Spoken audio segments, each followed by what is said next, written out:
Hey family, welcome to another edition of Friday Night Live. It's so good to see you guys. Sincerest apologies for the delay. The video took forever to upload because it's an incredibly long video. So let's get started. First of all, happy holidays. Let me drink some water. I just realized this is my first time talking all day long. I have not said a single word today. I have been working on this update to the Danish deception for about a week now because the story kept evolving. And for those who are new here, hi, my name is Bluecentric. I am a writer, producer, a spiritualist, and an emotional intelligence coach. And I storyboard and heavily research all my videos. Every hour that I spend on here is probably 8 hours that I spend preparing. And my lives are usually 3.5 hours. So you do the math, right? It's usually about 2 or 3 days of work for every video, which is why they're spaced out. Because I believe in quality, not quantity. Now, here's the great news. All that hard work, because there was a moment a couple of weeks ago when I was watching other people's videos, and I was like, this is a great video, but it probably took her an hour to prepare. This is a great video, but it probably took his editors a lot of time, but he only had to sit in front of the mic and read a prompter. And the fact that I am doing my own producing and my own editing, and I'm the talent, it's not a light lift. I'm not complaining. I'm just explaining, right? So it hasn't been a light lift. And the only reason why I keep doing it is because I love doing it. I actually enjoy the research part. I enjoy the conversation. I enjoy watching you guys evolve in your abilities to critically analyze pop culture and politics in a way that speaks to your own personal lives. Because to be clear, guys, I'm an emotional intelligence coach, and I use pop culture and politics as a fun edutainment launch pad to teach you guys how to deal with your real life. So even though we're going to be talking about the Danish deception, everything we're doing is with the intention. Oh, I might need some tea. I think I might have a little bit of a tickle. I might need some tea. But everything that we do is with the intention of it in some way improving your real life. So we're not just kikiing here, even though it might look like it. Actually, let me drink some warm water. Somebody, we had a great Thanksgiving yesterday, by the way, and somebody in the car kept coughing, and I was like, I hope he's not sick. If he's watching it, what's up? He kept coughing. I was like, I hope he's not sick. And I woke up this morning with a tinkle in my throat, and I took a zinc pill, but I'm now feeling like I want to order some tea. Yeah, I need some tea. Luckily, this video is so long, I technically have enough time during certain segments to let the video play and go get some tea. But I'm feeling like I almost got sick yesterday. My body is fighting it. And that's for the surgery. Yes, I want to say hi to everybody in here. Flo is in here. I see Natalia in here. Anne's in here. The surgery it went well. I was very anxious. I have a lot of anxiety about being on the dentist, and it's only part 1 of 2 or 3. So part 1 went well. Yeah, I definitely need some tea. Actually, I'm going to order some tea because I don't want to make it. I'm tired. I will say this. So praise report why I order some tea. Number 1, all that hard work that I've been putting in since about June when I started being on here more often, in July when I started live streaming, it's finally worked off, because November 2025 has hands down been the most successful year in my career when it comes to entrepreneurship and when it comes to content creation. This is the month where everything kind of shifted, and a bunch of my long held goals came true. The one goal that hasn't come true, though, is that we're trying to get 1,000 members. You like that segue? We're trying to get 1,000 members. We're up to 799. Yes, Bareface Blue is back. That's when you know I'm tired. 799. The goal is 1,000 by Christmas. If 201 of y'all, let's say 202 in case somebody decides to leave. If 202 of y'all join before Christmas, it would make me very happy because that's probably my second biggest YouTube goal currently, aside from hitting 100,000 and getting my plaque. So anyways, this has been a really amazing month where all that hard work finally started to pay off, which feels good. I'm also exhausted. So I'm trying to figure out and gauge a sweet spot. One of the things I recognized from doing the Danish deception video on Sunday was that so many of you said you love the format of me doing the video pre-recorded and you being able to watch it at your leisure. So we're going to be doing more of that because number one, it'll allow me to not be always rushing to, meet our schedule. Number two, you guys can sip on the content and then afterwards we can have a reaction video like this one. And number three, too, it means I can stockpile content and have one really heavy day and maybe take a couple of days off. I'm currently working 7 days a week. I have not had a real day off in months. Even the days where I said I was taking off, it was me in a hotel in a bed still doing 8 hours of admin. So I have not had a single day off the entire fall season. The last time I had a day off, I was for real, was probably the summertime. So we're working on these things. And I will say this, though. I know you guys appreciate the hard work, right? I feel the love. There's something that you have to know, though. When you are watching these videos, many of you are very involved netizens, right? You're citizens of the internet where I'm telling stories where you kind of already know the story, but you're coming to hear my spin or my interpretation or my analysis. But about 40% of the people who come here don't know anything about any of the stories and are watching these stories for the first time. And Blue Clue, I love y'all, but you have a small complaint that I do have to voice because I've noticed it myself. There's a thing that happens on the internet that is incredibly rude in real life, but nobody clocks it on the internet because people forget the internet is a real place. If you were watching a movie and the person next to you told you the ending and spoiled it, you would call her a bitch, yes? If you were watching a movie, I think some of you know where I'm going with this. If you were watching a movie and the young lady next to you or the gentleman next to you had seen the movie 2 or 3 times, but you had never seen it before, and they started blurting out spoilers, you would think it rude. On here, and it happens a lot, I will be telling a story, and those of you who already know what's happening, spoil it and ruin it for everybody else. And you're rushing in the comments to spoil it as quickly as possible before I can even get to that part. Cut that shit out. Respectfully. I love you, but stop. You are ruining it for people. I'm getting a lot of complaints, and I know it's coming from love and excitement. So no part of me thinks that you're being assholes on purpose. But for the 40% of the audience that does not live on TikTok, that has not fallen down a rabbit's hole of looking up the information, they didn't come here to watch you ruin it. They didn't come here for you to fuck up the story time. They didn't come here for you to show off, because it's an ego thing. It's your ego that's doing it. With your ego, how much you know. So moving forward, I don't care if you've been living on TikTok all day, you know how it ends. Shut up.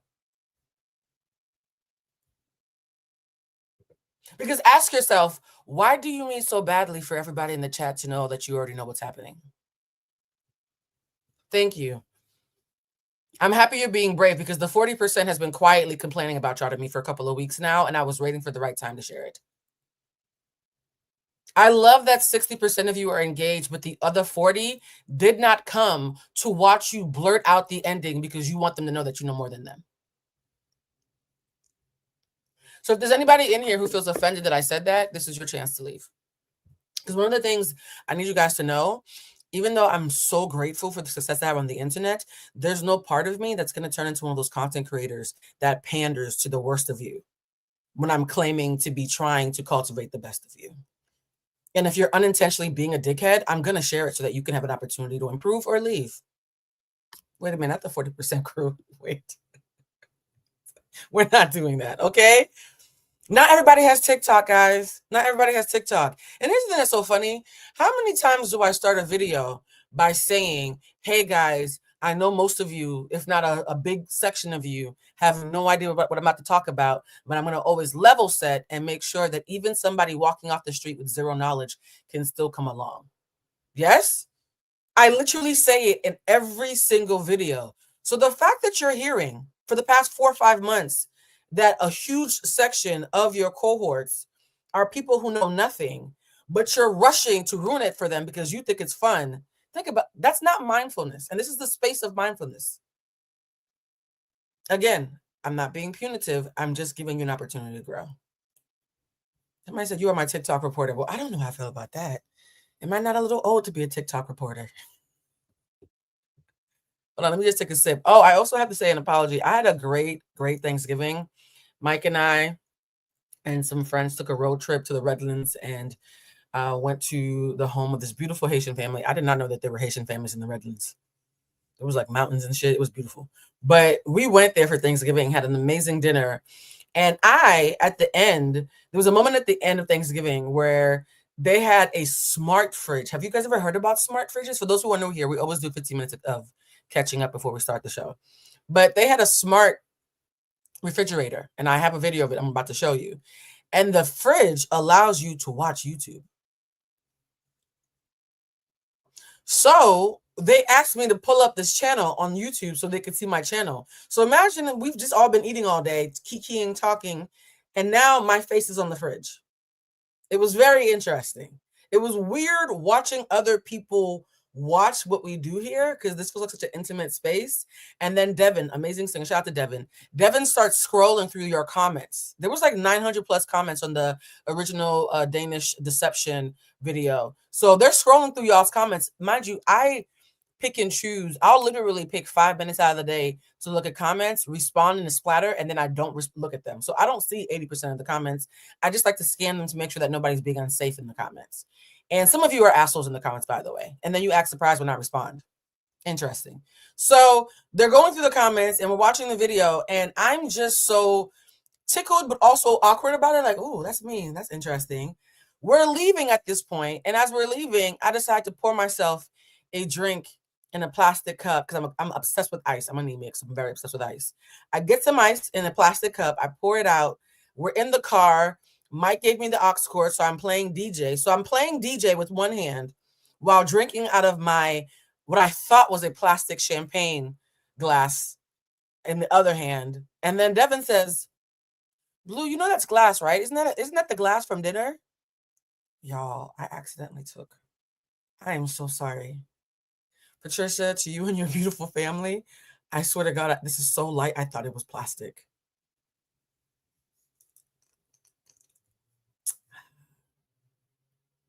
And I knew that because you had the Danish dilemma on the fridge, you might be watching part 2. This is my mea culpa. If I'm going to hold my Blue crew accountable, I also have to hold myself accountable. There's eggnog in here. Eggnog and like oat milk because I'm trying to not drink too much. But yeah, I'm sorry, Patricia. If you're wondering where your glassware went, I accidentally. My bad. Look, see, I can hold people accountable. I can take accountability. Swiper not swiping. Look, man. Look. Why y'all laughing? Put the comments on. Y'all, it was unintentional. I thought this was plastic. But plastic doesn't make that noise. Oh. Well, apologies. And mind you, because I thought it was plastic, they were like, "Blue, are you drinking out of the glassware?" I was like, "Yeah, I'm a bougie bitch." They were like, "Blue, it's glass." So my bad, y'all. I promise I don't be going to people's houses just taking their glassware. I feel so bad. I really sincerely feel so bad. All right. Flo said it's expensive glassware. Flo, you trying to make me feel worse? Girl, it's good though. I might make this my new Patricia. If I see you again or get invited to another Thanksgiving, I hope I'm not barred. I will bring this back. So consider this on loan. But if I don't see you again anytime soon, I will cash app you. What is this? Like a good $25 per glass? I will Venmo you. My bad. My bad. I'm so sorry. Somebody tip $25 so we can pay Patricia for the glass. I feel so bad. Somebody said, not you pulling a Rihanna. I actually pull a Rihanna a lot. And I take another sip while you feel bad. Really? Y'all gonna come to me? Yes, I do pull a Rihanna a lot. I'm a real comfortable bitch. I think when people come on social media, they cosplay comfortable. I'm not cosplaying. I'm really comfortable wherever the fuck I go. I walk into a room wondering if there's anybody in there I like. I never wonder if anybody likes me. Because I feel like if you like me, cool. That's great. If you don't like me, cool. That's your prerogative. But for me, and this is a little bit of an EQ life hack, I always ask myself, do I like you first? Because respectfully, if I don't like you, how you feel about me is actually none of my business. Me walking into rooms and asking myself, is there anybody in here I like? Is not conceit. It's confidence. It's me saying, I recognize it's none of my business if I don't like you. If you can't stand me and I can't stand you, we are aligned. Look at God. Look at God. So shout out to people who like me and shout out to people who don't. I don't care. All right, guys. Y'all ready to get started? Somebody said I needed this mindset. Yeah. I highly recommend, because you'd be surprised how many people you spent your life trying to impress who you don't actually like. It's one of the biggest things that I've noticed as a theme with my clients is a lot of my clients come to me complaining about not being liked by somebody that they don't even like themselves. I'm like, isn't that awkward? Hey, Bria, thank you, my love. Starting the glass fund. Yes, honestly, because I'm not joking. I will be doing my best to compensate for this. Mike, if you see this, I'm sorry.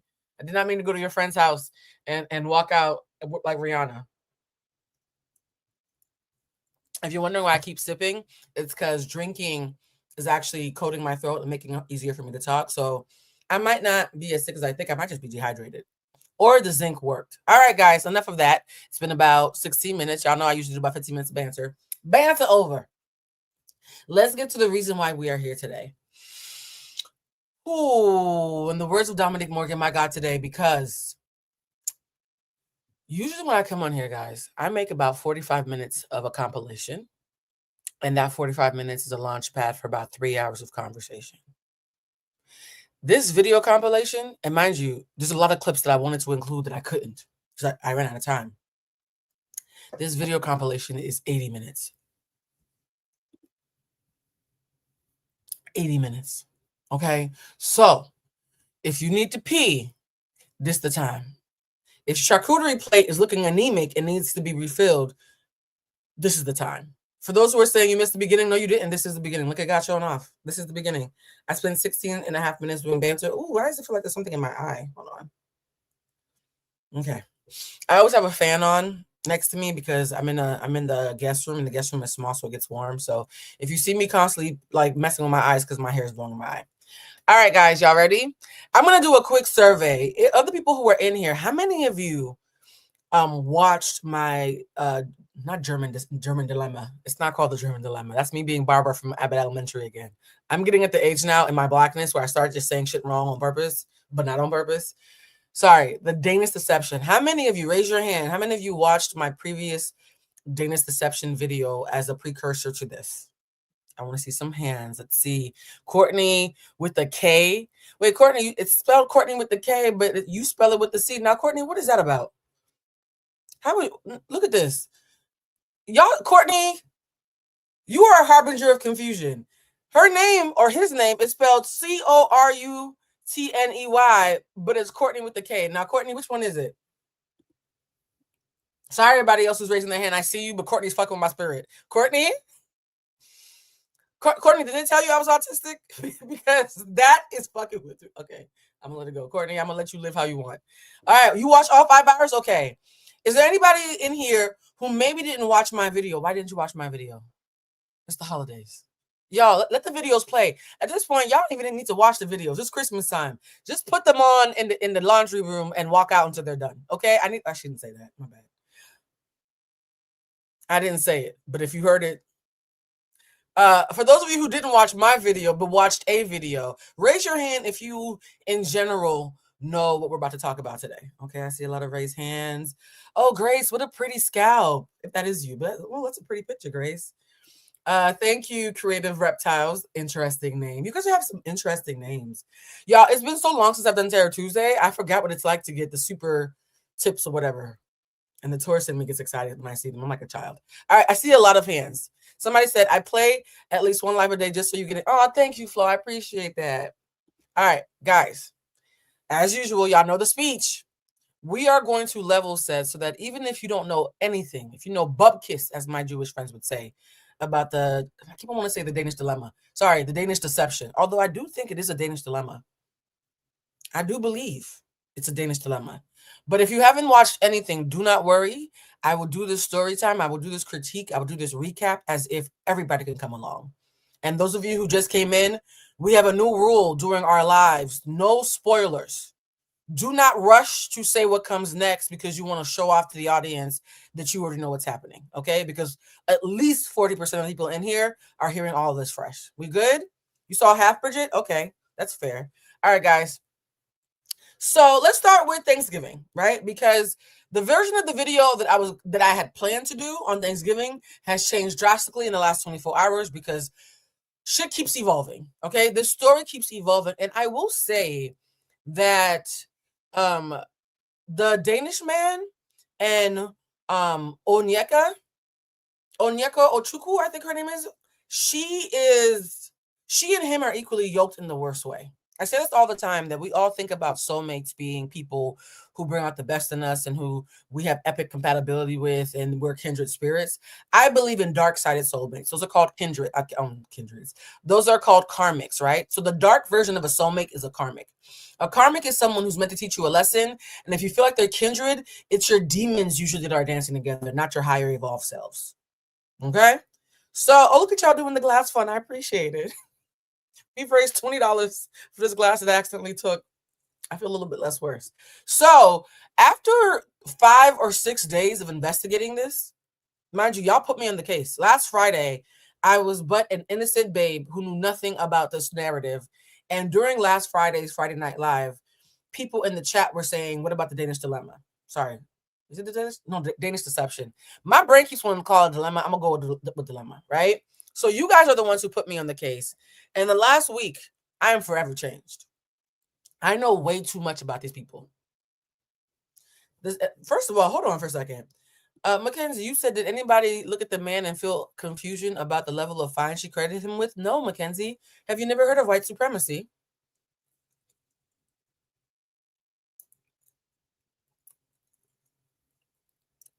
Are you sincerely confused?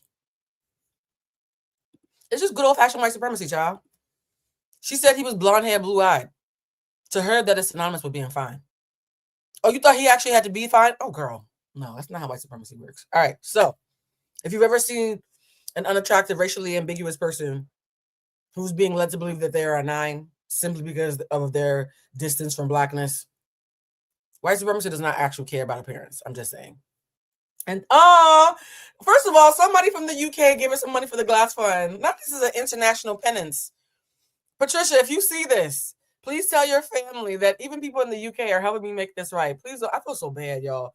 This is why I could never be a criminal. I be feeling bad. My conscience is too hyperactive.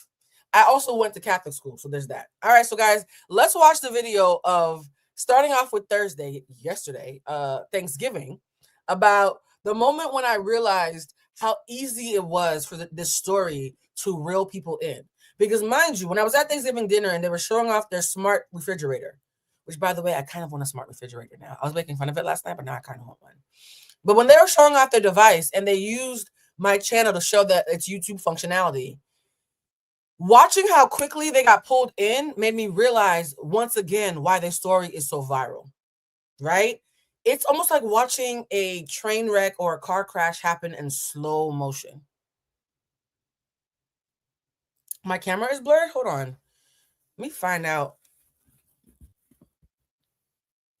Oh, not blurred as far as the screen. You mean blurred as far as Wi-Fi? Oh, I'm so sorry, guys. If my Wi-Fi is acting up, which is very Mercury retrograde coded, I apologize. All right, so let's watch this video. Let's get started. Enough of the preamble.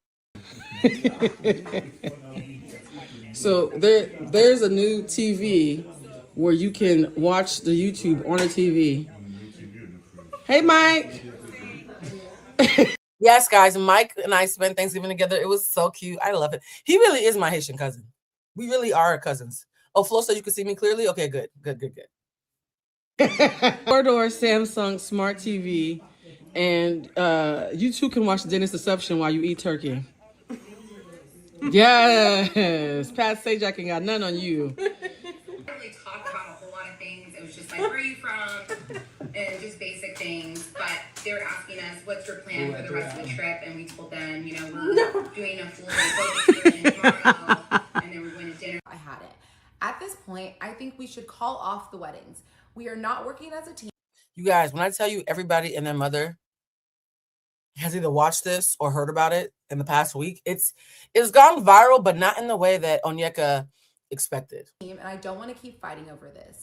I feel bullied almost into paying attention to the Danish deception debacle, as every 3 videos literally is a video about it. And so I went ahead and watched one of the recaps, and to me, I said to myself, this sounds like a case with the token blacks.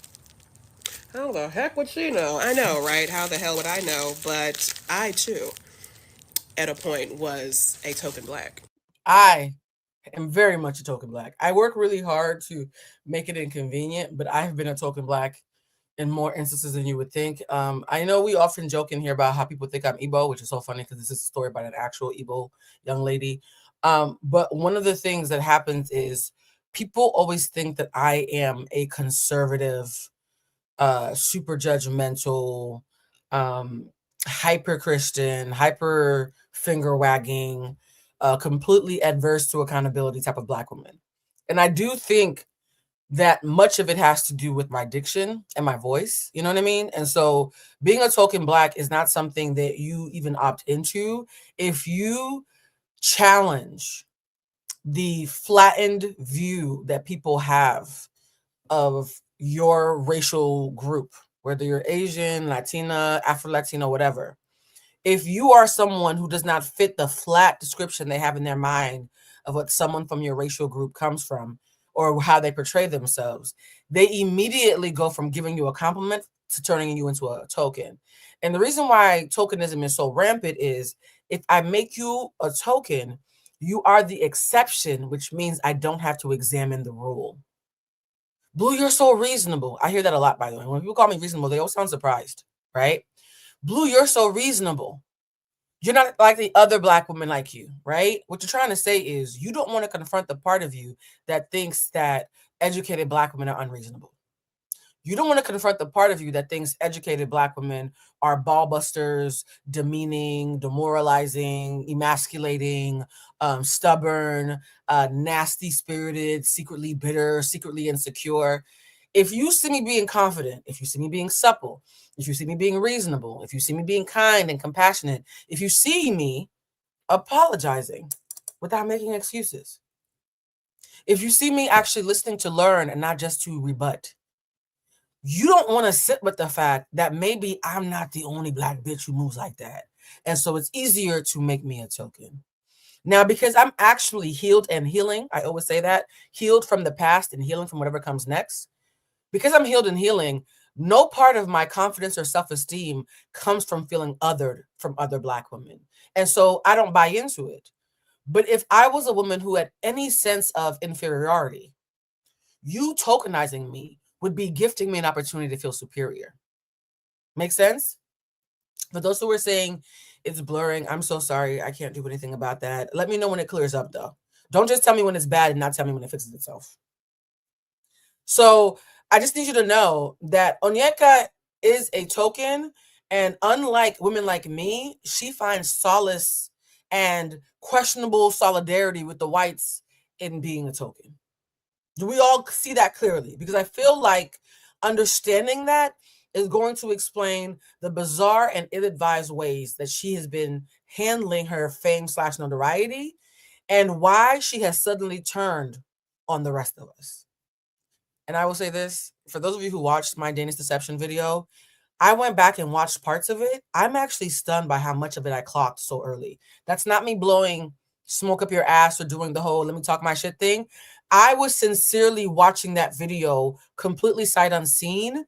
And it was so stunning to me to see how me and other Black women, so it's not just me at all, I'm not Ray at all, to see how quickly me and other Black women were able to clock her tea.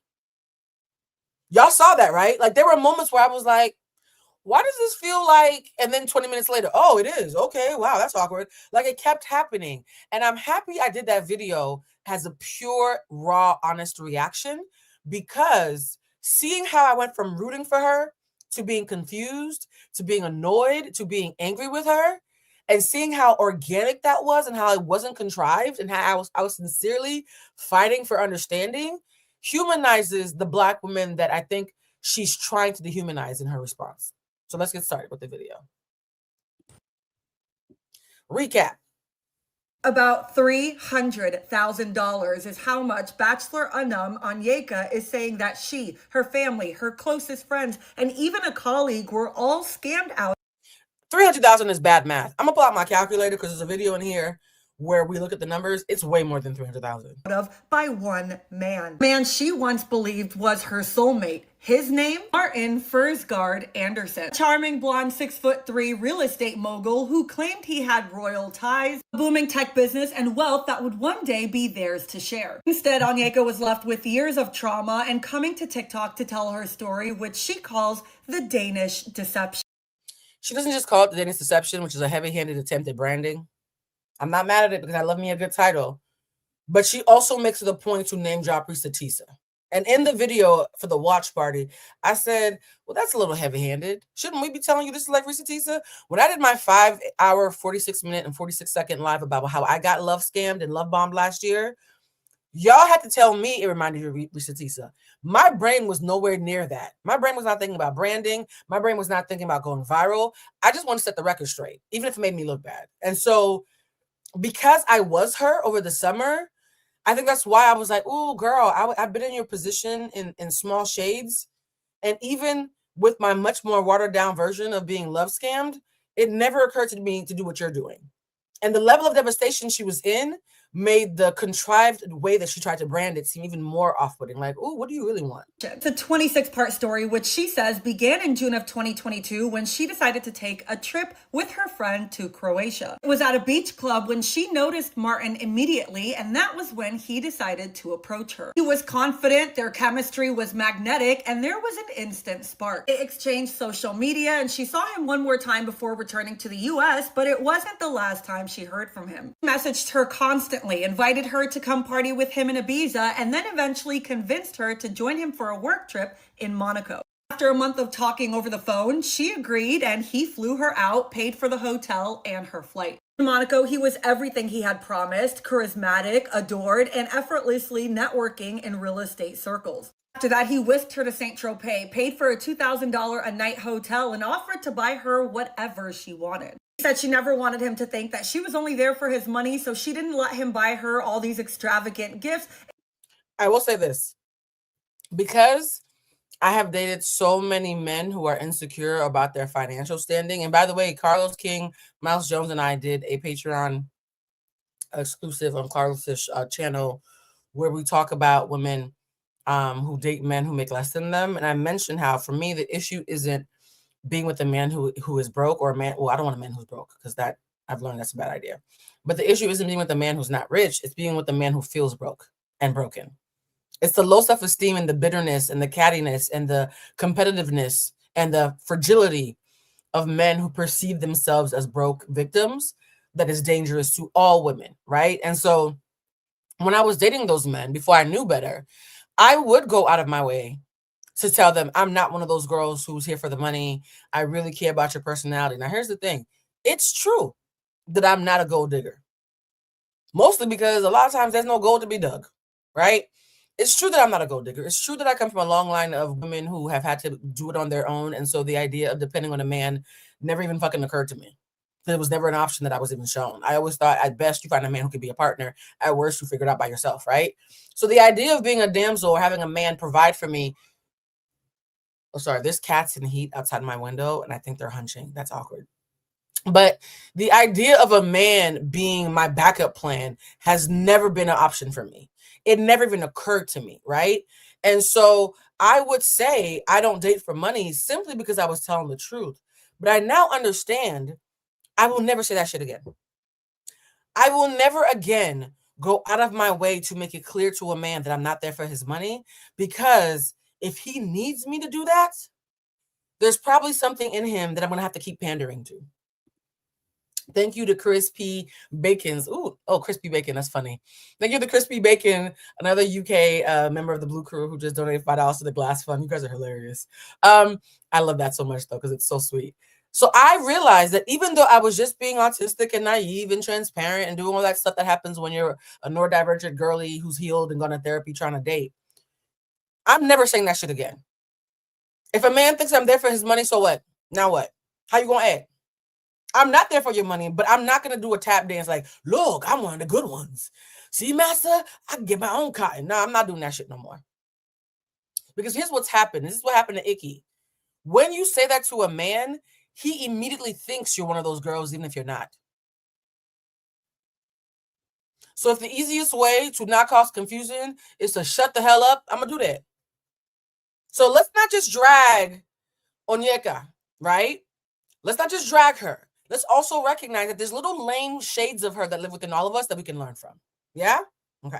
Instead, she opted for a $200 sunglasses. She fell hard for the first time in her life, telling him over a loud dinner that she was in love with him. 2 nights later, she collapses in a restaurant on the way to the bathroom and is eventually taken to the hospital, to which at that point he tells her he's falling in love with her too. Back home, the romance intensifies. He meets her friends, her family, and he fits right in. He flies to see her often, and then money requests begin. There are so many details to this story, but at some point he convinces her that he's buying properties. His money is tied up. That for the people who don't know the story, we're only playing this part for you, so please pay attention.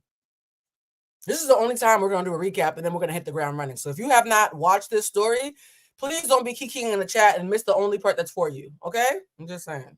The IRS has a hold on not only his personal, but his business account. He lent him $6,000, then more and more. All while planning a life together in the US, they get married, he's applying for a visa, and eventually gets a green card. At this point, the cracks are forming. She's a green card. As a Caribbean person, having a green card is such a big deal. The fact that everybody's casually glossing over the fact that she gave him a green card is wild to me. That's a big deal. That's a huge deal that she gave this man a green card. And from what I remember, when you give somebody a green card through marriage, you're responsible for them for 10 years. Which also explains the theory that I shared in the original video about why she's been doing this. I don't think she's just doing this for sympathy or to help victims. Bitch, you're not trying to help victims. Because there's several parts where you showed that you didn't care about victims as long as you thought you were going to have him. You only cared about victims when he threw you away. But go off, queen. So aside from the PR, I do believe that she's doing this so that she's not held complicit against him in a court of law for his crimes that she was clearly at some point complicit in. I very heavily believe that the only reason we're watching this fucking video series is because Onyeka, who just divorced this man like 5 minutes ago, she divorced him or filed paperwork in November, guys. In November, guys. For those who are watching this later, this is being taped in November. It hasn't been a month yet since she filed against him. I'm not dumb. Visiting his family in Denmark, and things aren't matching what he's telling her. After getting married, she finds out from his friend that he has a severe gambling addiction, one that he's been battling for over a decade. She later finds out that he had borrowed $200,000 from her friend's husband that he hadn't paid back. Relationship is going up and according to her, she got somebody to rush the divorce by telling him, come sign the divorce papers and you can have your passport and your green card back. But then she said it to the camera. It wasn't under duress though. I wasn't holding his passport and his green card hostage for him to sign the divorce papers, the expedited divorce papers. I just so happened to tell him that come sign these papers and I'll give you back your green card and passport that I stole from your wallet.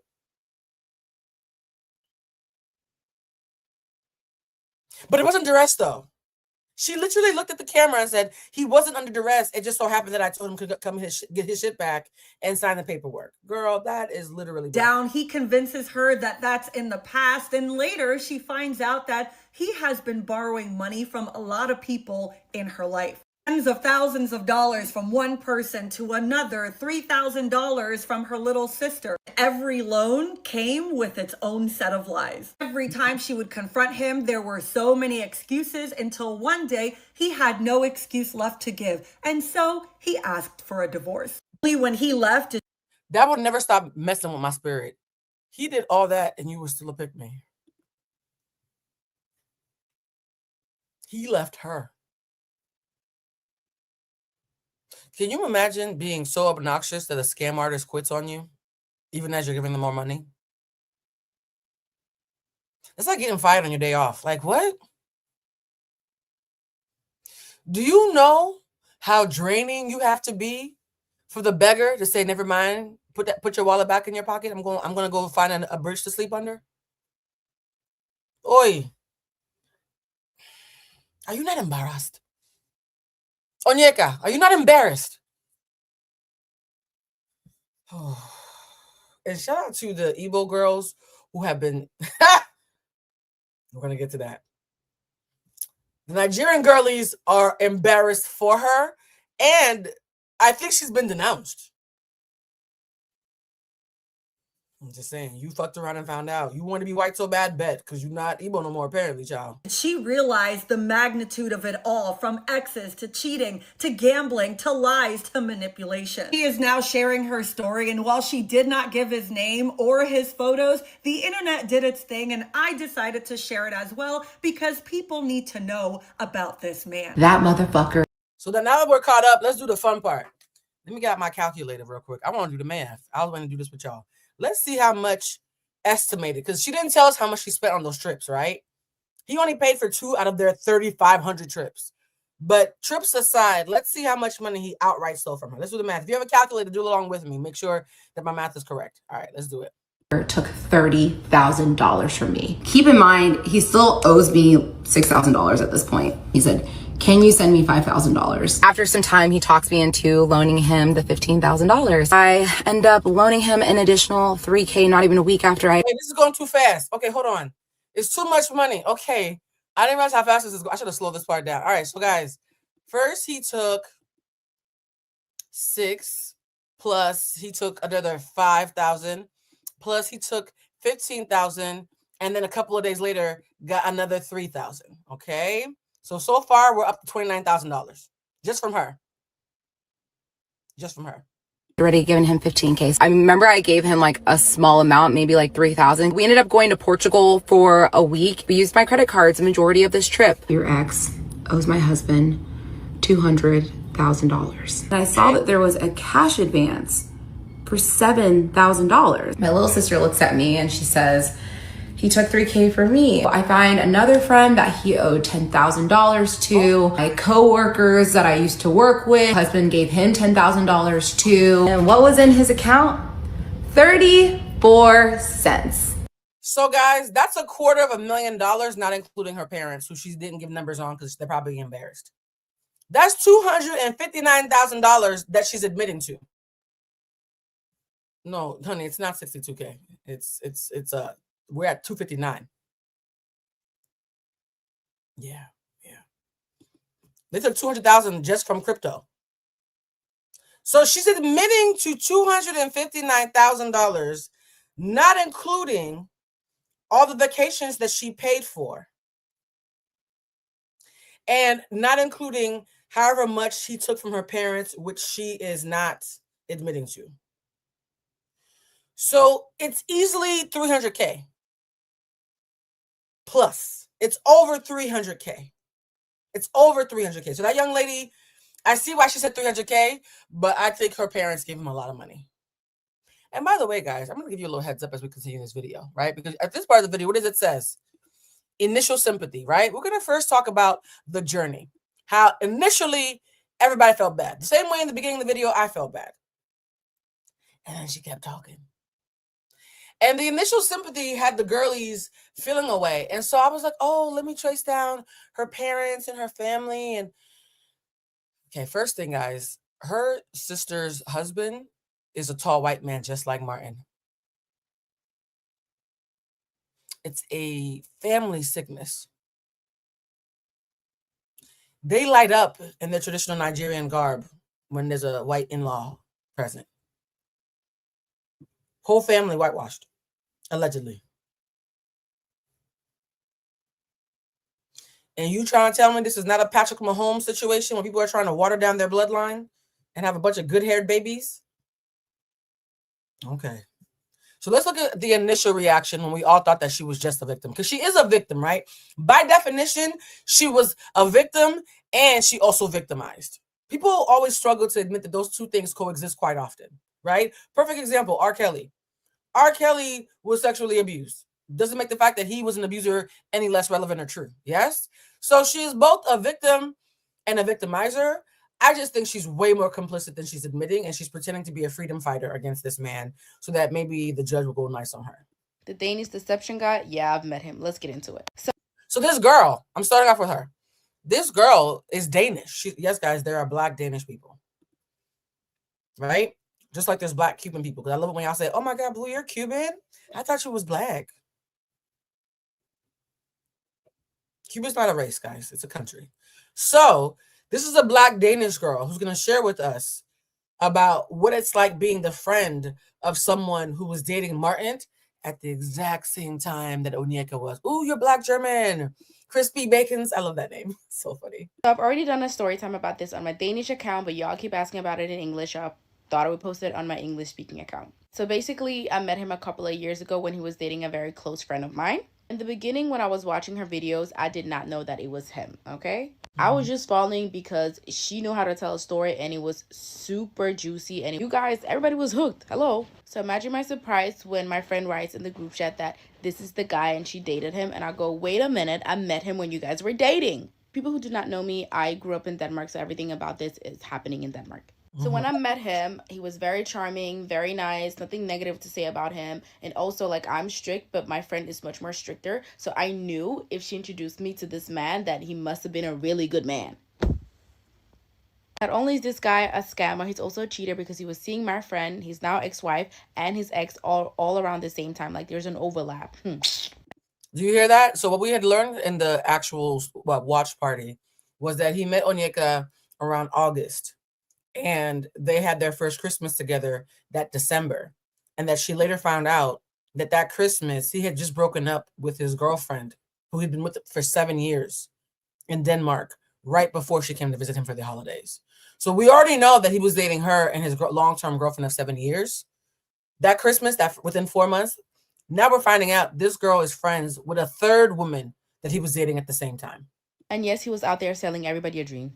I'm not going to go into detail about the relationship that he had with my close friend, but what I can say is that this man did not come for any royalty. Okay, his last name is such a basic-ass fucking Danish name. Anderson. He was not in the Olympic. He did not come from a well-off family. Nothing wrong with that, but let's keep it a buck. And thankfully, my friend never gave him any money. Okay, thank God for that. And I feel like a lot of people should give Onyeka some grace because obviously if he could scam her, her family, her friends, and scam across the whole world, then obviously he's a fucking good scammer, guys. So people back then in the beginning, and by back then I mean like last Friday, Saturday. Last week, people were like, oh, this poor girl, if he's this international spy / scammer, then he must be really good at what he does. And sympathy was the initial reaction. Come on now. So your Danish prince decided to ask you for $6,000. Okay, he's kind of my type. No, he's cute. Sorry, I got distracted for a second. Look, I love me a chocolate man with high cheekbones. Okay? Give me a second. Hold up. A prince, for that matter, decided to ask you, a Nigerian, Igbo girl, for that matter, for $6,000, and your brain in your head did not think. On top of the lifestyle that you are funding, the trips, he decided to leave. Y'all, I'm focusing. God. Okay, no more eggnog. No more eggnog. No more eggnog. What? Attractive. I can't say that. I can't say the man is okay, fine. I'm never beating the allegations. So you didn't even leave voluntarily. He left you. Yeah. Hold up. Let's talk about it. Let's talk about it, right? You know, when God created us, men and women, he gave us 2 hemispheres in our brain. The right hemisphere and the left. 2 hemispheres. I mean, that's an interesting and colorful coin of phrase. Hemisphere. Shut up, When y'all. it comes to women and men that they like, it seems like the right hemisphere just disappears. And the only hemisphere that works is the left. Because everything that they're supposed to think about that's meant to be right just goes left.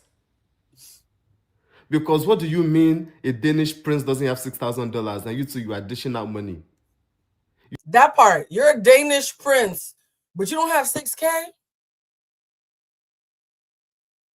I know customer service employees with good money management skills who have 6K. I'm not saying that to be disparaging. I'm saying that like the most down-to-earth 9-to-5 person with good money management can get to $6,000. So how the fuck does a prince not have $6,000? I don't understand. You are an Igbo girl for that matter. Now, wow. But I feel bad for you, Sha. Bele. I hope you're able to heal very well. Just find God. God will, God will restore you. Okay, I am blushing. I'm sorry. Let's skip past this man's video. I did not expect. Y'all, show me some grace, okay?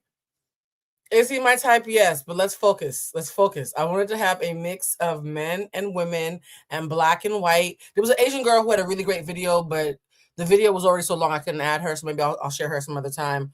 All right, let's get past this. What's his name? Hold on. What's his I'll look at it later. Anyways, guys, let's watch the video. Very well. The craziest thing to me about the Danish deception is that the Tinder Swindler came out in 2022. Yeah. And she started dating that man, I think, in 2022. There's a very good chance that they were sitting together, booed up, on a couch, watching the Tinder Swindler, and that man was sitting next to her going, how could anyone do that to someone? So people are feeling bad for her at the beginning, right? Like, oh my God, 2022. I think I said that in the video myself, so it's funny that she had the same sentiment. Which, by the way, it was very validating to see how many black women and men, and even white people, were like, I get excited when critical thinking has a moment where it feels like it's popular. Okay? I'm not going to slide in his DMs. I do not approach men. I'm not doing that. Don't worry. That you don't have to worry about. All right. But if he sees this video, what's up? Anyways, so she's saying Tinder Swindler came out in 2022. That's the year of this story. And that felt weird because we all sit around with our booze watching Netflix, which means she had to have seen it. Who hasn't seen Tinder Swindler? Come on. Just playing in her face. I wanted to touch on the reasons why I decided to share my story. Obviously, I did touch on. You guys, she does response videos. So we're now on part 32. I'm not doing another watch party, by the way. I'm just going to show you the parts that matter. This in the introduction disclaimer video. The first reason being love is a powerful drug. Y'all, I watched Tinder Swindler and I watched Who the Fuck Did I Marry series, and I never thought I would fall victim to. Don't wish that on me. Words have power. I rebuke it. Nope. I only have beautiful fairy tales left to share with y'all, okay? I do not need any more romantic content, child. That is not my ministry. Do something like this, and now that it's happened, I'm deciding to work through it in therapy, give myself grace, give myself compassion. If you also fell victim to something like this, which let me tell you guys, I've already received thousands of messages of other victims. By the way, when people say they want to give themselves grace, you know that grace and accountability like to make out sometimes. Grace and accountability work really well together like peanut butter and jelly. Yeah? So I need you guys to understand that invoking grace as a way to silence those who are holding you reasonably accountable is manipulative as fuck. You are not alone, and do not let that shame eat you alive. Number 2, I want to protect other people. Y'all, this man was a professional, international. I don't believe her. Can I be honest? I think she likes the idea of being a martyr. I think she likes the idea of now having a reason to be relevant. And I think she really, really, really enjoys the fact that she's been a top trending story on TikTok for the past week. I do not believe that she actually gives a fork, F-O-Q-Q, about any of the victims. If anything, she probably enjoys talking to them because then she can feel like her sick desire to know what he's up to is being fed, but in a way that looks righteous because she doesn't want to admit that she still likes him and would still be married to him had he not dumped her. Criminal con artist, and he will not stop. So I do not want to be complicit in him continuing to hurt. You're already complicit, but go off. Other people. And obviously I know that I'm gonna fall under scrutiny, and that's okay. I really don't care, but I'm just happy that she cares very much. She cares very much, actually. I can do my part to protect other people. And I'm not just talking about other women. I'm talking about other women and men, because he got loaned money by lots of friends in the US and in Denmark. And your daddy. at the end of the day, like when you trust someone, you want to help them when they're in need. And so I want to protect people from falling victim to this. And it makes me sick. When you love someone and you trust them and they're in need, oftentimes you're going to want to do something in order to help them. I'm happy that I'm able to do my part in preventing this psycho from doing this to other people. And Child, I've had people who I've dated for 6 months and I disengaged because of something that wasn't my choice. And it's taken me up to a year sometimes to get over it. And I have no shame around that. I don't have to pretend that I just have a switch where I stop caring. I don't stop loving people or feeling compassion or connection or even sexual attraction to them. My dignity is just louder, right? So you can have a loud sense of esteem and dignity and self-worth and still miss their penis. So the fact that it's only been about 73 minutes since your divorce was finalized, I do not believe you at any capacity don't still have a desire for this man. And your hubris is the only thing that is more prominent than your desire to get him back, or at least someone who looks like him so you can go off into the sunset cosplaying as a dark-skinned Meghan Markle. By the way, I am convinced the plan was to be a dark-skinned Meghan Markle. And so y'all know what happens when I'm convinced. I do some research. And there's picture proof that 100% in my eyes confirms that she wanted to be a brown skin, dark skin. You know, you guys are worried about colors.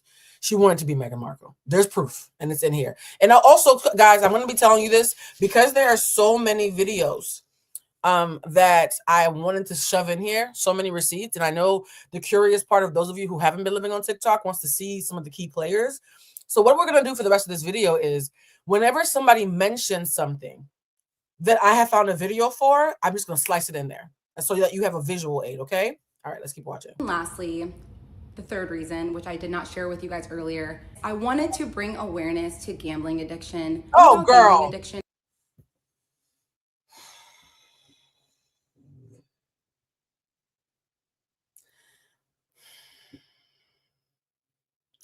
Does anybody really believe that the gambling addiction is the Here's the thing. The man probably likes blackjack a little bit. But I promise you, the gambling addiction is not in cap locks the way she's portraying it. The reason why she's saying gambling addiction, and by the way, as somebody who has worked in political spaces and have been in strategy meetings, the beautifully dishonest and manipulative thing about saying gambling addiction is because addiction is now recognized as an illness. And so it helps her be self-righteous and pretend that she was being a loving partner to somebody with addiction rather than being a complicit scam artist who, once she found out what he was still willing to play along as long as she got to take nice pictures for Instagram. She wants to make this into an after-school special when it's really a Lifetime movie. It's very easy to conceal. You can see someone on the street, you have no idea that they have a gambling addiction. It is truly invisible until it's catastrophic. And it's the addiction that can affect the most people, especially if you're dealing with a gambler that's highly intelligent, because it's the addiction that can affect the most people. What are the stats on that? Because I'm sure that crack affects a lot of people. Like, what are you saying? They will falsify emails, documents, invoices, websites. Like, it's insane the lengths that they will go to in order to get money from you. I know someone that got conned by my ex, and he produced documents with fingerprints on them. You can't make this up. So I want to bring awareness to it because it can cause so much damage. Again, these are the three main reasons why I decided to share my story, and I'm grateful that I could do my part in just helping other victims to prevent this from happening. The virtue signaling is like vapor. I'm getting dizzy. She's laying it on so thick, I can feel the fumes through the screen. And again, if you've gone through something similar, just know you're not alone. So this is when people were like, girl, something in the water ain't clean. And we all started being like, yo, I felt bad for you, but you keep talking. So you met him in February, and in March you needed money? Yes. Okay. Ding-a-ling-a-ling-a-ling-a-ling-a-ling. That's a bill. I am Natalie from the Danish Deception. This is her friend, Natalie, who is a reality star who has been on several shows, actually. I've seen her on like 2 or 3. I think many of them were on CBS, I think, or ABC and MTV. I've seen it on MTV, I know for a fact. And Natalie and her met on set of a reality dating show. Natalie is going to try to attempt to paint Onyeka as a pure, angelic, Black, conservative Christian woman who would never hurt a fly and pays her taxes and her tithes and is growing wings as we speak to make it to the pearly gates despite still being alive. Natalie is about to tell us how Onyeka is the best token she's ever met, and that God, him or themselves, would be lucky to be as pure as Onyeka. And I might have interrupted this video with some clips of my own. Because what the fuck? My best friend Onyeka married a con man. And by the way, in the video, Onyeka calls about 7 people her best friends. So which number are you? 6? 3? Are you group number 7? Like which best friend are you? Because she called about 8 of you bitches her best friend in the video. So I'm confusion. Because best is usually 1 or a tight cluster, but 8 feels like you just know a lot of bitches who are not Black and will fall for anything because they're not Black and have no cultural competency to clock you the way another Black woman would. yeah, so a lot of people are tagging me. A lot of people are saying a lot of different things about me. So I just wanted to clear the air. And you're saying a lot of different things about my best friend, and you guys don't know her. So first and foremost, I wanted to say Onyeka is one of the best people I've ever met. I am not afraid to embarrass myself. Anyone who knows me knows I will do the weirdest things in public. This is Onyeka's intro video for The Bachelor. Mind you, when she was on The Bachelor, she was competing to take the virginity of a blonde-haired, blue-eyed virgin. She was competing to take his virginity. That's not creepy at all. I'm loud and obnoxious at times. I do not care what people think about me. I think I'm a lot to handle. We met on a dating show called Match Me If You Can. So MTV put all the best, most fun. Y'all don't know about Colton? Colton made Bachelor history. He's the first Bachelor who was a virgin, and then he was the first Bachelor who came out as being gay, and that's why he was a virgin. Wasn't that he didn't want to have sex, he just didn't want vaginas in his face. That's who she competed for. That's her claim to fame. Contestants from Too Hot to Handle, Are You the One, The Bachelor, The Challenge, all the different shows, they put us together to date each other. Obviously, Onyeka's straight, so we didn't date, we became best. Oh, and he also had stalking allegations. Yeah, she sure can pick them. She sure can pick them. Them white boys got her in the chokehold, child. Best friends from the show. We didn't find love there. So I met Onyeka in a very, authentic way, because when you become best friends with someone on a reality show, like, they become like your family. So I know it was as if we were family or friends in a past life. You guys, that's called trauma bonding. A lot of you use the term trauma bonding incorrectly, so let's talk about how to properly use trauma bonding, because this actually is proper trauma bonding. When you go into the bathroom and you meet a stranger and you're both talking about how your asshole exes are outside at the bar, that is not trauma bonding. That is bonding over trauma. Trauma bonding can only happen when you are bonding with the person who caused you trauma, i.e. your abuser, or you're bonding with a fellow victim who experienced the trauma with you.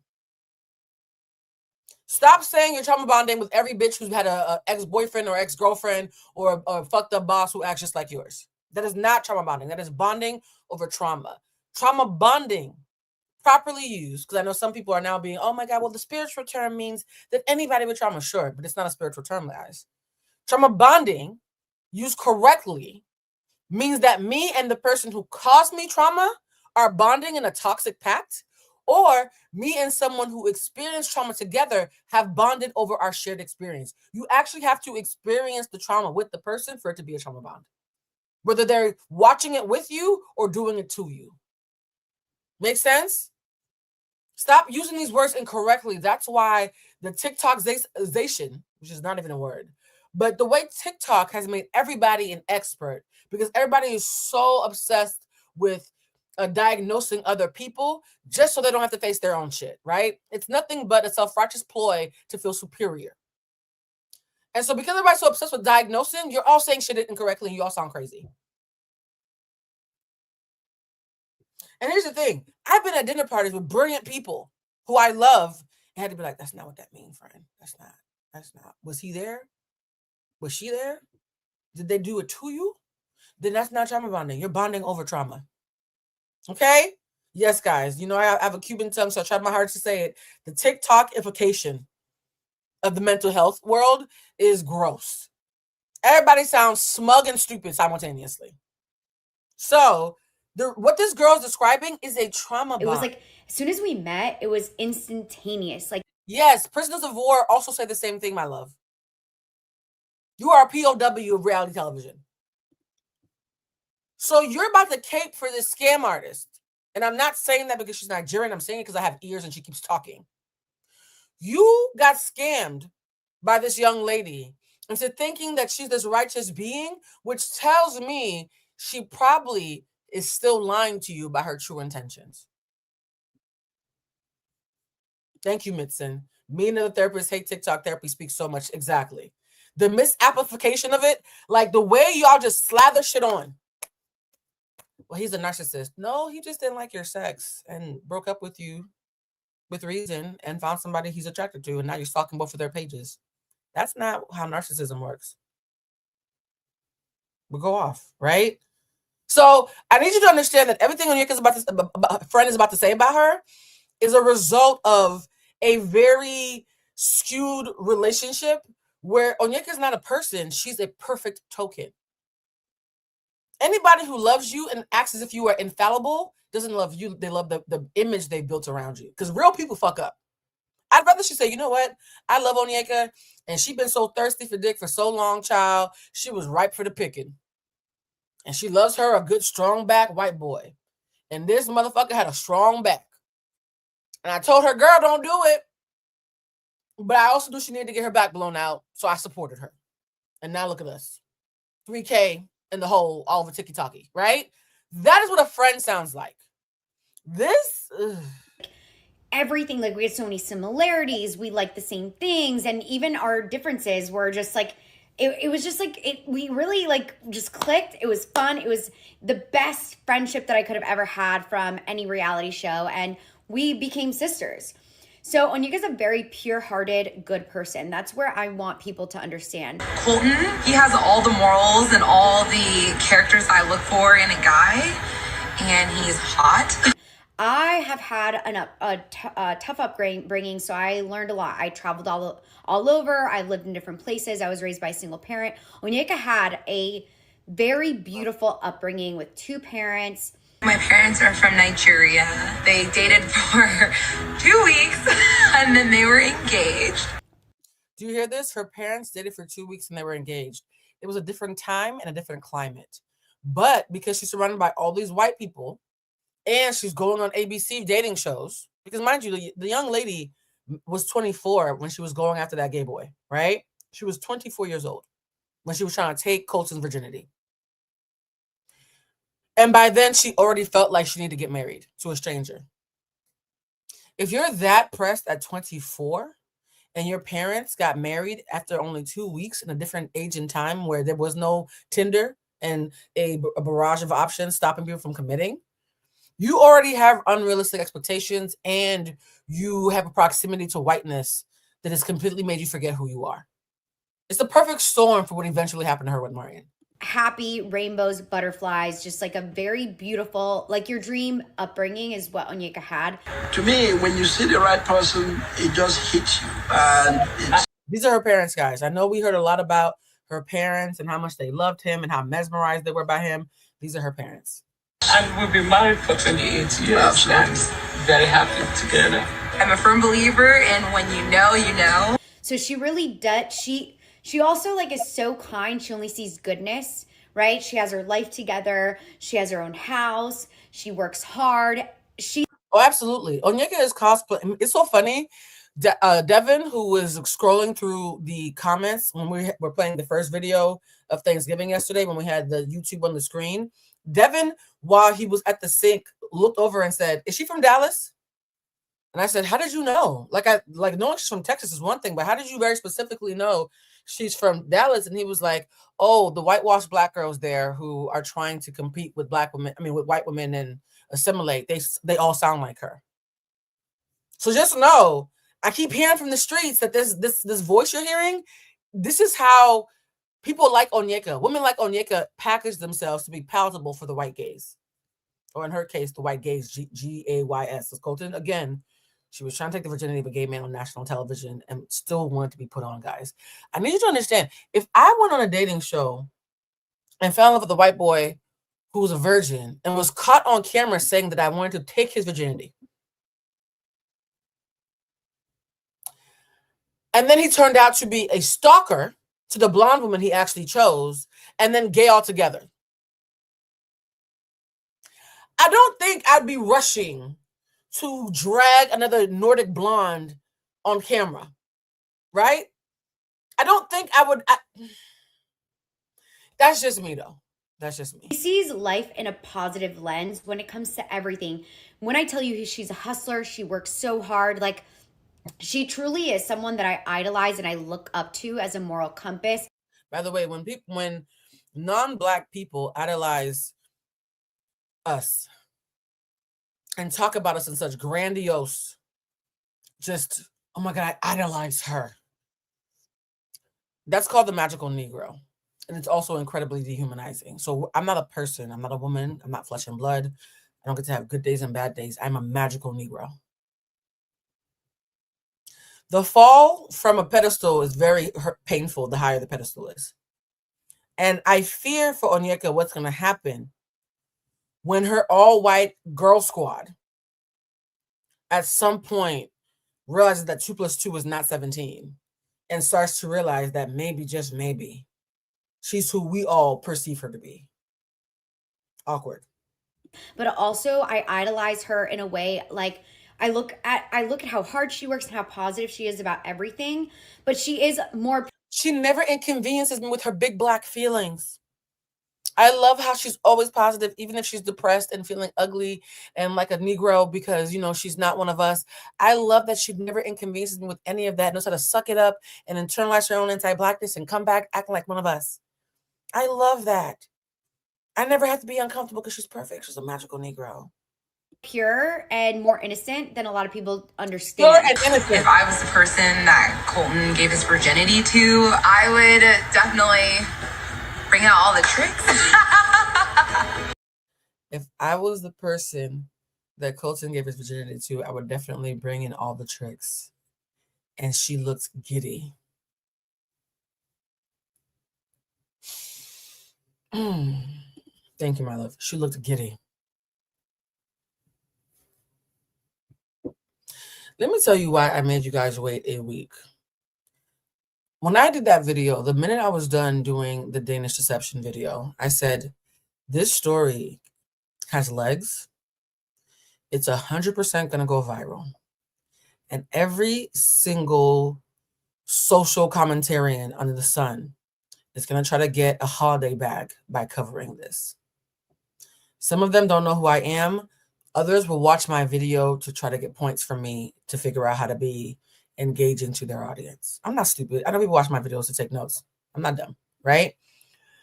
And I knew that I have this thing in me where I don't like being part of the noise. If everybody's already saying what I got to say, then I ain't got to say it. You guys send me requests for videos all the time that I don't do because I don't have anything to add. It's already been said. So I said, I'm going to give it a week so we can all process it and I can see, is there something of value to add? I'm going to tell you now, guys, had there not been, we would not be here today. I would have just did a Hot Topics Friday live and covered, Todd and Candy and whatever else and kept it pushing. The only reason why I did not change the topic and we're doing this is because the story became richer when the reactions came. So we're not going to just be having the same conversation that you watched everybody and their mother do. We're going to have a very specific conversation to me in the way that I see the world, where the intention is to teach and put a mirror up to you, not just talk shit about her. Okay? So if you are someone who takes our free game seriously, I'm an EQ coach, and as you can see in the ticker, there's classes that I teach. The last class that I will be teaching until next September is now almost full. There are only 4 slots left in the January On Thy Shift workshop. It's an 8-week course. We meet every Wednesday via Zoom live. and every Sunday via Zoom for East Coast people and international folks. I think there's only Sunday tickets left, so why am I even mentioning Wednesday? Every Sunday, 11 a.m. Pacific, 2 p.m. Eastern, 7 p.m. London time. We meet for 2.5 hours, and I literally teach you guys about EQ. And it's a rigorous course. 75% of people who take the class take it over and or invite a friend or family to take it with them. So our return rate is exceptionally high, right? And there's only 4 slots left. If you don't join the class, I'll see you in September. I'm only doing 2 a year because it's very, very intense. And one of the things I've learned from doing the class is how quickly we normalize dysfunction and find a way to make it look sexy. Half the things that this young lady is saying about Onyeka are admirable trauma responses. Hyper independence is a trauma response, right? Being dismissive and saying, oh, because she's about to get to the part where she says, well, Onyeka's not stupid. She was single for 8 years. Okay, that means she had a fear of intimacy and that she was only willing to let go of if she found a perfect physical specimen for her white dream. That doesn't mean she wasn't desperate. It just means she was picky and desperate. By the way, guys, you can be picky and desperate simultaneously. For those who are saying, how do you join? It's the ticker. It's literally the orange thing that's been ticking for this entire time. It's winter26.eventbrite.com to sign up for the class. 4 spots, guys. I'm not adding any new ones. I know last time I did it out of sympathy, I can't. I'm not adding any new ones, right? So it's 4 spots left. And let's continue listening to Natalie tell us how amazing Onyeka is and how we have it wrong. We just don't know her like she does. Like, there are people that have had really beautiful lives and they are not aware of the evils of the world. So I want to first start off with that. She wants to tell us that we're jaded and that because we didn't have perfect lives with perfect parents like Onyeka, sorry, I still have a little bit of a swollen tongue from my dental procedure. She's saying that because we didn't have perfect lives, that's why we don't understand how innocent and pure she is. Before I talk about what I'm going to talk about. So yes, when the Danish deception, when her ex-husband, when they were first dating, he was charming and he was nice and, you know, she was so happy. You guys, you see this smug look on her face? Yeah, she just called us all bitter. For the person who's saying that she just called us all bitter, she did. We're all bitter and jaded and stupid, and that's why we don't understand how pure this negress is, right? Every single video that I will be slicing throughout this compilation, she looks so smug. It's not like a smile like, hey, I'm happy. It's always like, yep, look what I pulled. Yep, me and Thor. Yep, like am I the only one who can tell the difference between a happy smile and a smug smile? Because as somebody who's autistic, I actually had to learn this because it doesn't come naturally to me. So me telling the difference is through years of having to practice to know what the difference is so that people don't cuss me out for not reading the room as an autistic person. So I can tell you from years of study, that's not joy, that's smugness. Yes, guys, you know that's her Thor. A regular old Danish man. And like, my main thing as a best friend is seeing how happy she was. So I saw her glowing. You gonna my one side, me no feel look and pass. She give me eye contact. She in the village with him, child. Got him in all the garb. Gave that money in his hand for the wedding. You know damn well she gave him those ones, child. Yes, she brought her Viking king to the village in Nigeria. I'm happy you guys are noticing the chin, right? Because she really, her pride is so heavily pronounced, it's almost satirical. And I will say, as a neurodivergent girly who struggles to understand nonverbal social cues, the fact that she's so cartoonish that even I can clock it, I was like, well, damn. It's almost like she had her hand on her hip, like, well, look what I got. Okay? Christopher Columbus ain't got shit on me because I'm fucking Christopher Columbus. That's why he ain't got shit on me. Girl, is you okay? Ooh, bon Dieu. Oh, baby, Jack, come on. Oh, baby, jogging. I saw her like, and so you're aware she was like single for like 8 years. Onyeka was so single for. Okay, so you know when somebody's defending you, but they keep talking? She ain't get no dick for a while, y'all. She was real dickless. Like, she was just out here rubbing one out. 8 years. Nobody. Tumbleweeds. Dry. Desert. Sahara. Why it's the Wild Wild West, right? Like, don't ever defend me like this. Please, I beg you. If I'm going through something and the internet is whooping my ass, don't come in here talking about how I can't get no dick. Please. Jesus Christ. Okay, I need to let this video play out, but this video fucks with me so heavy. Let me let it play. For so long. And the guy she was seeing, like any guy she was seeing before that, she was so quick to walk away and know her worth and actually have conversations with people and be like, she told you she walked away. You believe it? Okay. You really believe that a white man with a pulse got curbed by her? Okay.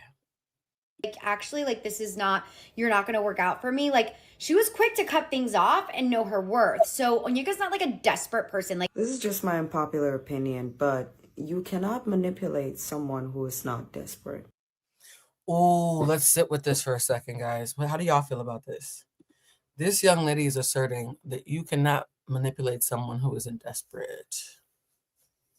That is a hot take. How do we feel? I sat with that.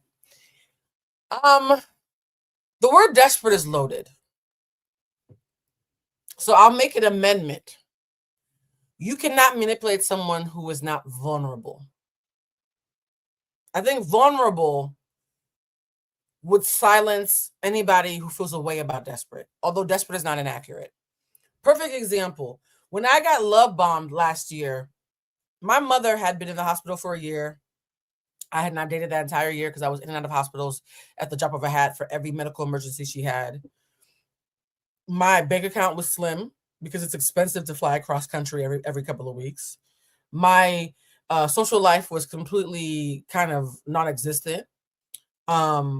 I was exhausted, celibate, just in a very raw space of being very high functioning. I was incredibly high functioning. I never fell apart. Everybody got scared by how strong I was, but I'm also a Taurus with a triple Virgo placement and a Gemini rising. Waiting for me to fall to pieces is not a good idea. Yeah? Doesn't mean I'm not human.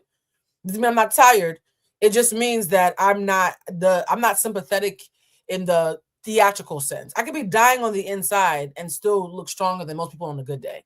And that's not a flex, unfortunately. It's just part of it is being autistic, by the way. We do have a very stoic demeanor, even when we're anxious. And so because of that, I was incredibly vulnerable when I met someone who I was sexually attracted to, romantically interested in, and also had a shit ton of stuff in common with, right? So in that moment, could someone say I was desperate? No, I think I became desperate right before I came to my senses because confusion can make you flustered and frustrated and a little bit reactive. I think there were moments where I became desperate, but the word that makes the most sense is vulnerable. Because every time he did some fuck shit, I wasn't desperate to keep him. I was like, give me a reason to be out. Who are you fucking talking to? Right? So the word desperate, I get why we want to say desperate, but vulnerable makes more sense, in my opinion. I'm not disagreeing with desperate. I just think that there are women in this world who, even when they're not desperate people, sincerely like themselves. You catch them on a really fucking bad day, bad month, or bad year, will let some stuff happen just because it feels good not to be stressed for 5 minutes. That doesn't sound like desperation to me, but it does sound like very vulnerable. Now, I said all that. Onyeka was desperate.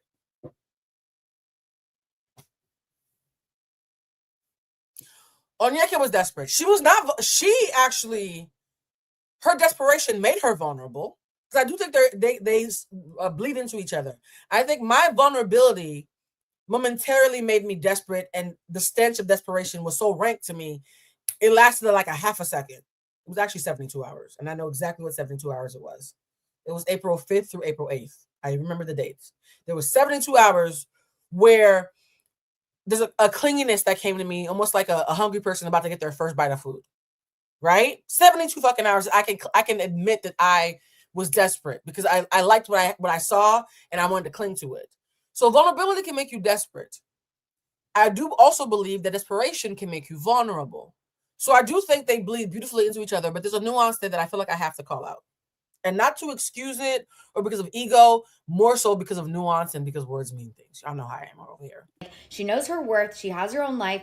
Like, this man's a con man. Like, con. I'm going to do another one because this is getting long, but I wanted to first share who my best friend is. Onyeka's lack of accountability extends to the fact that that man probably was using the stolen money on her, but she... Hey, did y'all hear that? Did y'all hear that? Onyeka lacks accountability because she knows damn well the money he stole was let me let it play. Dependent all on his gambling addiction. Like, it doesn't make sense to me that he had a well-paying job and he was scamming your family and friends out of money. And it's like, you just want to be like, well, when he was paying for our trips, when he was buying me things, he was using his good paycheck from his... She's right. Whenever he would buy her something, she would mention he has a good job. He makes $400K a year. But whenever he did something she didn't like, suddenly he has gambling addiction and he's a scam artist. Were the bills marked, Onyeka? Were they marked? S for scam and P for paycheck? Like, how do you know this?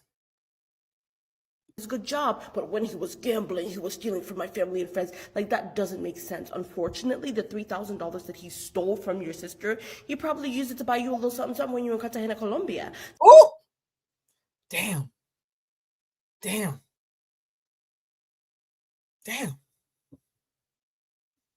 I've been collecting clips for so long. Some of them I barely looked at, and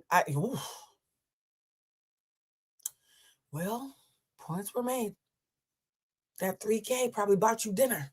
So it's like, I just need you to acknowledge that you were also a beneficiary. And like the heart, she has a pure, beautiful heart. And a lot of us out here don't have that kind of like upbringings. What is happening? Who is us? So like, you don't understand that good people exist. She is one of the good ones. I hate to break this to you, but you are not immune to abuse because you were smarter or you have discernment in any way. So as a coach, I had to be responsible to make sure that I wasn't unintentionally being part of a dog pile. So I did have to include this section, even though I do not believe it applies to the situation whatsoever. But because we're panning out and making this bigger than just Onyeka and her addiction to whiteness in all its forms, phallic especially, I had to include this bit that normally what is happening to her could be called victim blaming. Normally, if it wasn't for the intersection of complicity and internalized anti-Blackness, right? And so I had to point out that there are some people in your life who you might think are pulling on Onyeka who actually sincerely were victims. And I want to make sure that we have a quick PSA before we get back to dragging her because she deserves it, about how not everybody who looks like her from a distance deserves the treatment that she has earned very voraciously from a week of being just defensive and allergic to accountability. I'm watching this multi-part story, Risa Tisa style, of this girl who met this Danish man, and within a couple of months, she got married to him, has now lent him $30,000. She's one of the good ones is racist as fuck. She's one of the good ones is like peak tokenism. And that's her best friend. That's her best friend. $1. And a lot of the comments are saying things like, how could you miss the red flags? Girl, what were you thinking? And I think we all overestimate the power of our knowledge and our brains. And TikTok pays about $1,000 for every, let's say, 1 to 1.5 million views if you're monetized. So you can go to her page and do the math. I had a video do about 2 million.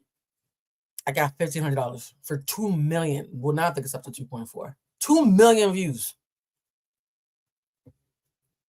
Just saying. Underestimate the power of emotions. In my job, I often talk to people about their emotions and how powerful they are and how learning how to control your emotions helps in a lot of scenarios. And when somebody is going through an abusive situation, from the outside looking in, it's very obvious to see reality and see the facts and see what is happening. But when you're the person in it... Hold up. Wait a minute. Something ain't right. Okay, I have a lot of issues with the Danish deception story, but One of the things that really bothered me the most is when she says that she was actually upset with his family for not telling her that 10 years before she met him, he had a gambling addiction.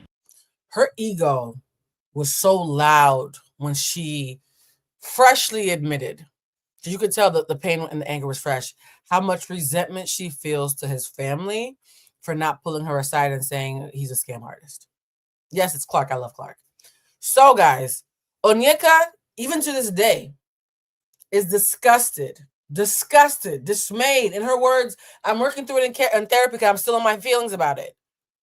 She's angry with his family for not telling her. Now, again, normally, that would be a valid point. But Clark brings up something brilliant that I didn't even clock. Now, as soon as I heard that, that's when I was like, this is exactly why you should have never invoked the name of our good sis Risa Tisa, because you and her are nowhere near the same. Nope. You mean to tell me that you can understand how bad... By the way, guys, for those who are coming in late, please do not do the thing of jumping ahead and telling people what happened that we haven't gotten to and spoiling it for the 40% of viewers who are watching this for the first time. That's great that you have TikTok and you know what happens. Keep it to yourself until we get to that part. Thank you. Bad it would be for him to have this addiction and his family not alert you that it was something that they were aware of 10 years prior, when you actively knew in the current present moment that he had a gambling addiction and had taken $200,000 from your friends and still didn't tell anybody in your inner circle so that he could continue to swindle other people around you out of money. Oh, did you hear what she said? You're mad they didn't tell you, but you did not tell anybody until he dumped you. Or until he got caught. You were okay with your mother, your father, your sister, your co-worker, your dog walker. You let everybody be in the presence of a man that you were babysitting because you knew that he was a financial pariah. You told nobody until you either got caught and or he left your ass. Those are the only times you told anybody anything. When they called and said, hey, he owes me $200K. So now you're caught. Or when he's left your ass, even after you stole his passport and green card trying to keep him under duress. So how are you mad at his family for doing a much more watered down version of what you admitted to doing actively up until last month?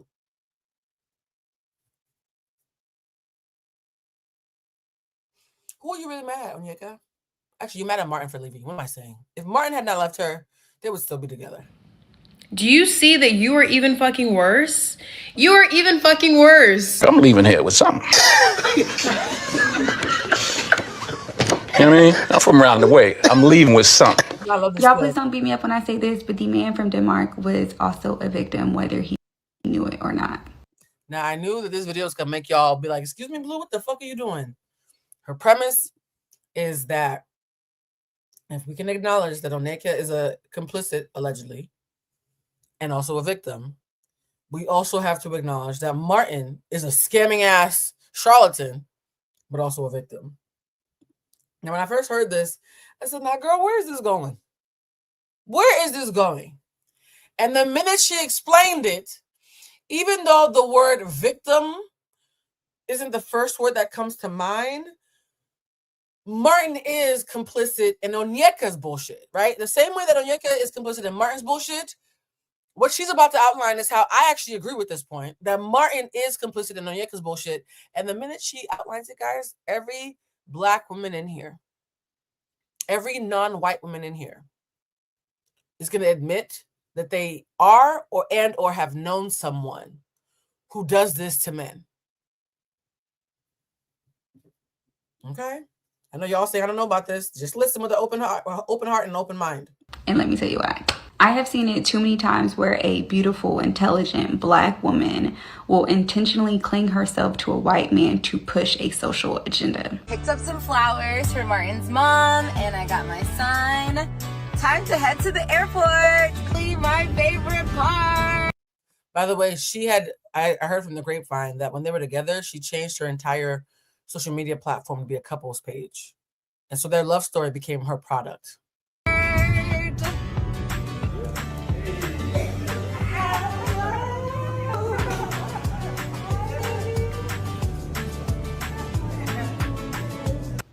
That's her meeting Martin's mom, by the way. Agenda is to feel more accepted by most of your friends that are white.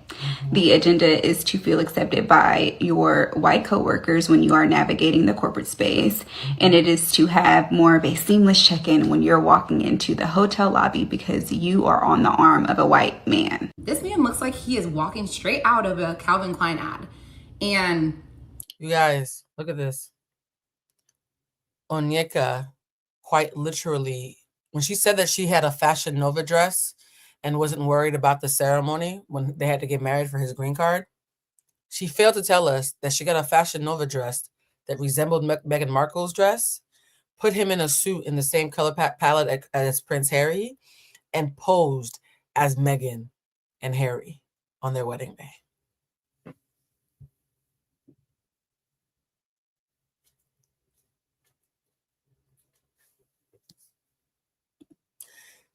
When I said, why do I feel like she heard Prince and saw big and white, and in her mind, fine, and thought, this is my Meghan Markle moment. I was like, why do I feel like she's trying to be Meghan Markle? Well, bitch, that picture isn't something that happens as a coincidence, guys.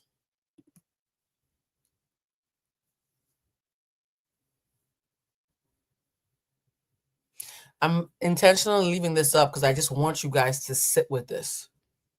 I want you guys to see how badly she wanted her white prince moment. How much she was willing to invest in being dark-skinned Meghan Markle. I'm telling you guys, 6'3", blonde hair, blue eyes. It is no different from when white women openly say that, you know, I want to marry a black man so we can have beautiful mixed babies with curly hair. And ultimately, it's a fetish and that person is being used. I have seen it in pageantry. That is a matter of fact, not opinion. If you have a fetish in either direction and you are using someone to play out a fantasy, racial cosplay, diluting your Nigerian bloodline so you can have light-skinned, curly-haired Nigerian babies who are exotic, you are using him in that moment. He is a victim of your game the same way that you are a victim of his scam. I don't think that's actually up for debate, as a matter of fact, right? And so we all know black women who do this. There are whole pages. Can I confess something?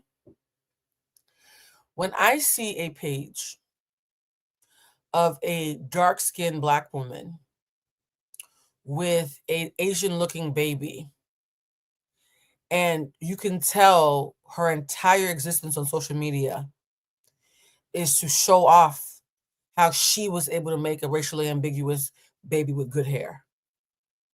And it's almost like she's so giddy that she was able to birth a doll that looks like the dolls that she used to play with but never looked like herself. I don't know about you, but I know that feeling. I know that feeling of when a woman with 4C hair that she hates is combing her daughter's 2A, 3A hair and almost fetishizing her child on her social media page for being what she could never be and is living vicariously through her.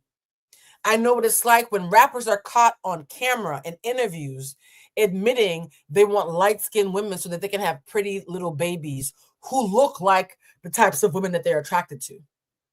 Think about that. They are black men who intentionally date women who will help them make babies who look like the women that they date to impress other men in society.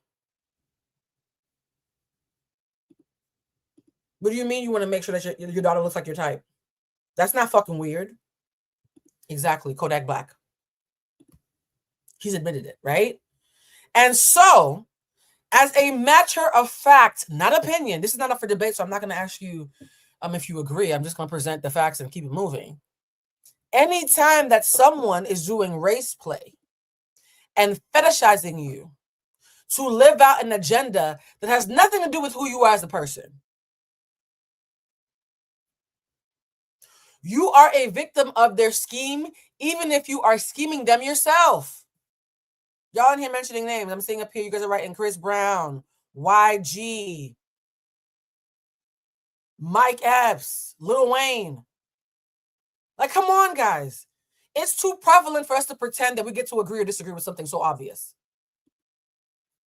Queen said, not sure if this point was made, but every time he's about to do some money scam, he told her about it. Like the apartment condo sale or the borrowing from friends for the 300K tax fraud, or when he sold the watches, etc. You guys, in her version, she's being told a half truth. All we have is her version. Yes, guys, it's exploitation on both sides. And I think Onyeka was so used to being able to vent to white women who can't clock her, because this is not a thing that a white woman can clock, guys, because they're not going through it. The reason why it's important to have people of similar culture around you, even if you believe in being a melting pot, is because there are certain things that someone can only see from your exact vantage point. There's bullshit that me as a Black woman who is healed and proud of her Blackness can immediately clock in Onyeka that Natalie and her white girlfriends will never be able to clock. Not even because they're stupid, but because they're not sitting in this seat.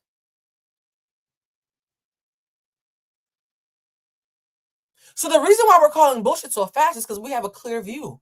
We have the exact same view as she does. Who better? So yeah, I do agree that even though Martin is a piece of shit, he was a victim of and probably capitalizing on, because we don't talk about this. We all know, because sometimes something being white makes y'all stop critically thinking. And I need you to understand that even though I'm always going to be against white supremacy and anti-Blackness, I'm also going to be an advocate for emotional intelligence. And the truth doesn't give a fuck about what you look like when it comes to critical analysis, right? If a light-skinned woman loved the fact secretly that she was the preference and kept dating Black men who were colorist, Black men who she knew was calling her brown skin and dark skin sisters derogatory names, right? And she knew she was benefiting from that. And not only, you guys, you don't have the right to disagree. I don't care, respectfully. I just told you that you agreeing is not a thing that I'm asking for right now, right? So let's focus. If a light-skinned woman was to tell you, yeah, the men that I date make it clear that I'm their preference and they talk mad shit about dark-skinned women. And I know that if I'm in a room with a dark-skinned baddie and she and I are going after the same man, I already know that I don't have to worry, that I get to benefit from it. I already know that my complexion alone is already going to put me at the top of the food chain. So I'm a victim of his internalized anti-Blackness. I'm a victim of the way that he demeans Black people, but I'm also benefiting from it. It's also feeding my ego and my self-esteem. And I think what's fucking with y'all is just because Martin was in on the joke doesn't mean the joke wasn't being told. And Onyeka probably thought that he had a dark skin fetish. And she thought she was benefiting from that. Anytime a fetish is in place, the person who is being fetishized is a victim of a fetish, regardless of how many times you can write I disagree all night until the show is over, guys. I don't care. The facts don't give a fuck about you agreeing. You don't have to agree that water is wet for it to be wet. You don't have to agree that today is Friday in America and Saturday in Australia. You don't actually have to agree. That's why I'm not asking you if you agree or not. When you can't apply logic to places unless they make you comfortable, your critical thinking is compromised. Respectfully, you're compromised. Because it's a white man, the thought in your mind that a Black woman could victimize a white man is fucking with you. Now, why is it important for us to point this out? If you can't be honest this low level, when we get deeper into the narrative, you're even easier to make stupid. So the reason why I have to nip it now is because it's about to get more complicated as we go. Make sense? I'm not nipping it now because I'm camping for white men. I'm nipping it now because I'm trying to beat the weakness out of you so that you can hear me clearly when it gets more complicated. Exactly. Huda and Jeremiah. Perfect example. Thank you. Huda had a Black man fetish. Jeremiah had a Latina, exotic, non-Black presenting woman fetish. They were both victims of each other's fetishes, and you saw how it fucked with both of them. Even though I'm not a Huda apologist at all, we all know that Huda understood that she was a preference. We all know that Black men like Jeremiah understand that they are a preference. Each person is a victim of the other person's fetish, even if they're capitalizing on it.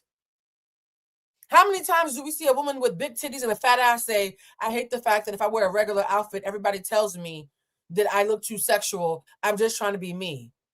That's the same bitch who's gonna wear a deep V-neck on a date. I recognize that being built like this makes me get dehumanized and seen as a sex symbol. But if I want to fuck, I'm gonna capitalize on that. Yes? So guys, get out of the habit of thinking that just because white supremacy isn't real, that we haven't mutated into a form of Blackness that also victimizes white people without it being racism, because racism is not something that we have access to. That's a whole different conversation. Everybody lying. Everybody full of shit. Why, again, is it important? Because if you make excuses for Onyeka just because you don't like Martin and just because he's a white man and she's a Black woman, that's how her scam continues.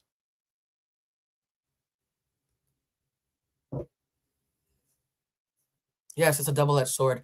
I'm not in the business of teaching y'all how to make excuses for Black women. I'm in the business of teaching y'all how to be healthy and whole so that you find yourself naturally wanting other people to be healthy and whole. No asterisks. I'm not even going to say I'm sorry. I meant that shit. Let's continue watching. So many times where beautiful Black women would be dating white men. Not that anything is wrong with dating white men or interracial couples. I come from an interracial couple. My mom is Black and my dad is Puerto Rican and Cuban. I would always wonder, like, you know, why aren't you like dating? The answer to this question is yes. Dehumanizing somebody is to victimize them, because robbing somebody of their humanity is abuse. I hope I answered your question. Robbing anybody of their humanity, unless it's somebody that you intentionally want to abuse. Like, let's say somebody committed a crime against somebody you love and you're intentionally abusing them, right? So yes, it's victimhood, guys. Dehumanizing is robbing someone of their humanity. What greater abuse is there than robbing somebody of their humanity, even if you're doing it under the guise of love and attachment? Come on. Dating Black men. I realized it was because you are confined in a space that you really want to succeed in, and it is historically not for Black women. So you dangle your white boyfriend or your white husband to feel accepted by the same community that suppressed us. I am actually sad for the situation. It's a very sad story if it is completely truthful, but guys, just because Martin is technically a victim of this one thing doesn't mean that we're going to, start a GoFundMe for him, child. Again, R. Kelly's a victim. I still want that nigga to rot in jail. I think the reason why y'all won't let yourself admit that a man can be a victim is because you think admitting someone's victimhood means that you're absolving them of their responsibility and accountability for their actions. Whoever told you that lied. I can admit you're a victim and still call bullshit. You guys have excused victim with not being accountable. That's not what we do here. I'm an EQ coach, not an enabler. You had this fairy tale story that you wanted to be true so bad to flaunt. And exactly, him knowing that they were suckling on his white teat and excited to have a white man is why he was able to scam them. I know a lot of sex workers. A dominatrix will tell you, even when I was doing phone sex, let me not even make it about somebody else. I'll talk about my own shit. For those who want to hear the phone sex story, we did it during a members only live a couple of weeks ago. I was in the ebony room when I did phone sex. It was briefly for 2 years when I had left my job at Harvard in the Boston public school system, and I had just moved to DC, and I was in between jobs, and I needed something to do working remotely in a new area that could make me some quick money.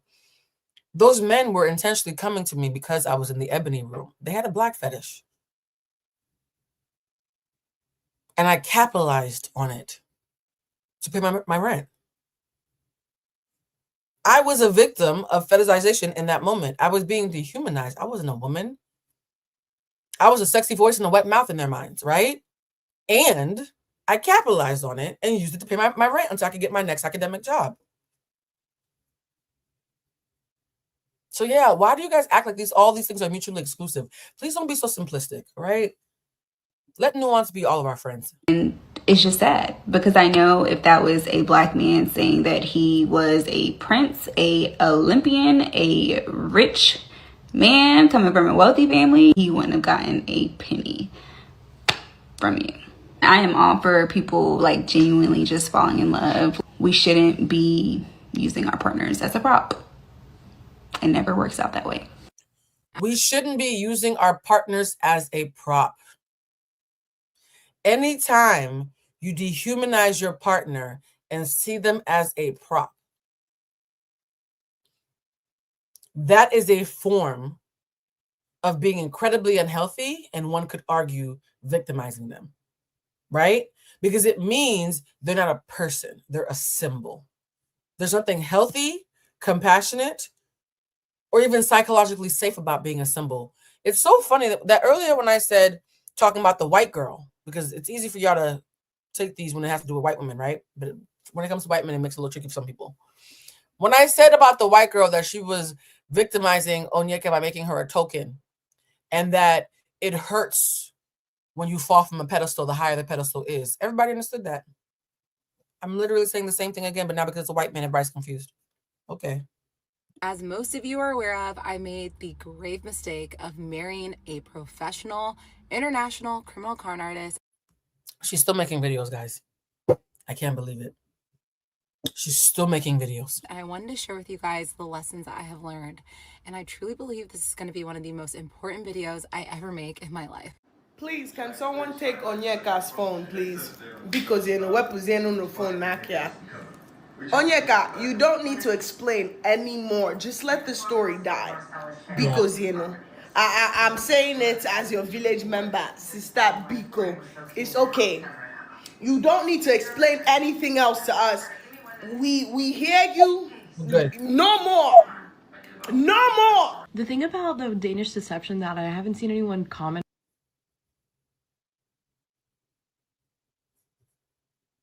on yet is that she's lying. You can't tell me that in 20. Okay, so we're talking about how the Nigerian girls are keeping their foot on Onyeka's neck. I honestly think because Martin and Onyeka are both complicit, and they both have victimized each other, and they both used each other, and they both dehumanized each other. I think they both deserve foots on necks. That's why I keep on saying that I don't have a problem calling him a victim or her a victim. I think they've all victims, and they're all victimizers. That's usually how it works, guys. Most victimizers were victimized. I mean, I'm not saying anything revolutionary. I just need y'all to know. The people who are having cognitive dissonance in the chat, maybe you're new here. I'm not saying anything all that deep, to be honest. But she keeps focusing on how she wants us to know that she's a martyr. And here's this white, sorry, she might be Asian. I can't tell because the screen is small. But here's this non-black woman saying, yeah, she's just a liar. The girl just lying. Okay? And y'all know that people like Onyeka who censor whiteness are more prone to listen to this girl call her a liar than us. So let's hear what she has to say. 2025, you have this life where you are able to see the world and make a ton of money and have friends with influence. And you didn't look up when this guy said he was a Danish prince. When he said he was an Olympic medalist, you weren't like, oh my God, I have to see your Wikipedia. She's lying. This whole time she knew. She was not tricked. She knew that this guy was not a Danish prince. She knew he wasn't a medalist, that he wasn't this like super rich guy. But she was living in her own delusion that this would all kind of resolve itself. He was her puppet, guys. And another example I'm going to give you guys about how you can victimize somebody through fetishizing them and dehumanizing them. Because the only time I believe a fetish is healthy is when it's consensual and it's been explicitly discussed. And there's checks and balances. I was part of the kink community for several years. So this is not an anti-kink rhetoric, right? As somebody who's done sex work and somebody who's part of the kink community, I know plenty of consensual ways where you can responsibly play out a fetish. I promise you, he did not say, well, you know, because you's a nigga, I feel like you're going to believe everything I say. I don't believe he said that. And I don't believe she said, well, you know, because you're so white and I want to be white so bad, I'm going to use you as a way to show the world that I'm good enough by living vicariously through you and by having babies with you who share our DNA. No part of me believes that they consented to being used in that way. That's where the line from a kink to a dehumanizing fetish, i.e. victimizing somebody. That's where that line is for those who don't understand. right? And the thing about this, guys, is hold on for a second. Barbie Dream said that's contradictory. What's contradictory, love? Let's see if we can help you understand, because again, this is not something that I made up or created. This is like us arguing that water is wet. What's contradictory?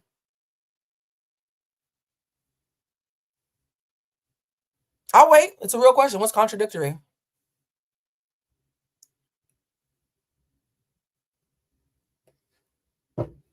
This is a space of learning. Oh, okay. Let's play the video. Has the guy, you know, she has the guy that everyone else wants, that all of her white friends want. Everyone has said this, thank God, that the first thing that she says about this guy is that he's tall, he has blue eyes, he's blonde, he's Danish. Like, it all has to do with her wanting to be chosen with a white man. We all agree on that. But she thought that this would all work itself out. She did. She thought that because he had a bank account that was frozen, that when the money was unfrozen, she would just unilaterally pay everybody off with some hush money and go back to flexing on the gram. I 100% believe that. Through the power of nothing. Like, she had no basis on that. She wanted to be chosen so bad by a white man. Guys, that's not bullying to ask somebody a question and open the floor for them to answer. Please don't use that word so flippantly in this space. And me doing this is also not bullying. Please do not conflate your emotional fragility for bullying. That's a very strong and offensive word to use in a space like this with the coach. And if there's somebody in here who is bullying someone, please call them out by name so the moderators can let them go.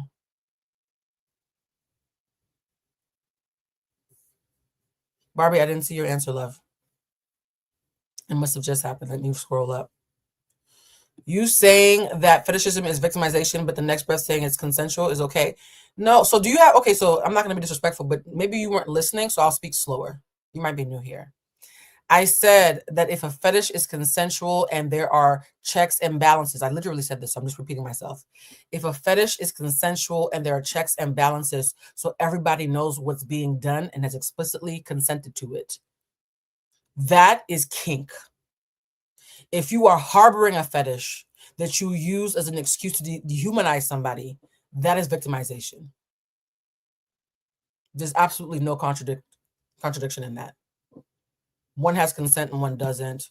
Most victimization requires a lack of consent. Do you have another question, love? I couldn't be any clearer. One is consensual, the other one isn't. Where's the contradiction? I'm not being facetious. These are universal truths. So again, this really is us arguing that water is wet. We good? All right, let's continue. That she ignored, they weren't red flags. She just knew that it was bad. Like, she ignored all of these truths. The thread of hope that with daddy's money, with her money, that she would still be able to secure this man. And we know this to be true because he left her. She was not going to let go of this guy for any reason, because at the end of the day, the pictures were good. Her friends were jealous. Mm-hmm. And her friends were jealous. You guys, when you look at pictures of Onyeka, in a lot of the pictures, she's always the only black girl. I think I've only seen 2 pictures where there was another black girl there, and it was her sister. Happy birthday, Kay. There's something so bizarre about being a world traveler, but not seeking out anybody who has any proximity to your cultural lived experience. She was chosen by a white man. And the super extra mega crazy thing is that she would actually have a successful story that everyone like related to and like wanted to connect with. Listen to this part. This is the part where this young lady explains how Onyeka actually could have been inspirational and a la Risa Tisa. And she's going to explain the one thing that we all agree, well, most people would say, if you don't agree, then child, it's up to you. She's going to explain the obvious thing that would have made her more palatable and also made her somebody that we could sincerely feel bad for and get behind. And it's the one thing that I know Onyeka refuses to do, which is the funny part. If she told the truth, if she said, man, I was being a pick-me and I made a mistake and I thought that I knew what I wanted, but I didn't. I thought that what I wanted was a guy that would give me status and that would make us as a couple look desirable, make me look desirable to the white standard. But actually what I really wanted was a loving husband and not this criminal piece of crap guy. She would. Did you hear that, guys? If she had said, look, I got high off my own supply. I got used to being a token and I saw all these attractive white men who like my friends and I wanted to be chosen just like them by a white man. And I thought that my proximity to whiteness would get me white approval and white validation. And I recognized that I was a victim of my own anti-Blackness, right? And that he was able to leverage that against me. And that I fetishized him and turned a blind eye to all the obvious things that I did clock, but pretended not to, simply because I had a big fish on the hook. And I was excited that after all these years of being on dating reality shows and not getting chosen, that I finally got a prize. I thought he was the prize. I saw him as a symbol of my own personal validation and now recognize that had I liked myself more, then I wouldn't be so ashamed of the Blackness that was inside of me, which means I might have been able to be attracted to other Black people, or at the very least, not see their absence of Blackness as something good, right? Because I saw the fact that he was so the opposite of Black as a win, right? His distance from my culture made him sexy.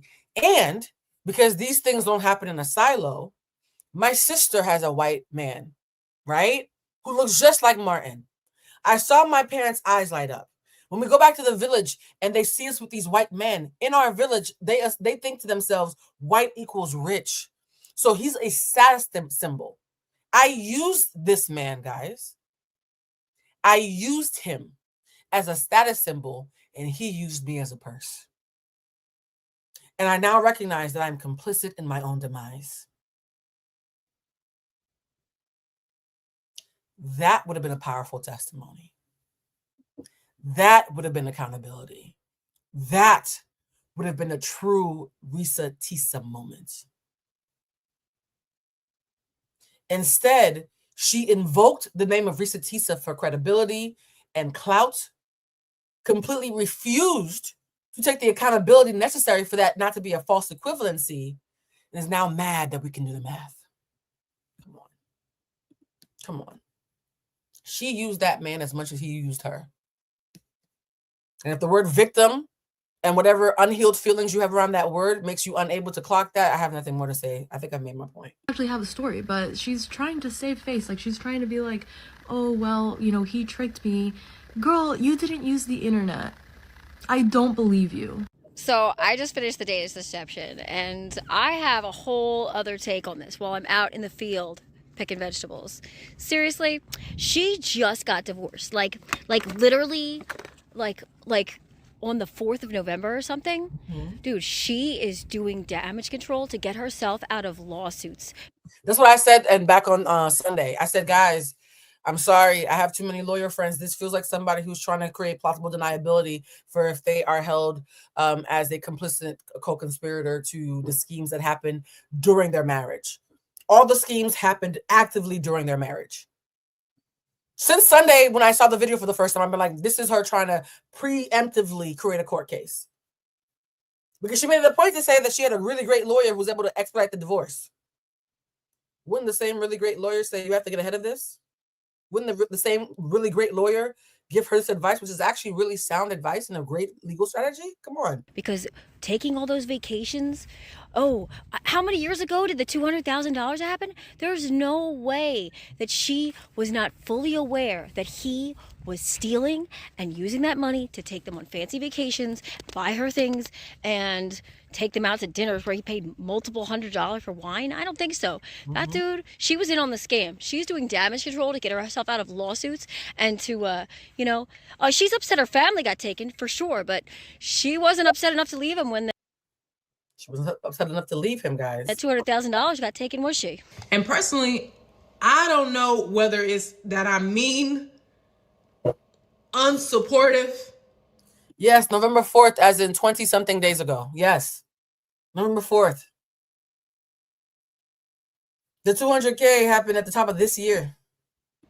Nigerian, Igbo, or all the above. But there's nothing in me. Oh, there's nothing. You can't even reach in the depths of me to even pull that type of giving generosity. Yes. It's not there. It's just not there. For those who are saying you didn't know that, that's why I'm here, guys. Remember I said I don't do these lives unless I have something to add.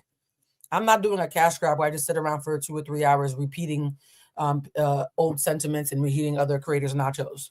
We're here because all this information compiled properly tells a very glaring story. A glaring story that I'm seeing in pieces, but I'm not seeing all together. Now, this young lady is saying, I don't know if it's because I'm Igbo or Nigerian, but I would never give a man money. I put this clip in for a reason because a lot of you might want to agree with her, and I'm calling cap. No man can sit up here and ask me for money. You just can't. You just can't. You just can't. None of it's true. None of it's true. It's BS. They made it up. They lie. A lot of women give men money. Hear me loud and clear. A lot of women give men money. Can we be honest?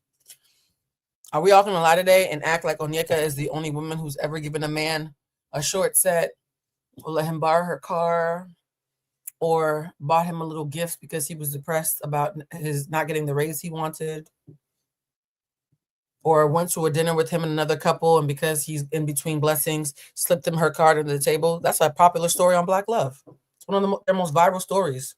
It was one of the couples was talking about, I slipped him my credit card under the table because I didn't want him to be embarrassed. Because you could lie all you want, but the statistics say something else, beloved. We sitting up here acting because Martin is a mediocre white man that we can't relate to none of this. Come on, let's stop lying. A lot of women give men money. So that whole Danish deception shenanigans that's going around, a lot of young girls specifically. Thank you for those who are being honest in the comments. I appreciate you. Feel extremely overwhelmed and pressured by society expectations. They say things like, I feel so lost because I'm in my late 20s and I haven't met my person yet. And they want to know how I'm surviving at 40 and I have not met my person. I love this point. I promise you, I have never given a man money. I didn't say you have. I said either you or somebody you know. Common doesn't mean everybody. Common means common. I didn't say everybody. I said common.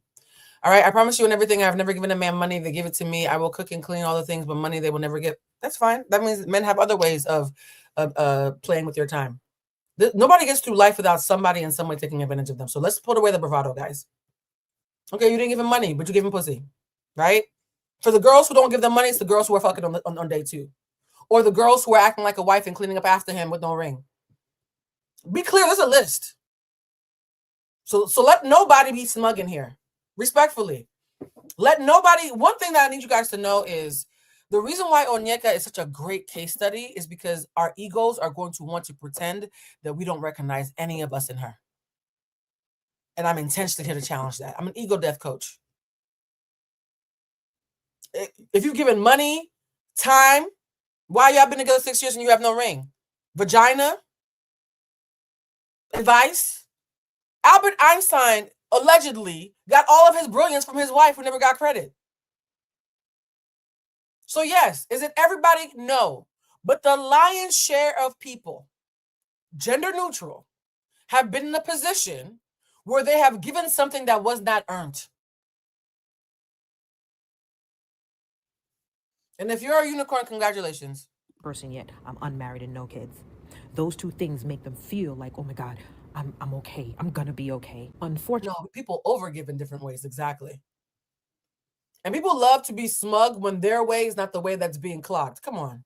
Unfortunately, when you are in your late 20s, about to be 30, there's this pressure that comes over you with, oh my God, I'm about to be 30. I'm failing at life because society makes us as women. My bad. Am I dragging y'all?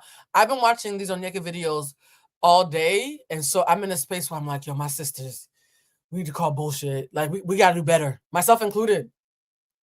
So I think 2 full days of watching these videos has just hyper made me focus on, damn, we really be co-conspirators of our own demise.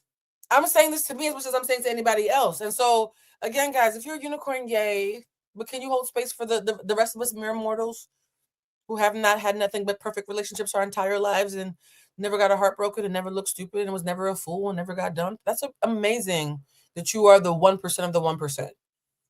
Please allow me to talk to the other 99% that's in here. Okay? And I'm not trying to drag you. I'm just not letting you lie to me. That's all. Feel like if you're not married and you don't have kids, you have failed. Your ultimate purpose and goal as a human being, a woman, is to be married and have kids. If a man approaches you that looks or resemble the ideal man that you have created in your mind, you don't even care about what's happening internally with him. Mm-hmm. Oh, he talks to me crazy when he's mad, but he's a good father. So fuck it if it's technically considered verbal abuse. At least he's not slapping me. My man talking ugly, that's just, that's just how he talks. That's verbal abuse, baby. That's verbal abuse. It has a whole name. We all find ways to justify stuff until we learn better and this is a bar I heard a long time ago. It might have been from, was it Deepak Chopra?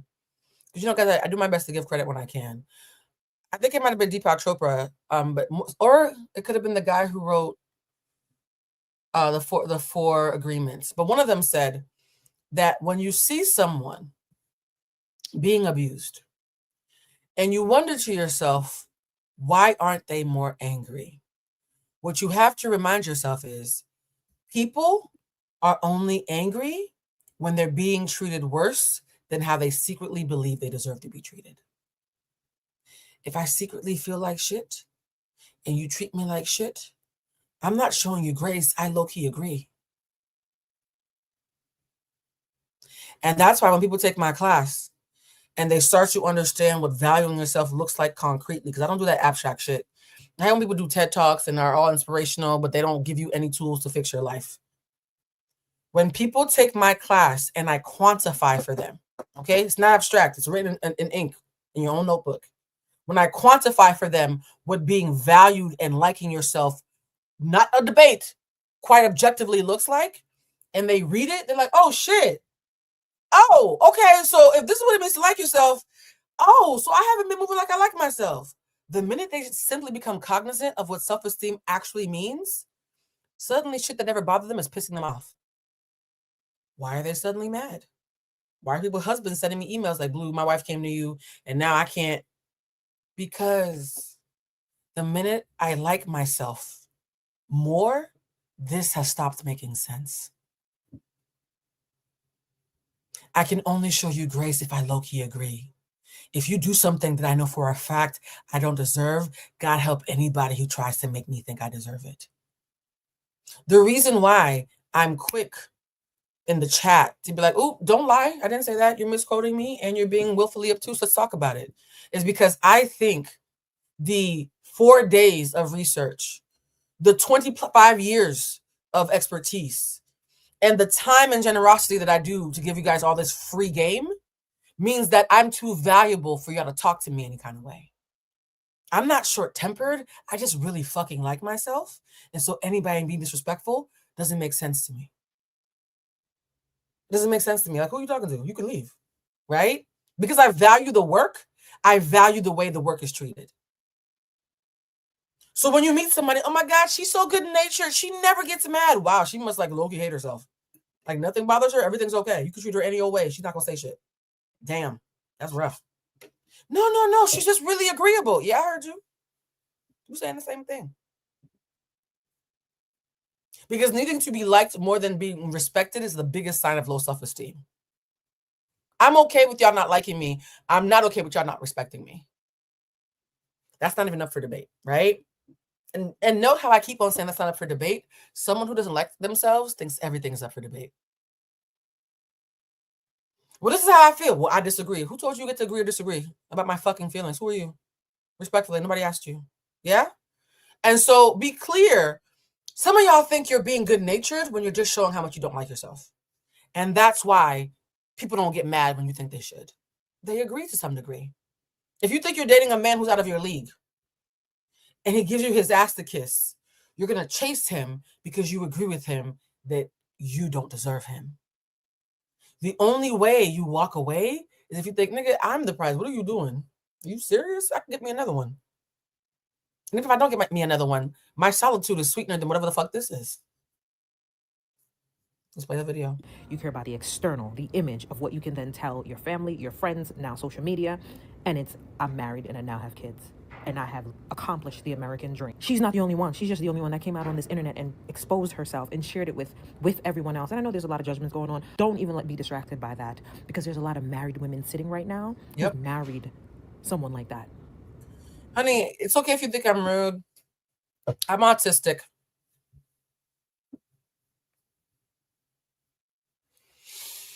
I'm a diagnosed level 1 autistic. This is the way we talk. I quite literally can't convey it differently. And it's okay that you find me rude. A lot of people find autistic people rude because our brains are very matter of fact, and nonverbal social cues and all the pleasantries you need to make things a softer landing for you, I don't naturally have. So I work really hard to infuse it whenever possible, but I'm not going to pretend like my disability isn't a factor.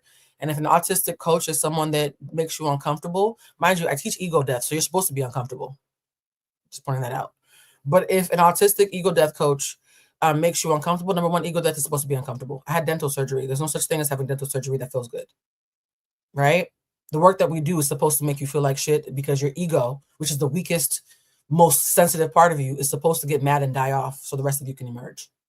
But if you do find me rude, though, I'm going to say this rather than saying it, because I'm not going to stop being autistic. You might want to find another person to watch lives with.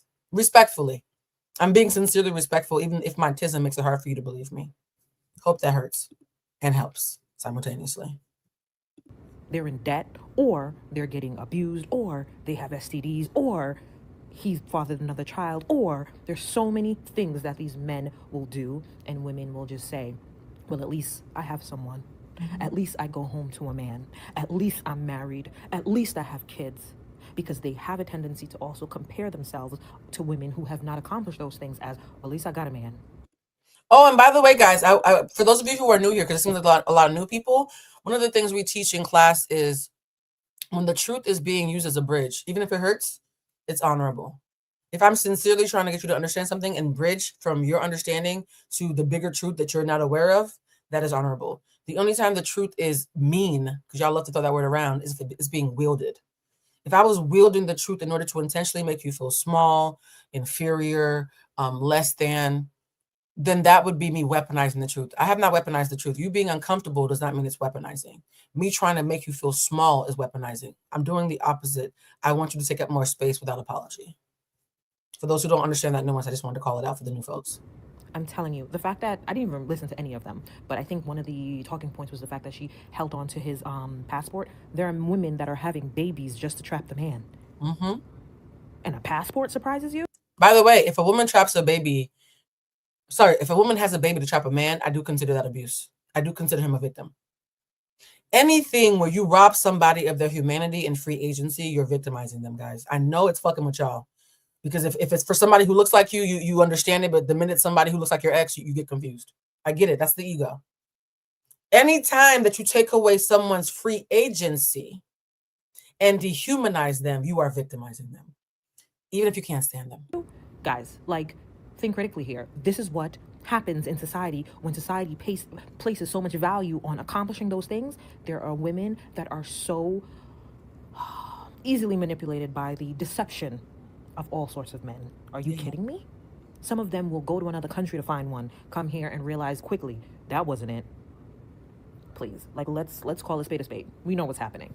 But money is where I draw the line for you young women. Stop giving men your money. By the way, I honestly believe this, and there was a video from a young white lady. I think she runs the Daddy Issues page, and she often says things that I don't agree with, but I agree with this.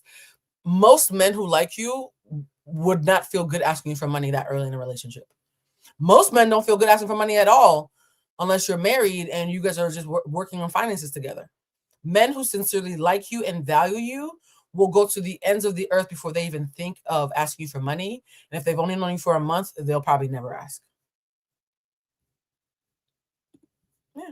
Stop having them drive your car. Don't move no man into your house. Please don't do it. No apartment. Don't buy no man no car. Advice. Oh, well, don't do it. The part in the Danish deception saga where... Now, guys, this is a video that is going to encapsulate a sentiment that I saw a lot. A lot of people were sympathetic to Onyeka, and she lost the feminist girlies, right? Because she's relying heavily on white feminism. And white feminism, I'm using that term intentionally because white feminism often does not fully understand the intersectionality of culture, race, ethnicity, and being a woman, right? And so because of that, there are people who will be bamboozled and not see the anti-Black stuff. But if you fuck up when it comes to the feminist stuff, suddenly they're like, oh, wait a minute, something's off. So the Black girlies and the brown girlies and the Asian girlies, although non-white girlies, were clocking the racial stuff and her fetishizing him being white very early. But there's one moment where I saw a bunch of white women say, now hold on, that's not very feminist, right? Because they don't know about Blackness, right? Or fetishizing a man just because he's white and mediocre. But they do know about misogyny. And so I chose this clip because this young lady is about to underscore when Onyeka lost the feminists who had her back. I completely disconnected from the story was when one of her friends calls up Onyeka and says, hey, I'm seeing your ex with another woman. And then Onyeka proceeds to describe this woman as a street hooker and a prostitute because... A street hooker and a prostitute? Who talks like that? You're doing this Spice Girl who runs the world girls thing, and out of nowhere, you start talking... Onyeka, you keep telling on yourself. That's what her friend had told her or like judged this woman to be just solely based off of like what she was wearing. She sits down and she looks at me and she says, I saw your ex last night. And I was like, I was with you till 1:30. Where did you see him? By the way, shout out to the new members who are joining, like Corey Lynn Williams 777. And for anybody who's new to me who had a rough landing today because you're being triggered by Onyeka and thought that you could be smug and judge her and realize that I'm actually using her as a mirror to reflect back to the whole chat. I hope that when you get past your annoyance or your ego flare up that you recognize this is actually a safe space. The one thing you will see in the chat is most of the people who are here all the time are trying to talk you through it rather than attacking you. And that's what safety looks like, disagreeing without attacking.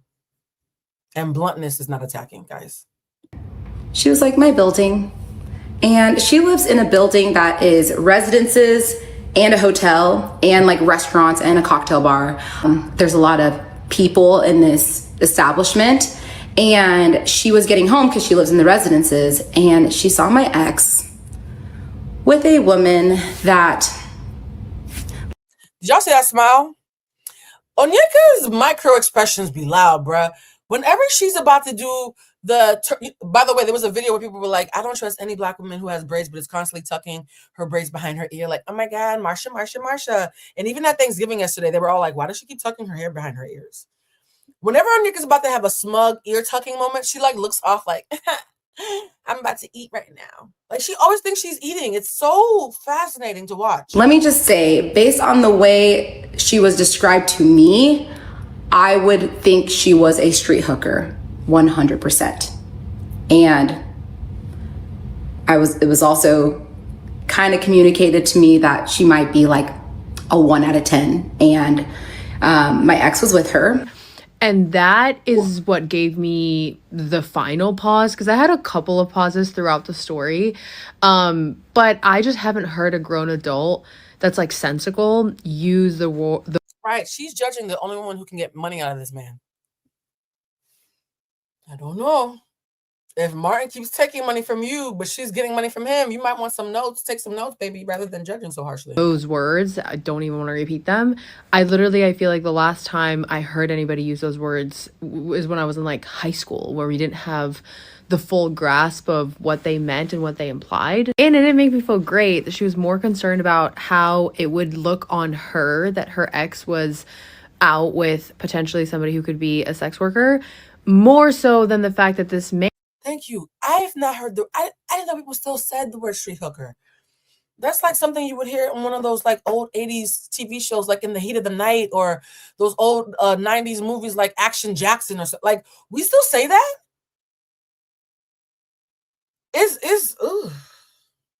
It's bizarre. Man who is like dangerous and has scammed multiple people. He's an international criminal con artist, as she calls him, is out with another woman, like another potential victim. And that's where Bingo. I thought the only reason that you are going live about this and going viral and collecting $1,500 per million views is because you were worried about other women, and you didn't want you were worried about the other women who would come in contact with him. Isn't that your premise? Your entire premise is you're worried about the other women that Martin will come in contact with, and that is why you're coming forward. You're saying that now that he's rejected you, but when you thought you still had him on the hook, you were calling them street hookers. Got it. I started to not understand the motivation behind her coming out with a story to protect potential victims, because this woman could have been another victim. Instead of talking about that, like, oh my God, he went and found somebody else so quickly, and how concerned she might be for the next woman that he found, she instead proceeds to call this woman those words, which I find to be very odd. And she also added in there, which I thought was super unnecessary, that this woman was described to her as being a 1 out of 10. Like, why is that? That's just catty. And I mean, based on what I was told, I got the impression that she was a 1 out of 10. So I'm better than her. Like, he cheated on me with a girl who's not even as hot as me. Ugh. Relevant. Why are her looks and her attraction relevant at all in this story? It did give me pause in terms of the perspective that I had on that entire situation. And then when she got scammed, eventually she went to ask like a friend that was around the time, like, did you know that he was a scammer? He was like, yeah, he scammed me, but I assumed that you were in on the scam because you're Nigerian. And I asked him, I go, why didn't you bring this up to me? He goes, well, Onyeka, you're Nigerian. Like, that's a scamming capital of the world. I didn't know if you were in on it. Am I the only one who thinks she does the voice and says that as if she was saying it to her white friends off camera, she'd be laughing with them?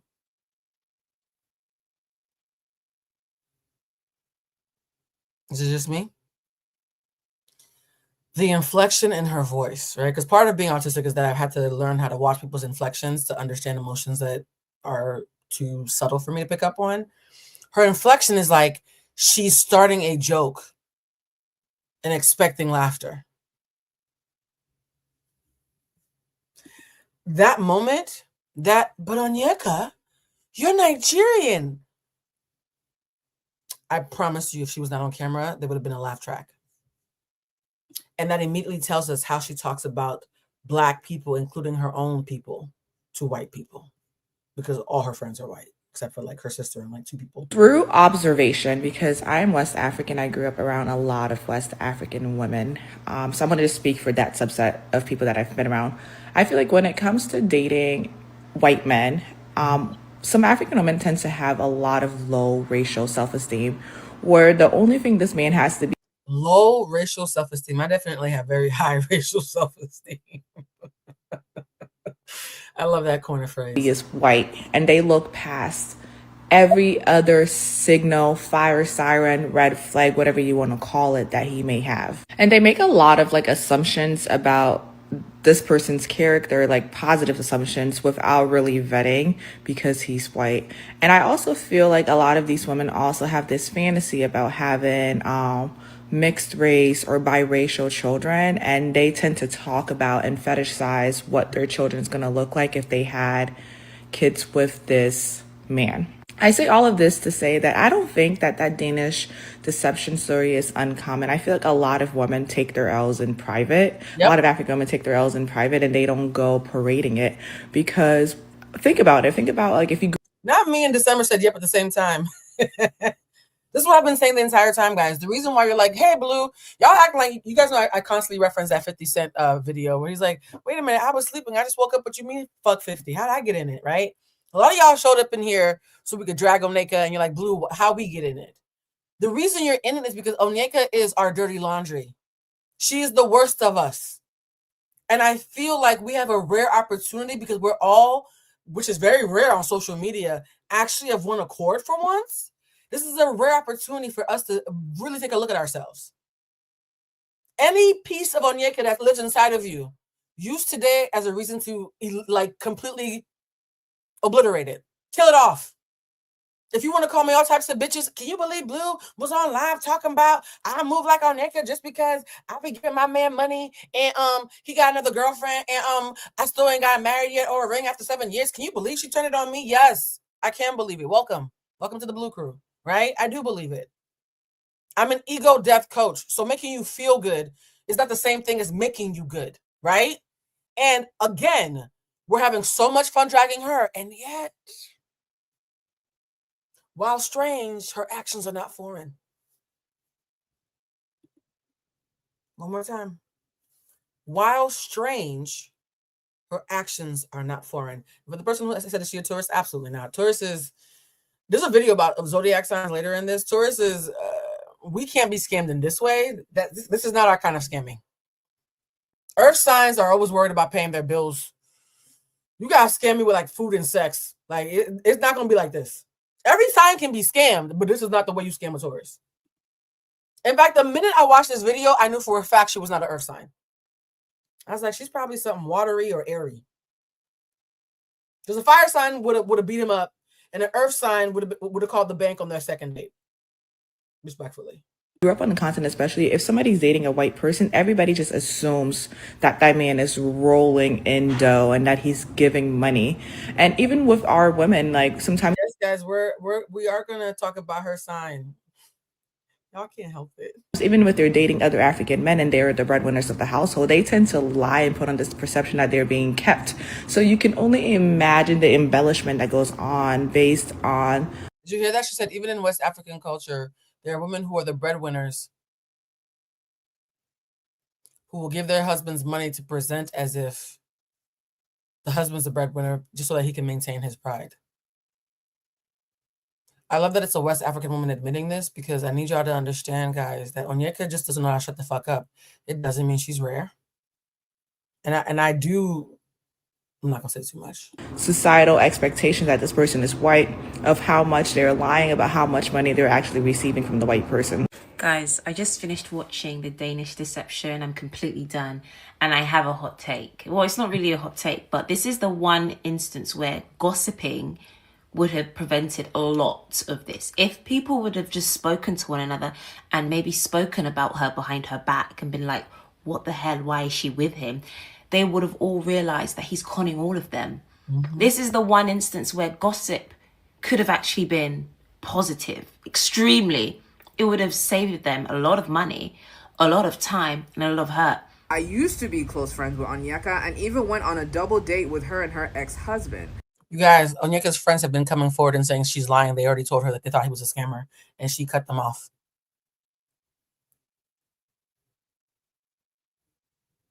Uh-oh.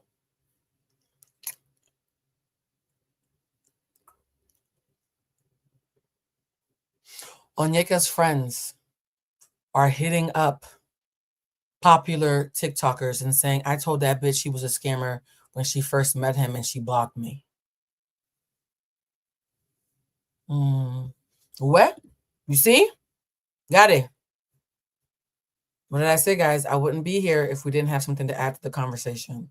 And so when I say that she attempted to victimize Martin, it's not to shoot him bail. It's to highlight how full of shit she is. Let me give you a perfect example of a kind of woman.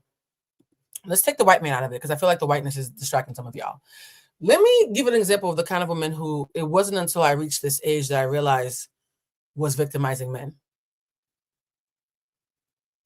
When an older woman always dates younger men, and mind you, I date younger men and I don't do this, so I'm so relieved that this doesn't apply to me. When an older woman is constantly dating younger men and or broker men and complaining that they're only good for sex, but finds it hard to date men who are her equals, she is victimizing them because what she's signaling is, I don't want an equal. I want a man that I can treat like a son and fuck like a husband. Not all women who date men below their rank are being victimized. Some of them are intentionally picking men who they know they can always shut the fuck up. Some of them are picking men on purpose who they know they can always keep in check. Some of them are not running from that masculinity that we all talk about. Oh, I don't want to be too masculine. Some bitches like being masculine. You guys, if you not haven't noticed, we're telling the truth today. And what did we say? You can victimize somebody and they can clock it and capitalize on it, right? When I was entertaining Icky last year, I could tell that he thought that I was a desperate, thirsty sugar mama who wanted to be in control. He actually seemed disappointed that I wasn't. I was like, I don't want to be your mother. That's gross. The fuck? You a grown-ass man. For those who are saying Candy and Todd, now come on. Is Todd younger than her? I thought her and Todd were the same age. Oh, the money part, yeah. Right? I've dated younger men who were surprised that I didn't want to mother them, who were surprised that I didn't want to be hyper masculine and controlling, who were surprised that I actually wanted their feedback and treat them like equals. Oh, it's just usually when I date older women. Oh, that sounds unhealed. That's gross. I thought we were the same age. You got a beard and I moisturized. I didn't know that there was an age difference. The fuck? That's ew. The reason why I can clock those women is because I'm constantly watching men be stunned I'm not one of them.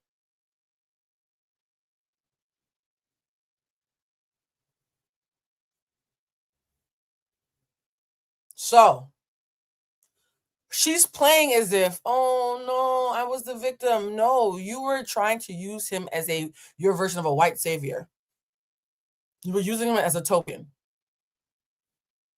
Right? But now your friends are like, she's full of shit. We told her. We've been told her. Which means when that young lady earlier said, Clark said, girl, how are you mad at his family for not telling you? You didn't tell your friends and family, even after you found out he was a scammer. And the money he scammed from them, he used to pay for your shit on trips. That's the take that I'm not hearing on TikTok. Everybody on TikTok is yapping, and I get it. But there's a level of nuance. This is so rich. This is like in the same way that Nigeria is rich with resources, which is why the United States government wants to invade them and tell this story that there's a Christian persecution happening, when in reality, they just want an excuse to have access to Nigeria with America's backing it so they can rob them of their resources. This feels just as rich with resources. But everybody's only scraping the surface and they're missing all this precious soil underneath. A lot of y'all got aunties who act like Onyeka, respectfully. When we were friends, I told her to be careful of that man, and it seemed too good to be true. And he was suspicious, and she wanted to hear nothing of it. Quack, quack, quack, quack! Breaking news! The mystery has now been solved. I freaking told you guys. I told you there is nothing new under the sun, and human beings are so fucking predictable. Guys, I told you guys, we already admitted that Christians are being killed, so please don't bring the whole Christian genocide here. Did you not hear what I said? I said Trump is using what's happening to Christians as an excuse to invade Nigeria. If you're going to push back, listen to the fucking sentence. Seriously, guys, the defense of this is gross today. I did not say Christians weren't being killed. I said it was being used as an excuse for America to invade Nigeria. We have moderators, but if the new folks continue to be combative, and if your dick gets hard saying I disagree, you can go. There are plenty of simple bitches on YouTube who are going to say what you want to hear. Sincerely, enough. It's starting to get disrespectful now. Enough. I told you that they would have been friends that would have given her the real. There would have been friends that would have warned her, and chances are she cut them off. She said she was legally blind and she cut them off, okay? And lo and behold, a friend has come forward, and that is exactly what happened. This is why I say, that your experiences, while they may be painful, they are not unique. Yeah. They're not unique. When you get warnings from people that are more experienced in life than you, or when you see she thought her friends were jealous because she wanted her friends to be jealous. Sometimes people think people are jealous because they're actually jealous. Sometimes people think people are jealous because they have past trauma that they're misapplying in the present. And sometimes people think people are jealous because they need and want people to be jealous in order to be smug and have that Joker smile with their chin in the air in the golf cart. I feel like Onyeka needed people to be jealous, which is why she was so quick to assume it and block people. Story on TV, etc. You have to take wisdom, like learn from other people's circumstances, because there is nothing new under the sun. I'm I'm not playing the clearing energy bell. I am going to spray the air and just start blocking people. How about that?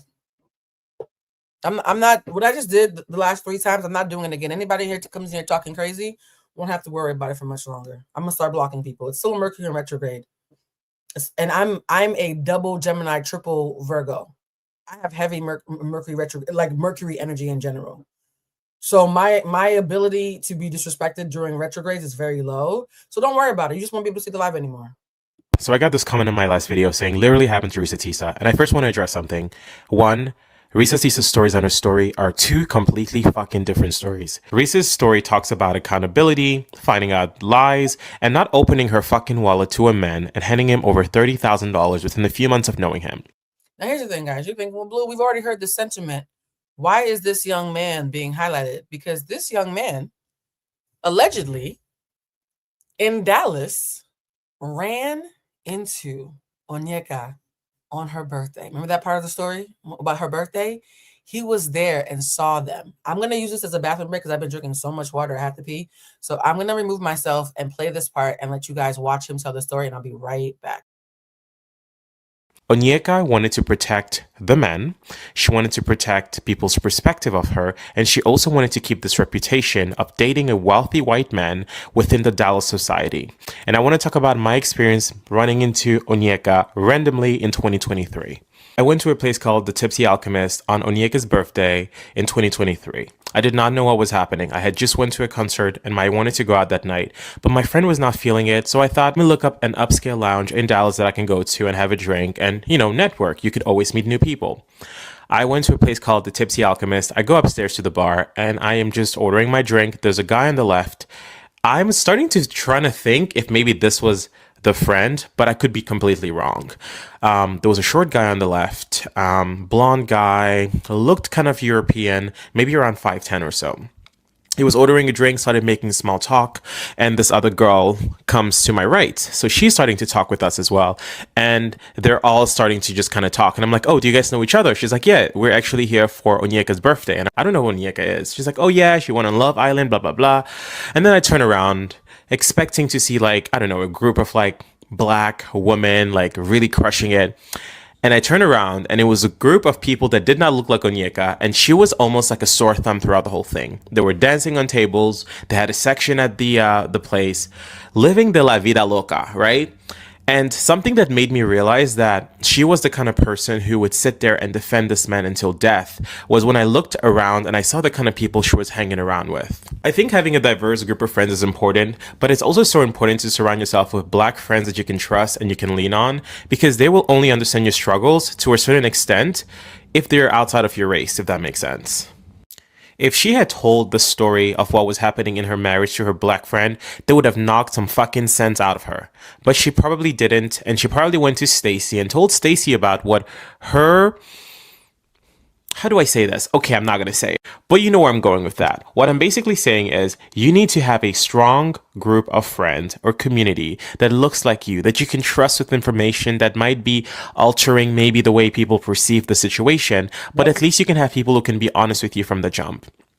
Let's also not pretend like this girl had these best financial practices because she lived lavishly. That's how she appeared on Instagram. That's how she wanted to show off. And that's exactly how she lived. So pretending like maybe the guy was the only reason they had financial struggles speaks of volume in terms of accountability. Because I'll give you an example.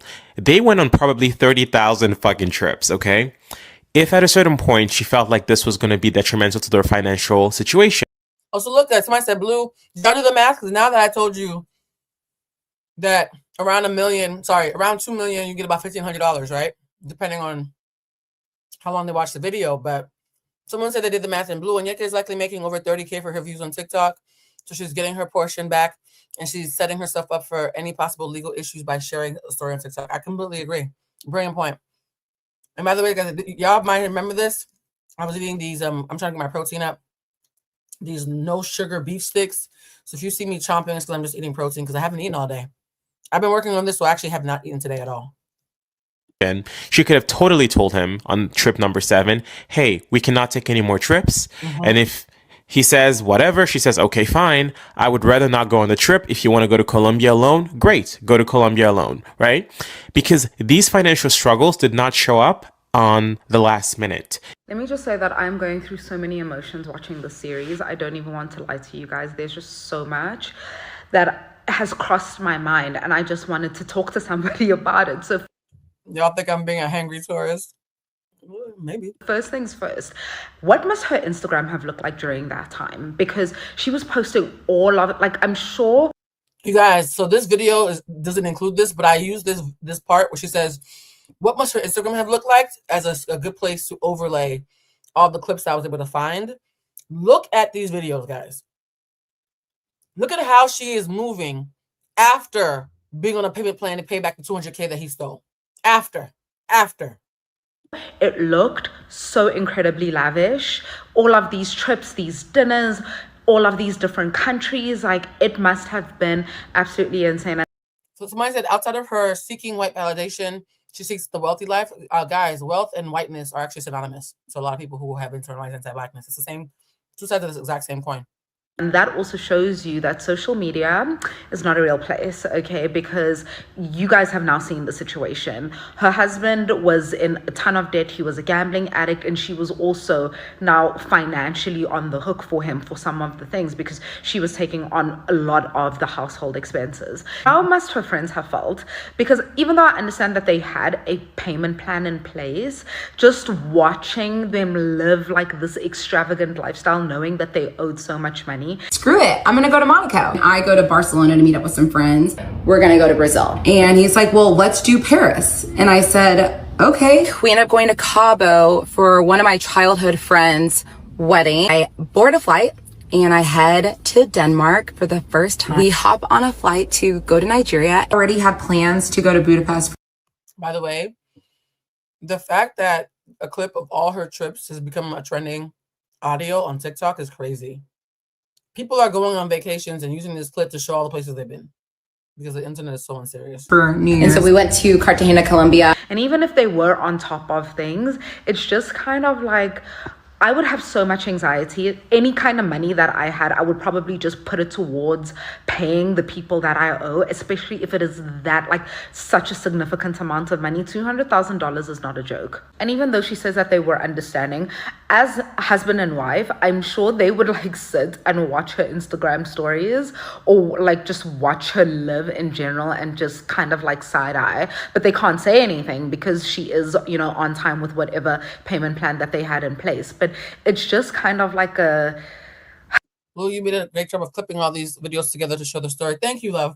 I wanted to make sure that anybody could jump in wherever they are. I will say this.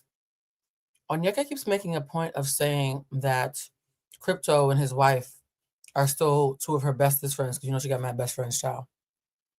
And how much she loves them and this, that, and the other. And a part of me is wondering if she's doing it to make it awkward for them to come forward. It's a little heavy-handed. And also, when I saw this video, to be fair, because y'all know that I don't use tribalism or bias as a reason to not be objective.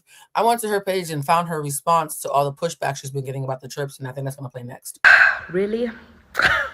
Really? Did we have to go to the trip? And also, when he was resetting all of the times, you know, when he had to leave after 90 days, why didn't he go back to Copenhagen? Why didn't he just go home and then come back instead of them always having to take a trip? I wanted to take a moment to address a very hot take, which is the trips. Yep. And let me start by saying that I completely understand where all of you are coming from. If I was on the outside looking in, I would be like, why are y'all taking these trips when you owe these people money? So let's talk about it. I have been an avid traveler for over a decade. Traveling is one of my greatest passions in life. And I've now been to 27 countries. And I was a big traveler long before I met my ex. Because it was such a big passion of mine, I decided to try to make it into a business.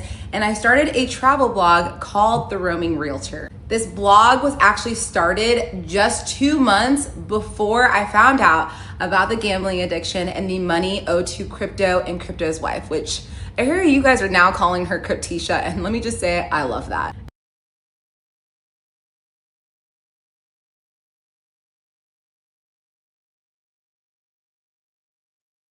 That's the first honest thing she said in any of these videos. The term shit-eating grin. I used to wonder, well, that's a weird corner phrase. What does that mean? I finally understand. The way that she is so giddy by being viral, she can't stop smiling. I love that. Look at you finally telling the truth. She can't stop smiling. She is so beside herself with joy about being this relevant. She has never been this relevant in her life.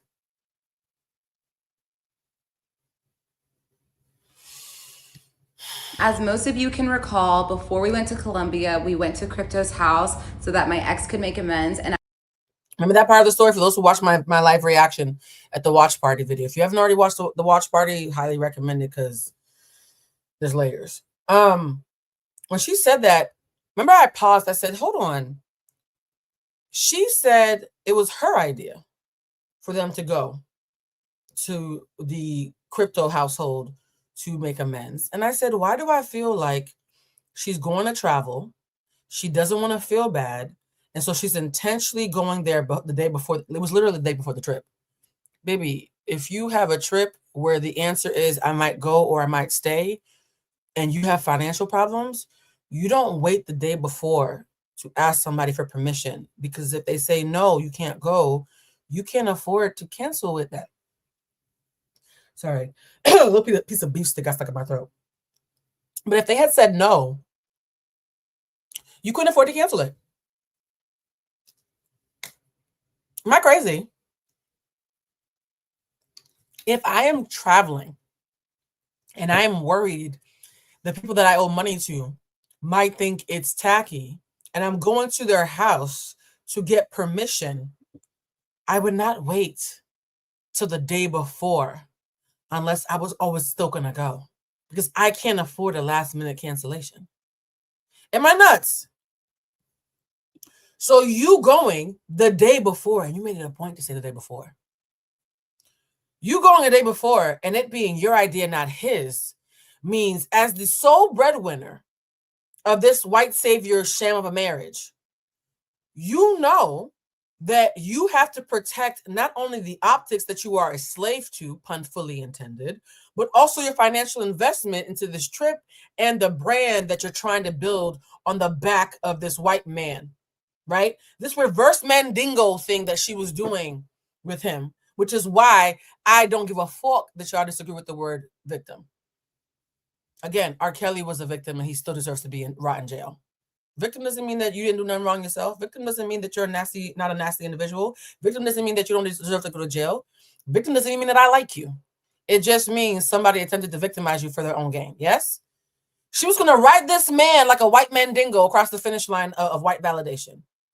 And she went to Crypto's house the day before just so she could make this video. She went, and mind you, I'm a Gemini rising, and so I don't know if this is good or bad. It's very easy for me to tap into the mind of manipulation because manipulation is often just math. Yeah? Manipulation is just math.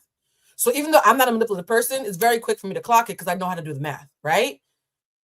So if I know that I want to get ahead of any bad press or bad optics, and I don't want them calling the police while I'm in Cartagena because we out here outside acting like we live in the high life, I'm going to placate you by playing victim, crying, offering not to go, but also laying it on thick and tell you that my entire life savings is actually invested in this business for the last 2 months, and I'm going through it, and this is the only thing that brings me joy because I've been traveling for 10 years.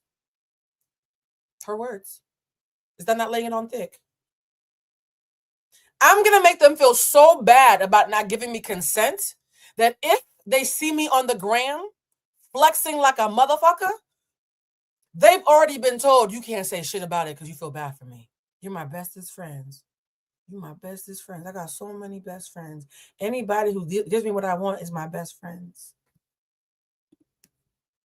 All this video is doing is confirming that my hunch was right. So I feel like everything she's saying is having the opposite effect on me that she wants it to have on y'all.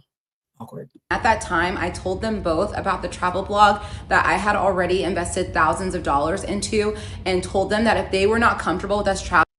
Did you hear that? I told them that I had already invested thousands of dollars in my travel blog, but if they're not comfortable, I won't go. If you traveling, we would not do that because I did not want to be disrespectful to them. And they made it very clear that they wanted to support this business venture. And they also did not want me to stop living my life because of the mistakes made by my ex. Something else to keep in mind is that I didn't want you to stop living your life. Going on a luxury vacation with money you don't have is not. worked very, very hard for my money. And a majority of these trips were funded by me with my own funds. That doesn't make it better, baby. You just told us you're paying for dick. Oh, no. Oh, man. This is a rough watch. We came up with a payment plan that was agreed on by everyone involved, and they were fully aware of our travels, and they were 100% okay and comfortable with it. I am still very good friends with Crypto and Crypto's wife to this day. I'm so grateful for them, and I hope this clears the air for all of you. Again, I understand how it looks, so I just wanted to put this out there and speak on it once and for all. And I also wanted to make it very clear that what you guys are seeing is a very small slice of a very big and very complicated situation. So if there's any other things that are being misconstrued, I am more than happy. Misconstrued or clocked?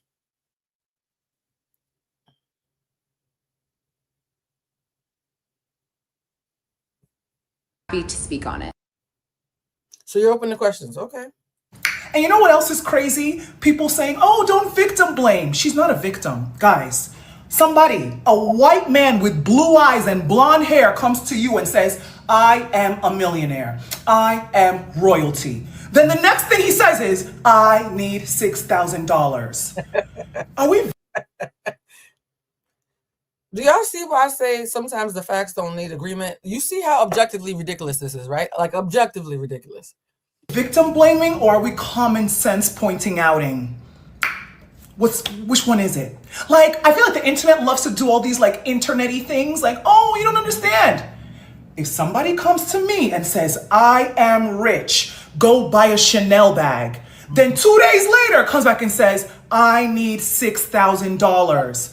I know this is a scheme set up by Todd. Poor Todd. Hello? Mind you, this girl, she wasn't even like in her early 20s. If she was like in her late teens, early 20s, I could understand. Homegirl's in her late 30s. You work in real estate, which means you verify people's funds before they let them buy houses.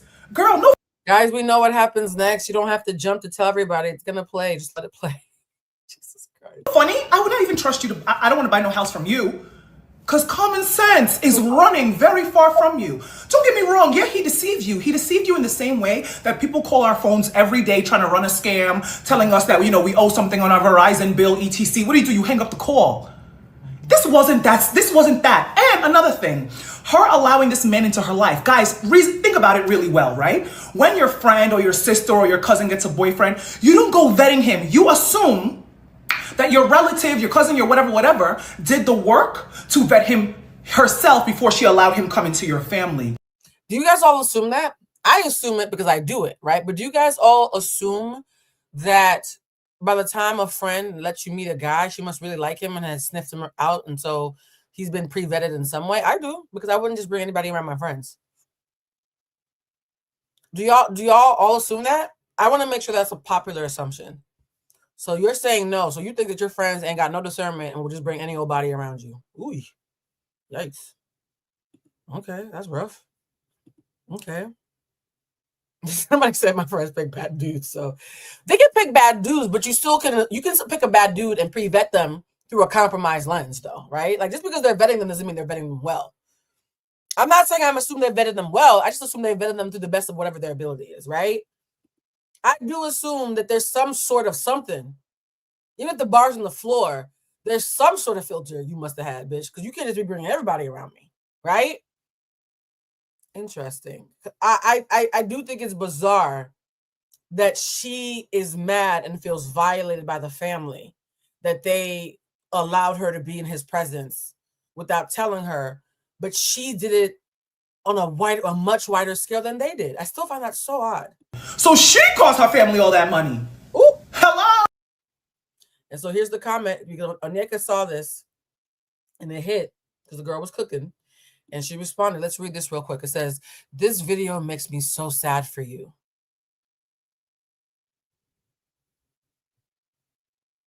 When I say don't be writing me funky comments and shit like this, If you come in my comments talking about this shit, it makes me sad for you. You want to talk about blunt or rude? Y'all were talking about rude earlier. This is rude. This is not the truth. This is the truth being used as a sword. I'm trying to tell you my truth in order to shank you and bring you back down to size. People who call me rude don't understand the difference between what I do and this. This is rude. This video makes me sad for you. Putting out the Danish deception isn't about looking for sympathy. It's about educating others, exposing patterns of manipulation, and preventing more victims. Bruh, stop tongue kissing ChatGPT.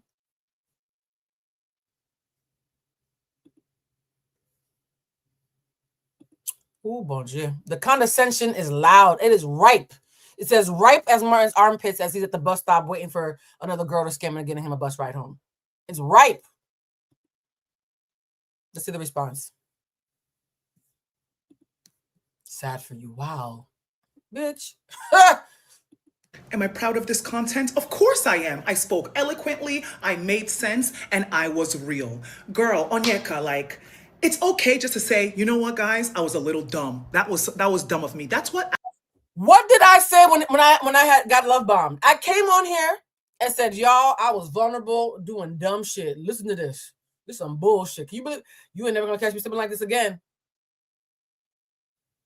It's actually easier to do that. But again, if your ego is holding you captive, then it's incredibly hard. But if you're not trying to feed an agenda and you just want to set the record straight so people can stop lying on you, you're gonna say you're dumb. Yeah. He got good dick and he was tall and I wanted some curly hair, Jussie Smollett babies. I would have respected that. I might have felt bad for you, but I would have respected it. You know what I mean? Let me just play. I love that we all agree on this. Actually, like, connects people to people on the internet. That's what made Risa Tiso so likable and gave her a career after this. Be so for real, girl. You know, a little bit of you like the fact that, and hope I'm not overly clocking your tea right now. I'll hold your hand when I say this. We all saw your Instagram, you know, we all see you at the end of all the photos with all your white friends. I'm sure it gave you an ego boost, you know, a social bump when you came in with this tall Danish white man that went to Europe with you in Kenwa. Now you're feeling, you know, more accepted by your white friends. Yep. Now you're feeling like, you know, your white friends are feeling like your husband is hot. Let's talk the real. The only brand deal she would get was from like Charlie Kirk's organization or some shit. And she'd probably be excited about that. We're going to talk about that in a second. Reality teens now. It's okay to feel like that. Like, that's not an issue, but don't act like, oh my gosh. Really? Only one man. His dog is this. His apartment. For the person who are asking if we've gotten to something, no spoilers, please. Thank you. Are flooding. They're catching on fire. This one. The IRS is taking his money. He's going to court here. Like, auntie, even you too, you're a Nigerian girl from Dallas that goes to the village. Be so for real. Off to the village. You know I had to go find some footage of the village, yes? Because I'm petty. I'm not messy, but I'm petty.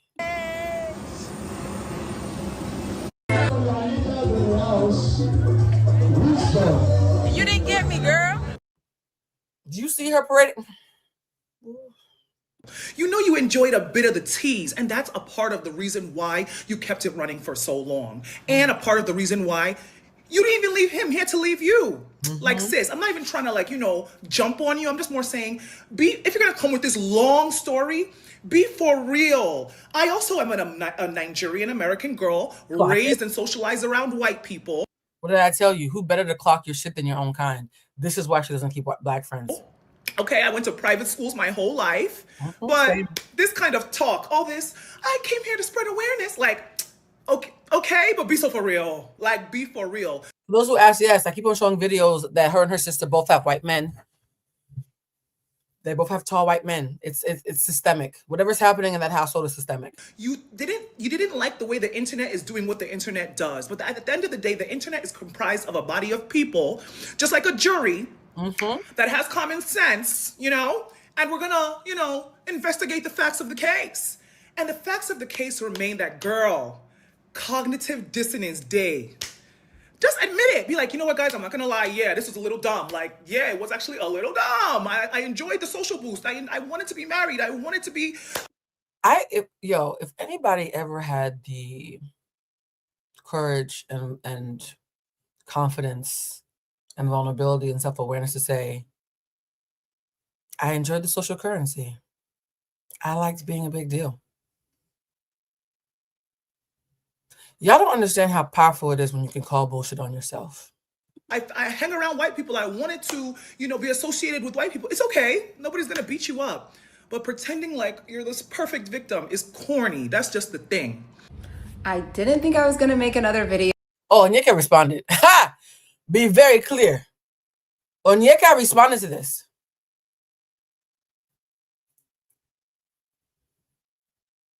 I thought you felt so sorry for her. Onyeka responded. About and it would turn into a tirade of lashing out against Black women for the rest of the week. Y'all saw how I played videos by white and Black people of different genders and sexual orientations. And yet, Onyeka got a bee in her bonnet, and now all she's doing is going into Black women's comment sections, losing her shit. Victim blaming, but I received this message and I could not bite my tongue anymore because y'all, what are we doing? I received countless messages from victims similar to this, and it's just so heartbreaking because I thought that me sharing my story would give them the courage to come forward and share their stories too. What are you, Joan of Arc? You got dicked down by a white man who had no money. Like, what are you, girl? But they're seeing a lot of the backlash, and it's being directed towards the victim and not the abuser, and that does not make any sense to me. People go through situations similar to what I went through. They're already experiencing so much shame, so much embarrassment, so much emotional trauma, and these comments are actually contributing to the silence of other victims, and because of that, you're giving the power back to the abusers. Scammers don't prey on stupid people, they prey on... Somebody said, Onyeka, please be quiet for your lawyer's sake. You know what's so funny? I'm not Nigerian, and yet it's not hard for me to do my best to be respectful and say Onyeka, right? If I can say Tchaikovsky, I can say Onyeka, right? She mispronounces her own name sometimes. My middle name is Emanuela. I can't imagine being so whitewashed that I can't pronounce my own middle name. There's something so bizarre that she says that being Nigerian is her biggest flex. Again, optics, because it's cool to be Nigerian right now. Back in the 90s, I don't think it was her biggest flex when people were getting called African booty scratchers and Haitians were getting made fun of for being like Nigerians. Come on, right? It's trending. Being Nigerian is your biggest flex, but you can't say your own name. Ooh. On vulnerability, hope, love, and most importantly, trust. If y'all have any negative comments to say, feel free to send them directly to me because I can handle it. Oh, you would love it, bitch. You love the relevancy. I'm sure you want us to send it to you. She would love this video. Oh my God. Us spending 3 hours. Oh, she would love this video. Y'all can call me a pick-me girl. Y'all can call me desperate. But guess what? The only people who I care about. You heard her. She said, y'all can call me desperate. I promise you, she's been, me and Onyeka have probably been neck and neck watching her videos all week for today. Neck and neck. About their opinions are the people that know me as a person. A lot of y'all are making this into a race thing, which does not make any sense to me because a lot of Black men and Black women scam all the time. Are you being willfully obtuse?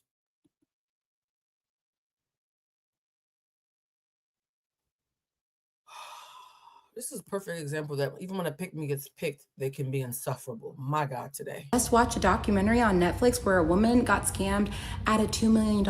And guess what? Her husband was Black. And this might not be your...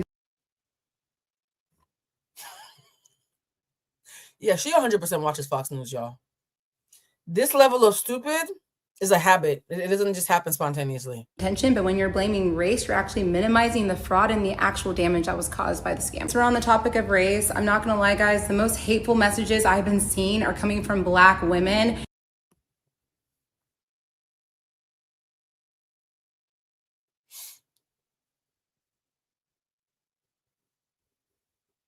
Give me a second.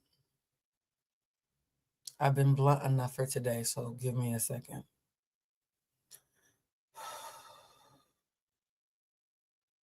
What a fucking dodo bird. And that's actually really surprising to me because I thought we were here to protect each other and lift each other's voices. So what's going on? I'm not gonna fight hate with hate, so I'm just gonna end this video saying let's all... It's hate? We are harboring hate. all do better. Let's practice empathy. Let's practice love. And if you're a victim out there, just know that your voice deserves to be heard. That level of virtue signaling does not work on me. Why is she extra mad at Black women? Not me looking exactly like the picture. See, at least you know it's not a filter. Why is she so extra mad at us? Everybody was talking about her. Everybody. How we get in it? At least we were being funny. All of y'all motherfuckers, fuck you, die slow, motherfucker. My fofo make sure all y'all kids don't grow. You motherfuckers. The way Black women responded to this, like, now, bitch, what you mean you mad at us? The white man took your money. How we? Y'all know when we talked about Real Housewives of Potomac and how Angel has such a hard on for Wendy that if somebody else slaps her, she'll still blame Wendy. If Giselle calls her a catfish, suddenly it was Wendy. That's how I feel about Onyeka and Black women. How is it that you spent all this time frolicking through Copenhagen and Cartagena and Rome and all types of places, but somehow you're mad at niggas? How? How? Sorry, I'm getting frustrated. I really despise the way this girl moves through the world. It is everything that I am against. If I shit a turd of all the nastiness that I hope to never harbor into my body, it would look like. Let me shut up. Sorry. Can't be us or see us. Onyeka blocked me. Oh, thank you. I've never been so happy to be blocked by someone. My feed is less of it. So I'm actually really, really grateful. Thank you, sister. If somebody can send this to her, screenshot it and send to her. I don't always agree with this girl. And, you know, I'm not a hater. Even if I don't agree with somebody, if a broken clock is right twice a day. But this, I agree with her. If Onyeka blocked me, I'd be okay. Free me from this. Free me from trying to be the Danish dilemma / deception correspondent. Please block me. Keep me blocked. It does not help that by the time I got to part 24, I saw that she was following Candace Owens on Instagram. So I was like, for those, all of you who are saying that Onyeka reminded you of Candace Owens, she would take it as a supreme compliment. oh, okay. What I thought was happening is not what's happening. I like to give people the benefit of the doubt. I like to assume that, you know, all things held together, people will act in or think in their best interests. And I do still stand by the idea that, like, now do y'all see why I didn't want any spoilers? The story makes more sense when you savor it rather than rushing through it. Patriarchy convinces women to abandon their common sense in pursuit of a man, because like having a man being with a man is the ultimate realization of a woman's humanity, basically. But this is something else entirely. This is a level of stupid that I fear I could not have accessed, because then I really started thinking about it and I'm like, so the girls responding to how some women were being toxically positive and saying, no, we have to, you know, support Onyeka because this could have been any of us. That's not true.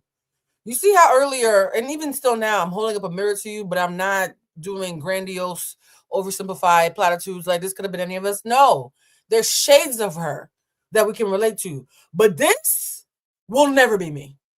You quite literally will never see my pro-Black ass giving up the keys to the kingdom for a white man who looks like a backup dancer for the village people. That is quite literally never going to happen. So it could not be any of us. I vehemently disagree with it. Could have been any of us. And yet there are still shades of her that we can all recognize. I'm being more intentional with my language. And so she's saying that she was part of it could just be any of us. And then she came to her senses when she was like, no, girl, that couldn't be me. Never mind. I'm happy she came to her senses. In like a few months of meeting and knowing him, he told you a couple of things that would have easily been verifiable as to whether they were true or not. First, that he was a royal. He held a royal title in Denmark. I found out that one of my classmates, like they had a family member on a Supreme Court in a European country. I went and looked that shit up immediately, and I found that lady very quickly. Like public figures. When you're just in passing casually, not sleeping with, not trying to build a life with, not trying to give a green card to somebody, and you hear something fantastical about them, you're like, oh, wow. Is there any information? If it's something public figure facing like royalty or the Olympics, right? If I told you I had tuna salad for lunch, you can't Google that. But you could Google if I went to the fucking Olympics. Monica, you work in real estate and IT, and you were on reality television, and you're chronically online, and you think I believe you that for 3 years you didn't Google this man? 3 years? Onyeka, you already have been so deep into the TikTok algorithm that you know that we called you desperate and that you know that Nigerian women have their foot on your neck. How is it that you Googled us more than him? And you're not even fucking us, and we're not white. Girl! Public roles like that, there's information about that on the internet. Second, he said that he went to the Olympics twice and represented Denmark. Once again, there's and got the gold once. He didn't just go to the Olympics. He got a bronze and then a gold. You think a gold medalist is not on the internet? Let me put my voice down. Sorry. Information about that on the internet. So even taking that at face value, right? She went to visit his house, and he lived in a normal Danish house. Like the house was so normal that he got irritated by the poverty of his parents because he wanted to go back to her nice house in Dallas, child.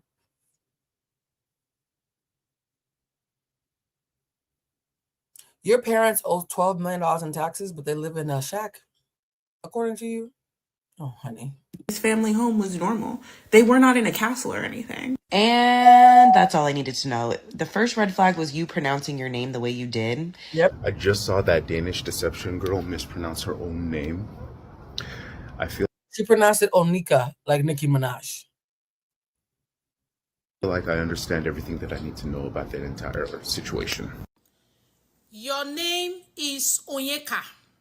Repeat after me. Say it together. Onyeka.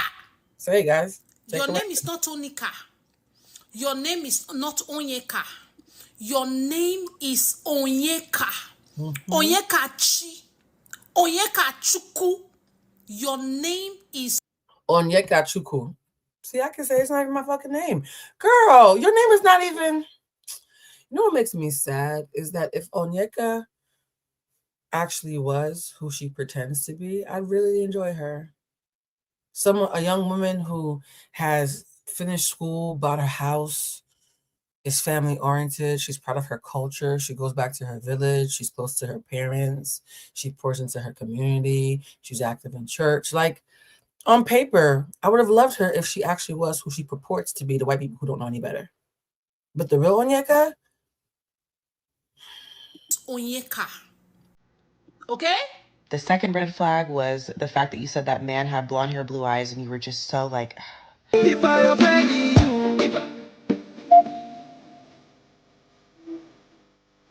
I love this song.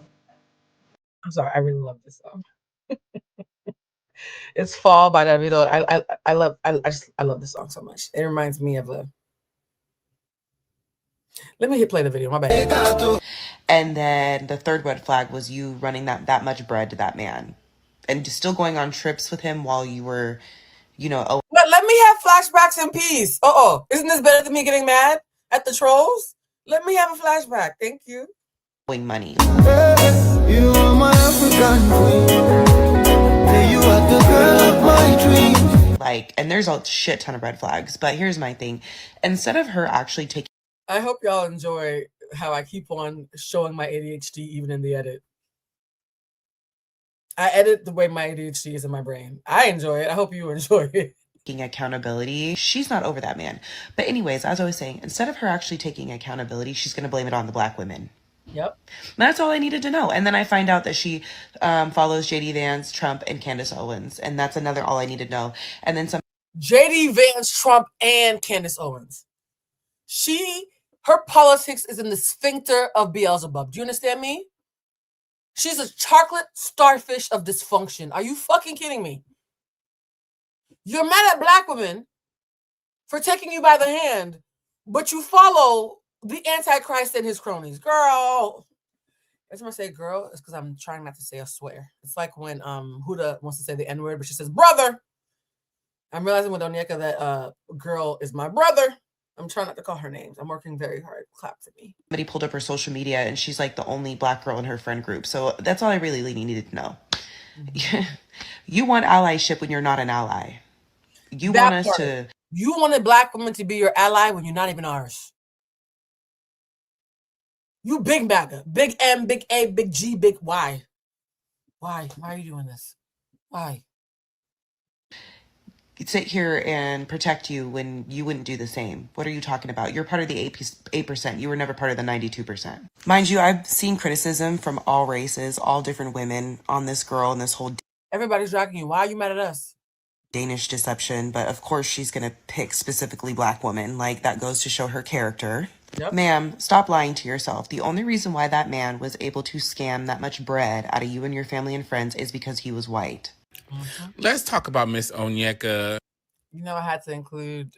I felt that by this point in the video, I was going to be a little bit annoyed and need some comedic relief. You guys know I love Dominique. So let's see what Dominique has to say. I hope I said her name right. And the Danish deception and her foolishness of anti-blackness today. Oh, yes, you're right. There are 2,334 people in here. Hit the like button, please, please, please, please. If you want more content like this, if you want the algorithm to push me out to more people, if you want to help me reach my goal of having 1,000 members by Christmas, I think we're at like $7.99 right now. Please, please, please like, share, subscribe, all the good stuff, because whether you agree with me or don't agree with me, you have to admit this is well researched and entertaining and some degree of quality. All right. Can we just admit that objectively? That seems to be the word of the day. Can we be objective? Whether you like me or not, you have to admit this is quality content. I've seen cheaper iterations of this conversation go viral. So why not us? I'm just saying. I'm learning to ask for what I deserve these days. So bear with me, because Flo and the moderators will tell you it was like a month before I even knew how to tell people to hit like. So I'm learning. Your girl is learning. And just all the things. First of all, Miss Mamas, you're not that sickening. Oh! She said, you're not that sickening. She's a pretty girl, but she's not sickening. You're right. You're not that sickening. You're giving it a lot, niece. You're giving it a lot. Mm-hmm. Ain't nobody saying that you ugly or anything like that, niece, but you're not that cunt. You're not that sickening. You're not. It's not giving 10s across the board. So you need to stop that. Yeah. 2, race is an important component, because you would have clock it. When she said making it about race diminishes the crime and the impact of the crime, I got so disgusted, because that is such perverted logic hiding behind therapy speak. And she admitted that she used ChatGPT for therapy, and we can tell, ho. We can tell. You would have never let a black man dog walk you the way you let your oppressor dog walk you. Would not have let a black man do that. And no, this is not about this part is not about the sex worker. She was talking about how she was saying race, it should not be brought up when she was chastising black women. So this is about her chastising black women as her most hateful oppressors. You were twirling on Danish dick and paying for it, but we're your greatest oppressors, girl. You surely wouldn't have sent him thousands and thousands and thousands of dollars. You surely would not have wanted to not have him believe you were a gold digger by turning down the offering of purchasing a purse. How do you say blonde hair, blue eyes, like you're chanting to some Wiccan gods, but you said we brought race into it?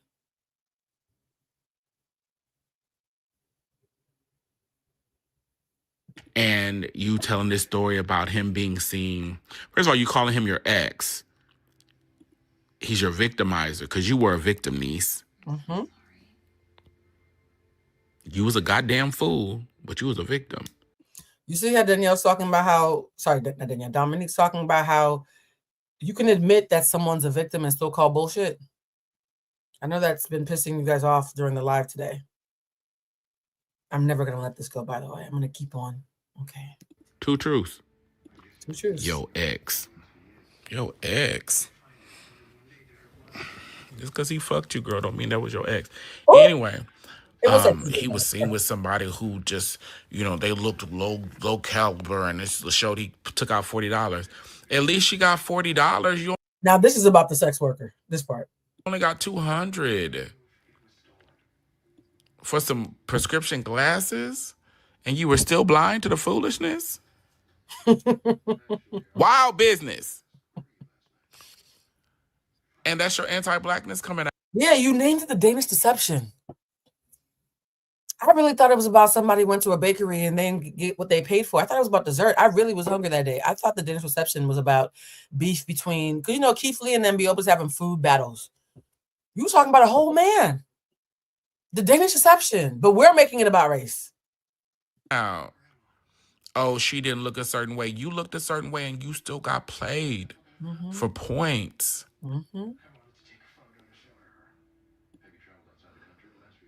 You got to let that go. You got on here and made 27 chapters of Why Am I a Fucking Fool? Sorry. And instead of you sitting in that and going to a therapist and a sprinkle of a psychiatrist and sitting with yourself, you're online trying to play in people's face. That so now why am I in it? And you could have did it. See how I get drawn. Black women were like, hold on, how you mad at? When I tell you the mass confusion when she started swinging at us, we're like, wait a minute, the white folks are talking in cap locks. We just said, no, nigga, you know better than that. Like, how? Yeah. That's one thing I will say. Sometimes something is so blatantly stupid, it brings us together. It brings us together. Seeing British babes, American girlies, Nigerian girlies, men, women. I even had a couple of videos in here of white gays, but the video was already too long, so I had to make an executive decision. But it's like hands across America. We've all come together like hands across America to say, "Ho, is you okay?" I love it when we come together like that. Speaking as a probably whitewashed suburban Black girl, I intentionally, because y'all know I do my best to be objective and fair whenever possible without pandering to, my oppressors. I was like, now, Blue, you so gully and pro-Black, it's the only reason that people know that you're not one of the niggas, right? But back in the day, before I had a platform, especially when I was working in academia, I said this before, I used to get mistaken for an Onyeka, right? People used to think that I was going to be Hillary Banks. Somebody called me one time. They were like, oh, are you one of those Hillary Banks girls? In fact, when I was dabbling with the LGBTQ+, how you doing? I'm going to always give y'all a shout out. Back when I was experimenting with dating women, I remember I was a femme. This is a quick story time, and it's usually the kind of story time that I would save for behind the paywall, but fuck it. It's the end of the month. It's the last live of the month, guys. By the way, this is the last live of this month and this week, so it's special. Oh, thank you, Vicious. You put a lot of work for this. I had no idea what this was about. Thank you for your time. Thank you, Vicious. I appreciate it. I think the reason why I take so much offense when I am maligned with lazy rhetoric is that I'm so intentional and I care so much about you guys having value and getting value from my programming. When people just roll up being flippant and nasty and combative without doing any kind of mindfulness, it's just offensive to my sensibilities. So I hope you guys understand that. Even when I'm getting annoyed, it's because I love so much that it hurts me that it's being disrespected. But I know what it's like to be someone who is attacked for sounding white. In fact, this is what I sound like after 12 years in DC. But in my 20s, I sounded very much like Onyeka, right? And I remember one time when I was hanging out with the lesbians in New York, right? I thought I was going to be a soft stud. I was no goddamn soft stud, child. I won't even take out the trash. And so there was a time where I didn't realize if you think you're a tomboy, anybody who's a stud or an aggressive immediately thinks that you're going to be wearing basketball shorts and hanging out with them. But I was like, I'm actually one of the girls. So I made all these stud friends because they thought I was a soft stud. Just because I cut my hair because I was growing locks for the first time. As my hair started to grow out and I started putting on makeup, they're like, she's not a soft stud. She's a bald-headed femme growing locks. My bad. And there was one girl in the stud group who would make fun of me and call me white girl. I'm like, oh my God, Blue's voice sounds so fucking white. Ugh. The reason why it's easy for me to make fun of white sounding black girls is because for so many years I was somebody who got accused of that. And DC did something to my voice. I never even used the N-word before I moved to DC. I never said nigga until I moved to DC and I was like, damn, there's a lot of niggas here. And I was like 30. Okay, so I never used the N-word until I was 30. So imagine me with Onyeka's voice, and I don't even use the N-word, and I'm very, very like whitewashed, right? Academic. And she was like, Blue sounds like a white girl. Like when she's on the phone, how does she pull bitches? I said, now hold on, bitch. What you mean how I pull bitches? Are you serious? In the words of Michael Jordan, I took that personally. Oh, I don't pull bitches. Okay. Because when they thought I was a stud, studs get more leeway. It's almost like men. Like the heteronormative mating dances that permeate gay spaces, that's a whole other live in itself. Yes? For those who are saying this is hilarious, this is the way I talk in the members' live. So maybe if you want more of these stories, go join the members' live, because this is a rare treat. So I'm like, I pull bitches because they think I'm a pretty stud. You have a medium attractive face. What the fuck do you mean I don't pull bitches? And this is before I went to therapy, so I was in my full toxic peak. So imagine me, 23, soft stud, toxic blue. Okay? Yes, they would have called me a STEM because I was not a soft stud. Again, I just shaved my head to grow locks, but they thought I was a stud, and people kept wanting to have sex with me. So I was like, okay, well, if studs get sex easier, they do. Studs are like men. When you walk into a party and there's one stud and 5 femmes, you're getting laid, right? So I was like, I'm playing along, but I'm actually a girly girl. Awkward. So I decided I'm going to show up to my friend's birthday party, and I'm going to dress like my full femme self. So I show up to the party just like a femme. All the niggas, the studs, freak out. What you mean you a femme? Now, I can't tell you the rest of this story outside of the paywall. And my members know why. But some stuff happened at that party. And only the femmes were allowed to partake. And guess who was a brand new femme? I'm not going to share too much. You guys, Flo, Bree, Gia, if you're in here, remind me to add this to the story time list for the members only area. A lot of stuff happens that night. And let's just say when the night was over, I made it a point to fuck her girlfriend in front of her face just to spite her. Because I don't pull bitches, right? Yeah. And they stopped calling me a white girl.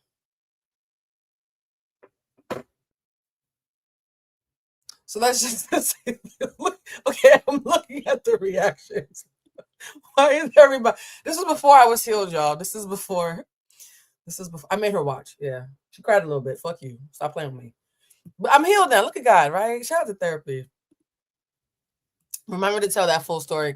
I literally cannot say it outside the paywall. I was hella toxic. The reason why I understand toxic people so much is because I had my turn. Yeah? Who better? Who better to teach you how to go from toxic to healthy than a bitch who went from toxic to healthy? I got my job working at Harvard, working on the emotional intelligence curriculum 6 months later. So this was like my last toxic hurrah.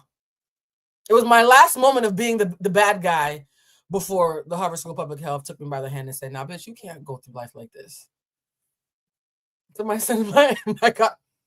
Yeah.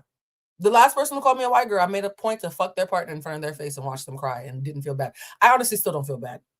I'm not even gonna lie to you. I still don't feel bad. But I will say this.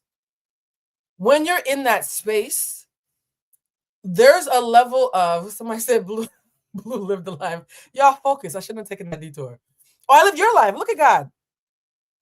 When you're in that space of being that whitewashed and being that prissy and white presenting and all that good stuff, because I'm from Boston, so I had to unlearn that shit. There's a certain level of disdain you have for Black people that you don't fully recognize until you start doing the work. That Blue at 23 would be stunned to see the pro-Black EQ coach that you see before you.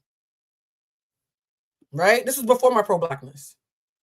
I did a lot of anti-Black shit, which is why I can clock anti-Black shit, right? Who better? And so, why y'all still laughing? What? Y'all, come on. No, don't sex shame me. No, that's not sex shame. I was the bad guy. Anyways, that's all to say. When I was doing this video, I thought about that. And I said, Blue, find someone or find people who sound like the way you sounded back then. What would they say? Because I feel like they're the closest I could get to the old Blue giving her feedback, right? And so that's a long-winded way of saying this girl sounds white and identifies as a Valley girl-ish Black girl, and she proudly admits that. She proudly says she dates white men, And even she's giving Onyeka the side eye. Finished the Danish Deception, and yeah, that girl is MAGA.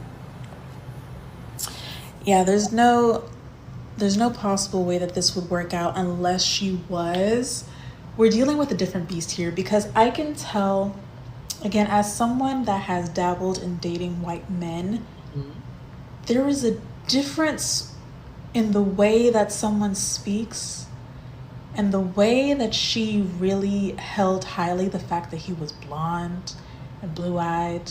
You guys clocked that. You said the way she talked about blonde hair and blue-eyed was suspect. And even when she mentioned race and blackness, you could see a discomfort there because it's something she's used to doing. I'm colorblind. Why are you colorblind? Being black is not a bad thing. My race is not the issue. Racism is. I don't want you to be fucking colorblind. I like being black. She's for them people. Unfortunately, she is for them people. The Danish Deception series was very Republican coded to me. I'm not sure if she's Republican. I'm just saying it was very Republican coded. I was on live earlier tonight, and I was talking about the parallels between MAGA voters, which she follows Donald Trump and JD Vance, and classic, typical. Could have fucking seen that from a mile away. Yeah. But the parallels between those voters being swindled and voting against their own interests, particularly those who are marginalized or poor, and voting for Donald Trump in some sort of deluded attempt to align themselves with the patriarchy, align themselves with white supremacy. She was protecting this man because she was so excited to. Shout out to Southern. I want to shout you out. Southern Belle GA Peach 6380. Wow, that's the name. Shout out to all of you who have become members. I really do appreciate it. Be desired by someone who looked like him, blonde hair, blue eyes, white chiseled skin, whatever the fuck she said, which was an absolutely insane description anyway. The only people I remember talking about blonde hair and blue eyes, goddamn. Have I realized that we all have red nails? Oh, I love red nails. I think red nail. I'm going through this 80s thing, and I just love the classic 80s and 90s fineness. And in the 80s and 90s, they loved red nails. I know you guys did the white toes for the hoes movement. I'm having a red nail kind of year, and honestly, it's doing me well. You wanted to keep this man so badly. You were so desperate for his attention that you knew how dangerous he was, okay? You knew he was taking money from you and that he had gone so low as to take money from the people around you. Yet you continued to go on trips with him. Yep. Which also, you're a terrible fucking friend. How are you? Thank you. You're a terrible friend. You're Natalie or whatever your best friend's talking about. Oh my God, she's pure. She's salt of the earth. She's Jesus Christ. I saw her levitate at brunch last week. No, she's not.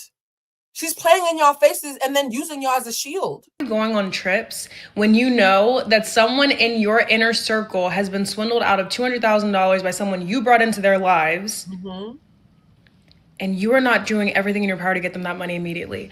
I would be selling cooch and cheeks on 42nd and Broadway if I didn't have the money to give back to my friend, and I wouldn't be going on a goddamn trip to the grocery store before they got paid, let alone Panama. I hate owing people money. If I owe you money, I will chase you down a day early. Come take it. Come, just get this out of my face. It's not my money. The minute I owe somebody money, it's not my money. Take it away from me. I don't want to touch your money. Take that shit back. It could be my Taurus pride, but I hate owing people money. I'll send you a Venmo picture, a Cash App receipt, and send you a fucking Gmail invite, a Google invite for when the money's about to arrive. I'm one of those. I don't play that shit. A girl's trip, and he paid for my flights and all my girlfriend's flights and everything there, trying to, I guess, I don't know, flex on us. He actually did pay for some things. He paid for that. Yeah. That still sounds crazy as fuck because he should have been paying for his debts. Thank you. Hello? Onyeka is reminding me a lot of Kemi. Remember the... So this is the Irish contingent. There was a couple of Irish girls. Yes, even the Black Irish girls have joined this. We've all really come together. There was a couple of Irish videos that I really wanted to share, but again, this video is getting long and I want to end it within this hour. I want to end this live so you can already see why I had to make some executive decisions. But one of the Irish videos I kept in is that she was talking about how there's a politician who, and guys, please educate me on this because I didn't have a chance to look up this person in particular. There's a politician who's very anti-Black that she's saying that Onyeka reminds her of. Politician that said she doesn't identify as Nigerian anymore. It just reeks of racial insecurity. Both of these women are so embarrassed by the fact that they're Black that they will do anything in their power to latch onto white. Skin color is literally going nowhere. If you have issues with the fact that you're not white, you need to go see a therapist. You be fool. I know be fool. You be fool.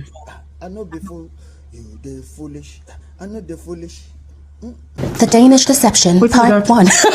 Oh, y'all know I had to have some Igbo girls have a moment, right? Because who better than call you in than your own again, right? These girls are very fun. For those who don't understand accents, there is captions. Let's listen to what they have to say. I'm sorry. Onyeka, Anika. I'm sorry. We didn't mean to like. Oh, we did. Onyeka. Let's start with like teaching you how to pronounce your name. Yes. It's Onyeka, not Onyiki. Not Anika. Not. She's never gonna live down the fact that she can't say her own fucking name half the time. There's moments where she can say it, and then there's moments where I don't know what happens. She turns into Nicki Minaj. It's very peculiar. A name is such an intimate thing. A name is such an. How do you not know how to pronounce your own name correctly at all times? Not Anini. Not Anini. But you know what? We don't want this video to go too long. Yes. So, as your elder Igbo sisters, we're going to drag you a little bit. Okay. A little bit. Okay. Girl, you fell all our collective hands. Hell! And especially as an Onibo girl. What do you mean? Like, why? I knew that there was a problem when that girl could not pronounce her name. Hell! I knew that from that moment. You allow Oyibo run us. Now all of us are run street. To be honest with you, allow Oyibo run us street. A Denmark boy. Hey, and the only reason why you accepted that was because because he was white. Yeah, if he was Chijoke, he was giving. If he was Chijoke, I do not think she would have, or her family would have given over $300,000. If he was Chinadu, Obina, you could tell I did a lot of Nigeria. Anyways, I'm just saying, the fact that not just her, her entire family was so bedazzled and enchanted by whiteness. It's not just Onyeka. It's systemic in her family. It's systemic, guys. I promise you it's systemic. Everything from the video of how her families were lit. Come on, man. Come on. If her family didn't approve, she cares about family so much, and I do believe that. That's probably the only thing I believe she said, is that she cares about her family deeply. She cares about her family so much, she would not do this unless this was something that was normalized and consented to in her family. And Ebuka, that did, we did not even do 1%. Yeah. You would have finished that. Let's give our audience context in case you haven't seen it. Okay. It's so funny. I actually cut off an Irish girl and replaced it with a Scottish girl. So thank you for letting me know. I had one girl who flat out said I'm Irish, so I wasn't self-identifying. This girl didn't say what she was, but because they sounded similar, I assumed they were the same. Thank you for correcting me, love. Go to TikTok and search for The Danish Deception. It is a 25-part series by this Nigerian Igbo girl. My heart just broke as I said Igbo she's girl. White. She's a white black girl. By this. Mind you, for someone who's so proud of being Nigerian, how much you want to bet that she can't stand Nigerian women who are this proud? You're saying you're proud of your culture, but the more I see women who are actually proud of their culture, I have a hard time believing y'all can get along. Babe named Onyeka. She can't even pronounce her name. Onyeka. Her name is Onyeka. Who is greater than God? Hey, God. We digress. All right. But what I'm trying to tell you guys, this is spoiler alert. If you haven't watched it, go watch it. Go and watch it too. But she had, dated this guy for a period of time, and he basically scammed her at the end of it. This scamming, eh? So and not be even like a stupid kind of scam that somebody like, how can they tell you that they are from royal family? Yeah, there was so many red flags. The thing that's so funny is they're saying you didn't just get scammed. It was a stupid scam. Like, he didn't even break a sweat. I will say, people who are like, even when Natalie said it, even the first young lady said it, well, he must be a great scammer if he's scamming so much. Are we sure about that? Because the one scam that we know about in 27, 28, and now I think last time I checked 30 parts, we heard 5 hours of storytelling and nothing he did was smart or good. So is he a good scammer, or are women just really that sad and lonely and thirsty for companionship? And that's not judgment. I'm just perceiving, not judging. Yeah? Is he really that good? Because it is a stupid scam. It's a very stupid scam. So I find it hard when we're like, oh, Martin is this mastermind. No, Martin's not a mastermind.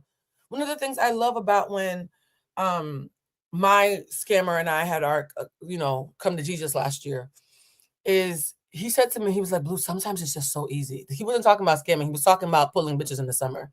He was like, as a black man who likes black women and who prefers plus size black women, you don't understand. I go into any day party. It's so easy pulling women. I barely have to do anything. Mind you, we're on a date when he's telling me this. I remember thinking to myself, I was like, are you one of those guys who thinks that because there's one man for every 20 women, you don't have to try as hard? I asked him flat out, and he smirked. It was an Onika smirk, actually. Not Onyeka, Onika, right? Isn't that how she calls herself? And he was like, no. He was like, yeah, I mean, it's kind of true. And I clocked it like, ooh, this is a red flag. You think that any black woman is just going to be so happy that you're a black man who dates black women.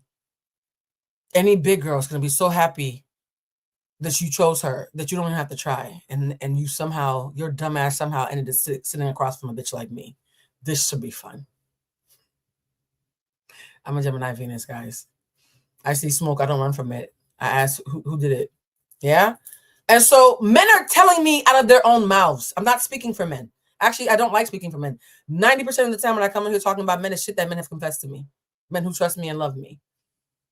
I just find it bizarre. I find it so bizarre the way this young lady is moving.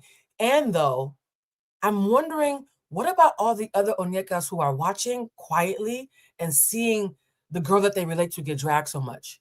Are they being changed, or is their dysfunction just going to mutate in a way that's more palatable? Because fuckboys mutated, so why can't like self-hating, pick-me's? Fuckboys have now become performative males who walk around with matchas and beanies, holding bell hooks and tote bags to pretend that they're evolved feminists when the whole time they're still the same old fuckboys. If men can mutate in their bullshit, I fear that there's going to be a splinter of Onyekas who are like, oh shit, I don't like the version of me I see in her, let me change.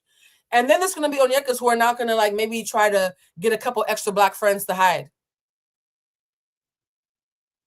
I can see it going in either direction. Already, my sister, I don't know what you were on. No, she thought she was going to be the next Meghan Markle. Oh, you are the Meghan Markle of death. No, but let's, honey, okay, honey, all right. honey. Let me speak the language you understand. You're a moo-moo. You're a moo-moo. Where are our Texas sisters? You don't. Sorry, I know that. The Texas sisters. I would love somebody from Texas to have a little mea culpa. I'm not gonna speak on y'all's behalf. Nope, you're not about to have a bunch of Dallas and Houston Nigerians cussing me out. I've done enough for this month, yeah? But I would love for the call to come from inside the house and for somebody who is more qualified than me to have the conversation about what's happening in Texas. I know that Houston and Dallas are two different parts of Texas. I didn't conflate them. I said them both because a Nigerian from Dallas will cuss you out for saying that from Houston and vice versa. I've already learned the hard way. But if there's any Nigerian influencers from Texas who want to have this conversation and would like me to come along to help them flesh it out, let me know. I might be open to it. First of all, she's not a baby. She's 31. So this is probably not your first love. And even if it was, the benefit of falling in love in your 30s is that now you're wiser, now you're smarter. Nothing you did in that relationship or in your narration, as far as I'm concerned, was smart. Internalized racism. It wasn't. Yeah, I'm sorry. It was giving pick me. I'm sorry. Internalized racism. Oh, I love how we're all on the same fucking page. Because now white guy. I think you fell in love with the idea of what it could be. Yep. I'm sorry, Google is free. Hey. The moment he told you he was in the Olympics, the moment he told you his family was, and we have ChatGPT. Yeah, exactly. The moment he told you his family was a royal family, it's a simple search. Wow. Or pictures or something. Even when you are talking to him, be like, okay, well, show me pictures. And then who are all these people around you? I'm sorry, you don't have. Now hold on. Why is everybody from Houston recusing themselves and reminding me that she's from Dallas? Does Dallas want to speak up? Because Houston is making sure to divest from about a dozen people from Houston came forward to say we ain't got nothing to do with this. If anybody from Dallas would like to speak, I'm not being facetious. Don't let the autism make you think I'm being passive aggressive when I just talk like this. If there's anybody from Houston, not Houston, stand up. If there are any Nigerians from Houston who want to speak on behalf of, is this y'all's norm? Let me know, please. I'm trying to create a space. All I'm seeing is Houston saying that's not us, that's them. Yikes, not Dallas. I do not believe for 1 second that there's 2,300 people plus in here and none of y'all from, okay. A good set of people around you because there was Valerie, Tracy, Lucy, Nancy. So we're not racist. We don't hate white people or anything. But girl, you need some sisters in your corner, man. Like she had them. I don't know why it didn't translate. It sounded like she was surrounded by some black women. But maybe they're pronouncing that. Going hard on Dallas women. We're asking them to speak for themselves, and they're not. You know any? Please speak up. We want to hear it. Her name's like Onyeka. She mentioned her best friend. She mentioned sister. She mentioned her mom. So I don't know what went wrong. Sis, after you failed to Google him, after you failed to search, or even like, you know, what do they call those things when couples are hanging out? When you guys are like just talking, you're talking stage. Don't you exchange pictures? Don't you She was so mesmerized by the fact that he was white. Also, the moment a man has promised you a set lifestyle, before I even go there, you were too eager to prove to him that you're not after his money. I don't know why. That's true. The minute he promised you a set lifestyle, you went out of your way to show that I'm not like the other girls. What do they call that? That's a pick Misha for real. Why? Who sent you? Be after his money. Who sent and you? so what if you're after his money? There was a time you told her to pick a Dior bag. Yeah, and she picked one of Cricket. They worry you. They worry you. Okay. But apart from that, okay, we have one. I'm Nigerian living in Dallas, and her story was very weird. Thank you for speaking up. I was about to feel bad, like y'all. We've been on here for almost 4 hours. Nobody hasn't. Okay, I'm so happy that somebody from Dallas spoke up. if a man promises you a certain lifestyle from the beginning, and then like 2 seconds after, or maybe 2 months after, down the line, he's now, you know, the promise is now shifting. Now there's no financial problem. Every time that man called Onyeka, it was bad news. Oh yes. Oh yes. Seriously, it got to the point where she was like, and then he called, and then my booty cheeks would clench. Every time that man calls, something bad has happened. Like, oh God, what happened now? The dog died? Who wants a man that every time they call you, you scared? Yes. The lifestyle you promised her, every time he called her, I hate to see that man's phone call coming. And this one is not even village people. Once I pick up my phone and see Martin is calling, it's going to voicemail. Because that man has bad news for days, and you kept falling for each one. I don't understand. How could he ask your co-worker's husband or co-worker for money? Ask your sister, ask your daddy, ask the cockroach in the house, ask everybody, everybody. She said your co-worker, your daddy, the cockroach in the house. How do you ask how does a man convince you to quit your job, but then still manage to borrow money from your former coworkers?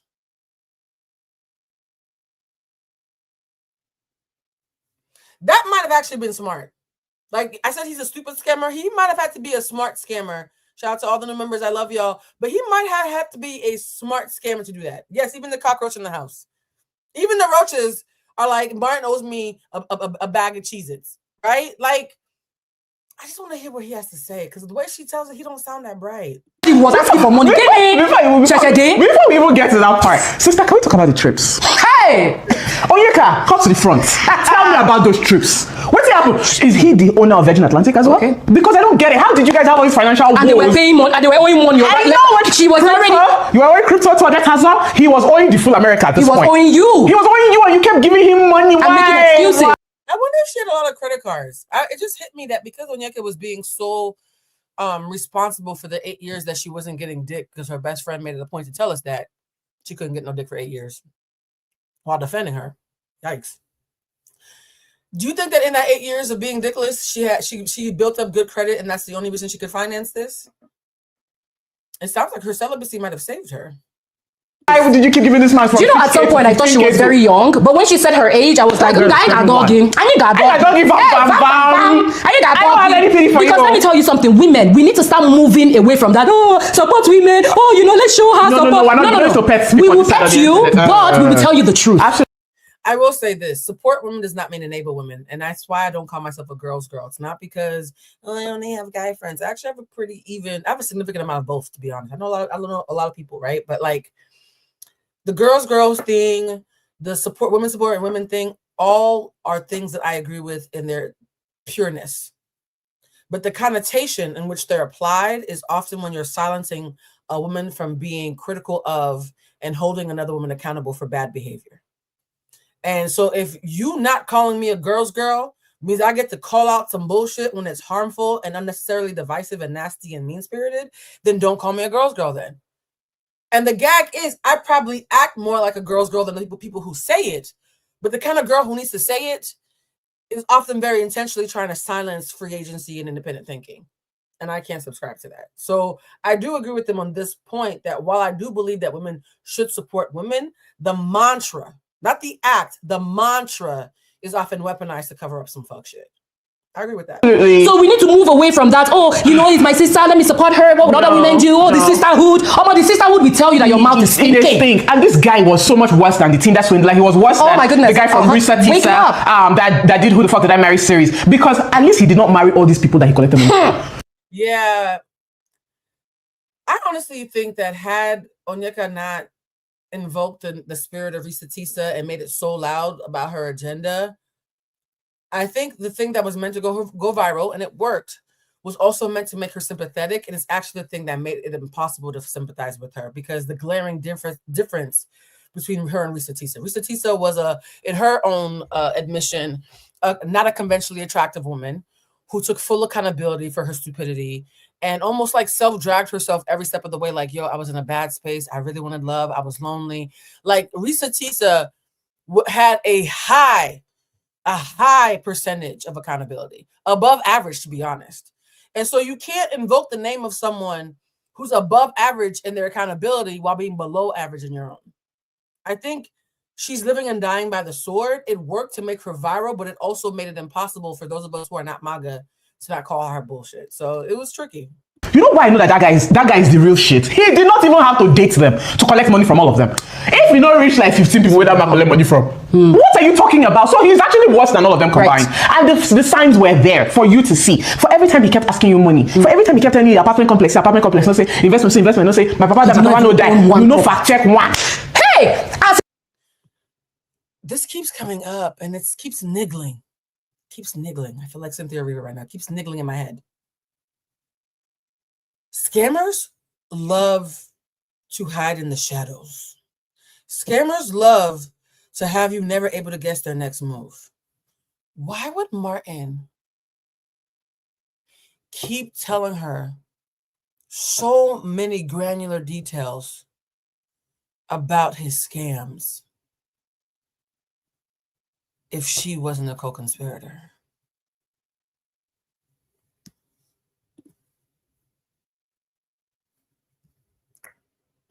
Think about it. If you are in the dark and you're stigmatized by my whiteness, and you believe everything I say, and you don't know how to Google, and it's been 3 years of you not knowing how to Google, why would I keep telling you about my watch scam and my building scam? Because it wasn't like he would tell her a story to get money. There were several stories where he was just, according to her, just telling her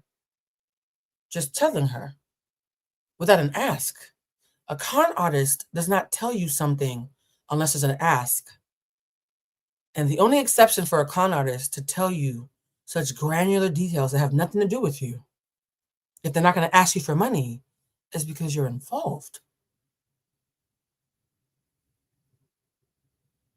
Am I the only one who can't shake that feeling? There were so many dangling stories where I'm thinking the only reason you're telling us this story is because he's about to ask for some more money. And there was no money. You just happened to know about his watch scam. Why would he just lackadaisically tell you about his watch scam if he still needs you to believe that he's a royal prince who's rich?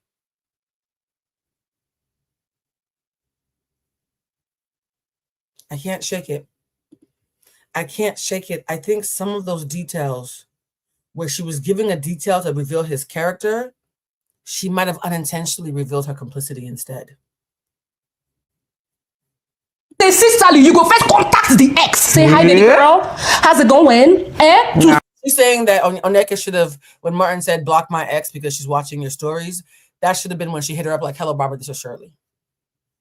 That's when she should have done it. Somebody said, why isn't Bluecentric talking Nick at the club?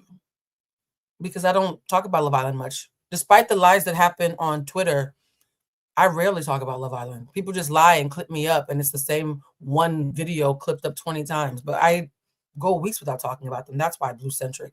That's not my name. My name is Blue Toulousema. But the reason why Blue Toulousema isn't talking about Nick at the club is because Blue Toulousema doesn't cover Love Island unless it's something big happens. Despite the lies that the Chalet's fans like to tell about me online. Yeah, that's why. I hope I answered your question. Keep it cute in here, though. Let's try to collect information, PI, this is the age of technology. Please God, whatever love that was doing Onyeka, please avoid that. Don't make me fall that kind in love. I was planning on naming one of my kids Onyeka, but I changed my mind. No, maybe we'll consider Onyeka. Wait. Oh, okay. There's some other Onyekas. I just banned that person. Flo and girls, can you make sure that you're banning people? Because the Chalet's fans, I didn't tell y'all this. Chalet's fans wrote a lie on Twitter saying that we were on this live, so you're all implicated, that we were all on live doing voodoo spells against Shelly and Ace. All my lives are up. That live, when I was talking about empathizing with the pain Olandria felt, they somehow flat out lied and said that I am doing voodoo spells with y'all because they have no appreciation or respect for West African religions and beliefs. But yeah, they were saying that we were all in live doing hexes and voodoo spells on Shelly and Ace. And I had to block about 200 Shelley's fans. And they're all fucking losers. And if you who are still in here, keep it cute. I'm going to call you a loser and then block you. Yeah? So be clear that because this is being streamed to Twitter where the bots live and also to YouTube, if you see any people randomly bring up Love Island, even though I rarely talk about Love Island anymore because the season is fucking over, feel free to block them to the moderators. All right, let's continue. I beg. So the sympathy that I think you were looking for. Also, before I wrap up, what was the bachelorette thing she mentioned while she was dating Martin? Were you on the bachelor? Were you going on the bachelorette? Yeah. She said she went. Yeah. I don't understand you. There's a saying that goes, when somebody shows you who they are the first time, believe them. You did all those things and you were still planning wedding. She was not trying to help him with her. That's the thing. After Martin confessed, after Martin got caught, after Martin scammed, after the street hooker, the street walker got $40 from Martin, she kept on saying, I'm waiting for him to propose. You're already married. So that we can have a second wedding that I can show off on Instagram.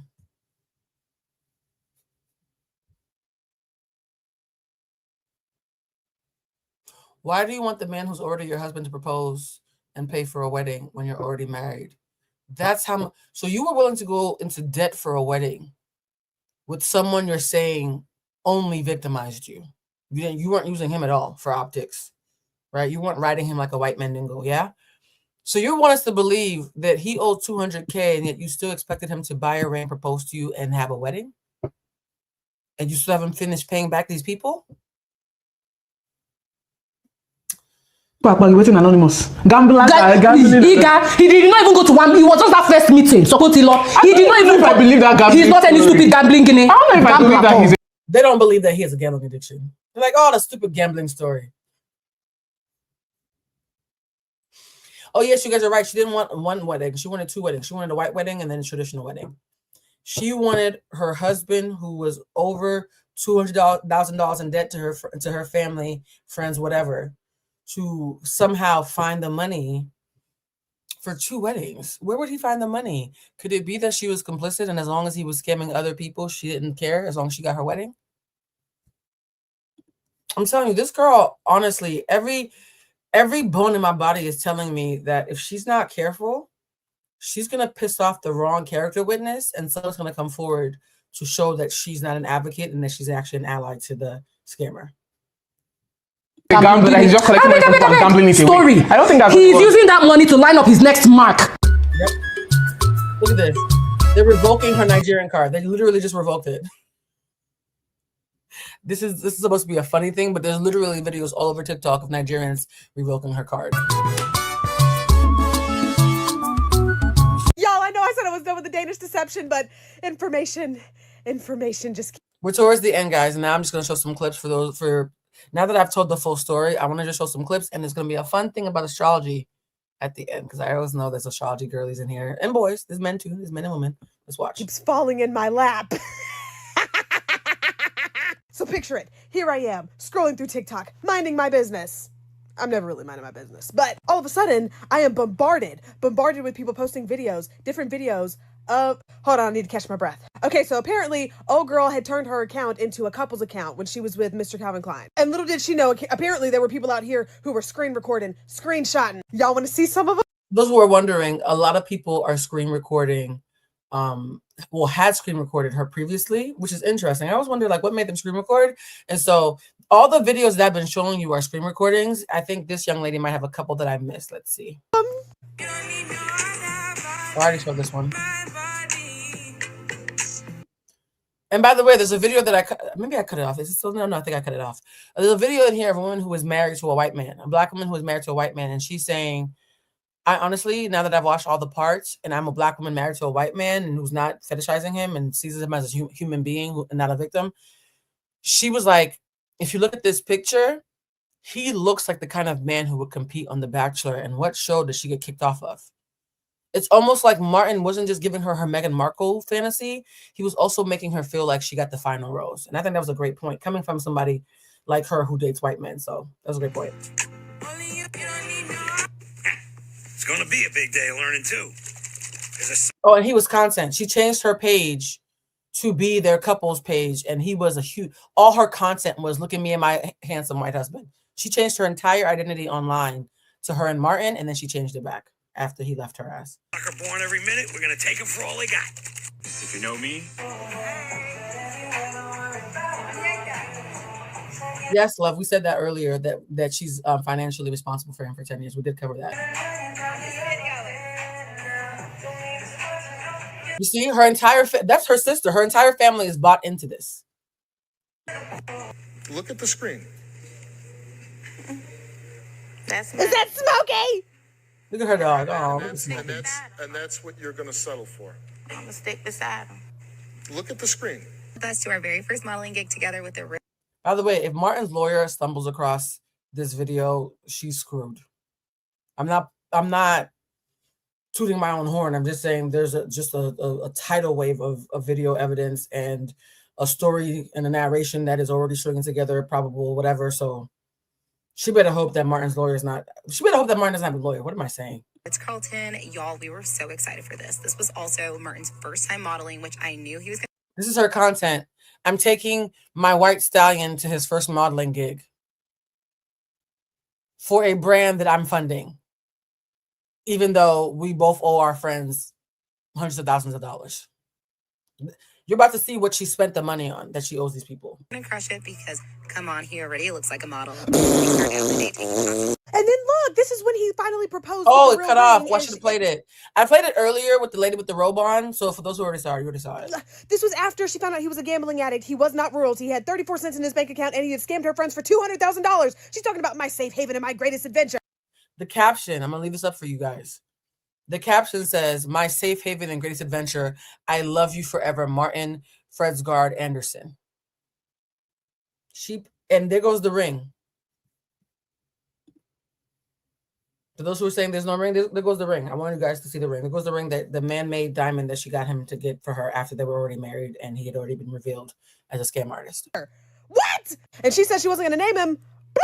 There it is, Martin Fredsgard Anderson. And then I came across a thread of comments from people who allegedly know him or knew him in real life. Huh? Somebody was like, I showed this to my boyfriend who's from Aalborg. I'm sorry if I'm butchering the pronunciation of that. And he shouted, that's Big Kyle. Kyle! Big Kyle? Kyle! What the fuck Apparently, is there's Kyle? also a little Kyle. He's a huge scammer from Aalborg who has scam stories going back 10 to 15 years where he has cheated his own friends. Huge scammer. I've known Martin since we were little. We broke off contact when he defrauded the company we both worked for. Somebody who was like, it's quite a strategy to cheat your own friends. He might have thought so he wouldn't be reported. If he had also cheated a company, they would have probably reported him. I guess you can't usually borrow from your employer, so how did he cheat them? They were like, I think the gambling addiction took hold and he had to find money one way or another. The company we worked for had a policy that they would help with addiction treatment, including gambling addiction. This way he could avoid being. Oh, so he has been claiming to be a gambling addict because it's an illness. And once it's an illness, your company can't fire you. They have to help you get treatment. So she got that scam from him. Got it. Being fired while undergoing treatment. He used his company card to make purchases. He made an agreement with his boss and was transferred to an office in Shanghai. That's when he moved to China. Remember the sister told her, like, yeah, I was trying to help him because he owed all these really bad people a whole lot of money. And oh yeah, in the story, the sister said he owes a lot of bad, scary people in Asia money. It's because the company had sent him to China and relocated him after he allegedly got treatment. Oh, Martin. We set up a payment plan, but then he just ran off to China. The other person was like really crazy, and he probably just continued in China. If I remember correctly from TikTok, it was lucky he had a gambling addiction. Otherwise, the company probably wouldn't have done him any favors. Not saying it was lucky he had a gambling addiction. Otherwise, the company would have fired him. The fact that it's taken decades, for people to understand that addiction is a illness and for it to be used and perverted and distorted in this way is really nasty work, because it just means the next time somebody who actually has an addiction is seeking support, they're going to be less likely to get the compassion that they need, which is fucked up. He lied about that too. I have no idea about the man. It just seems strange. No one has reported him, but maybe it's actually legal not to pay back loans. He said over 15 years ago, there was a post on Facebook where someone named Fabio, who was actually one of his friends, wrote something like, "Martin, you effing loser and scammer, stealing from your friends, etc." And in addition to that, a reward was promised to find out where he had gone. If there's a Lifetime movie, you know she wants to be a producer. You know she wants to play herself, child. He has been a fraudster for at least 18 years. I've been in the group of his close friends and have known him since first grade. It became crucial when he started owing Fabio money. I'm also friends with him, and he had to move out of the country and ended up in China. Oh no, that was crazy. Martin is completely out of reach, but if Aalborg is so big that he can get lost there, I hope they found him. When there was no other way out, he moved to China. However, he moved back to Denmark, where I know he scammed 2 women at the same time. He has a tarnished reputation in Aalborg. What is his reputation? Owes everyone money, takes the ass out of everything and everyone. Also, his best friends he grew up with, his family, he has a huge problem with gambling addiction. I really can't get over this one. My man bringing up something I did today that bothered him. Me trying to decide if I should apologize or bring up something he did wrong 6 months ago. Girl, you knew! She was making funny TikToks about their arguments. What were they arguing about around that time? This is the woman who has a, I said I wanted every demographic to get a lick in or to have a say. So we covered Black girls who are told all the time that they sound like white girls. We covered Black people, white people, men, women, gay, straight. I think we had an Asian in there as well. And now I wanted to show a Black woman who's married to a white man.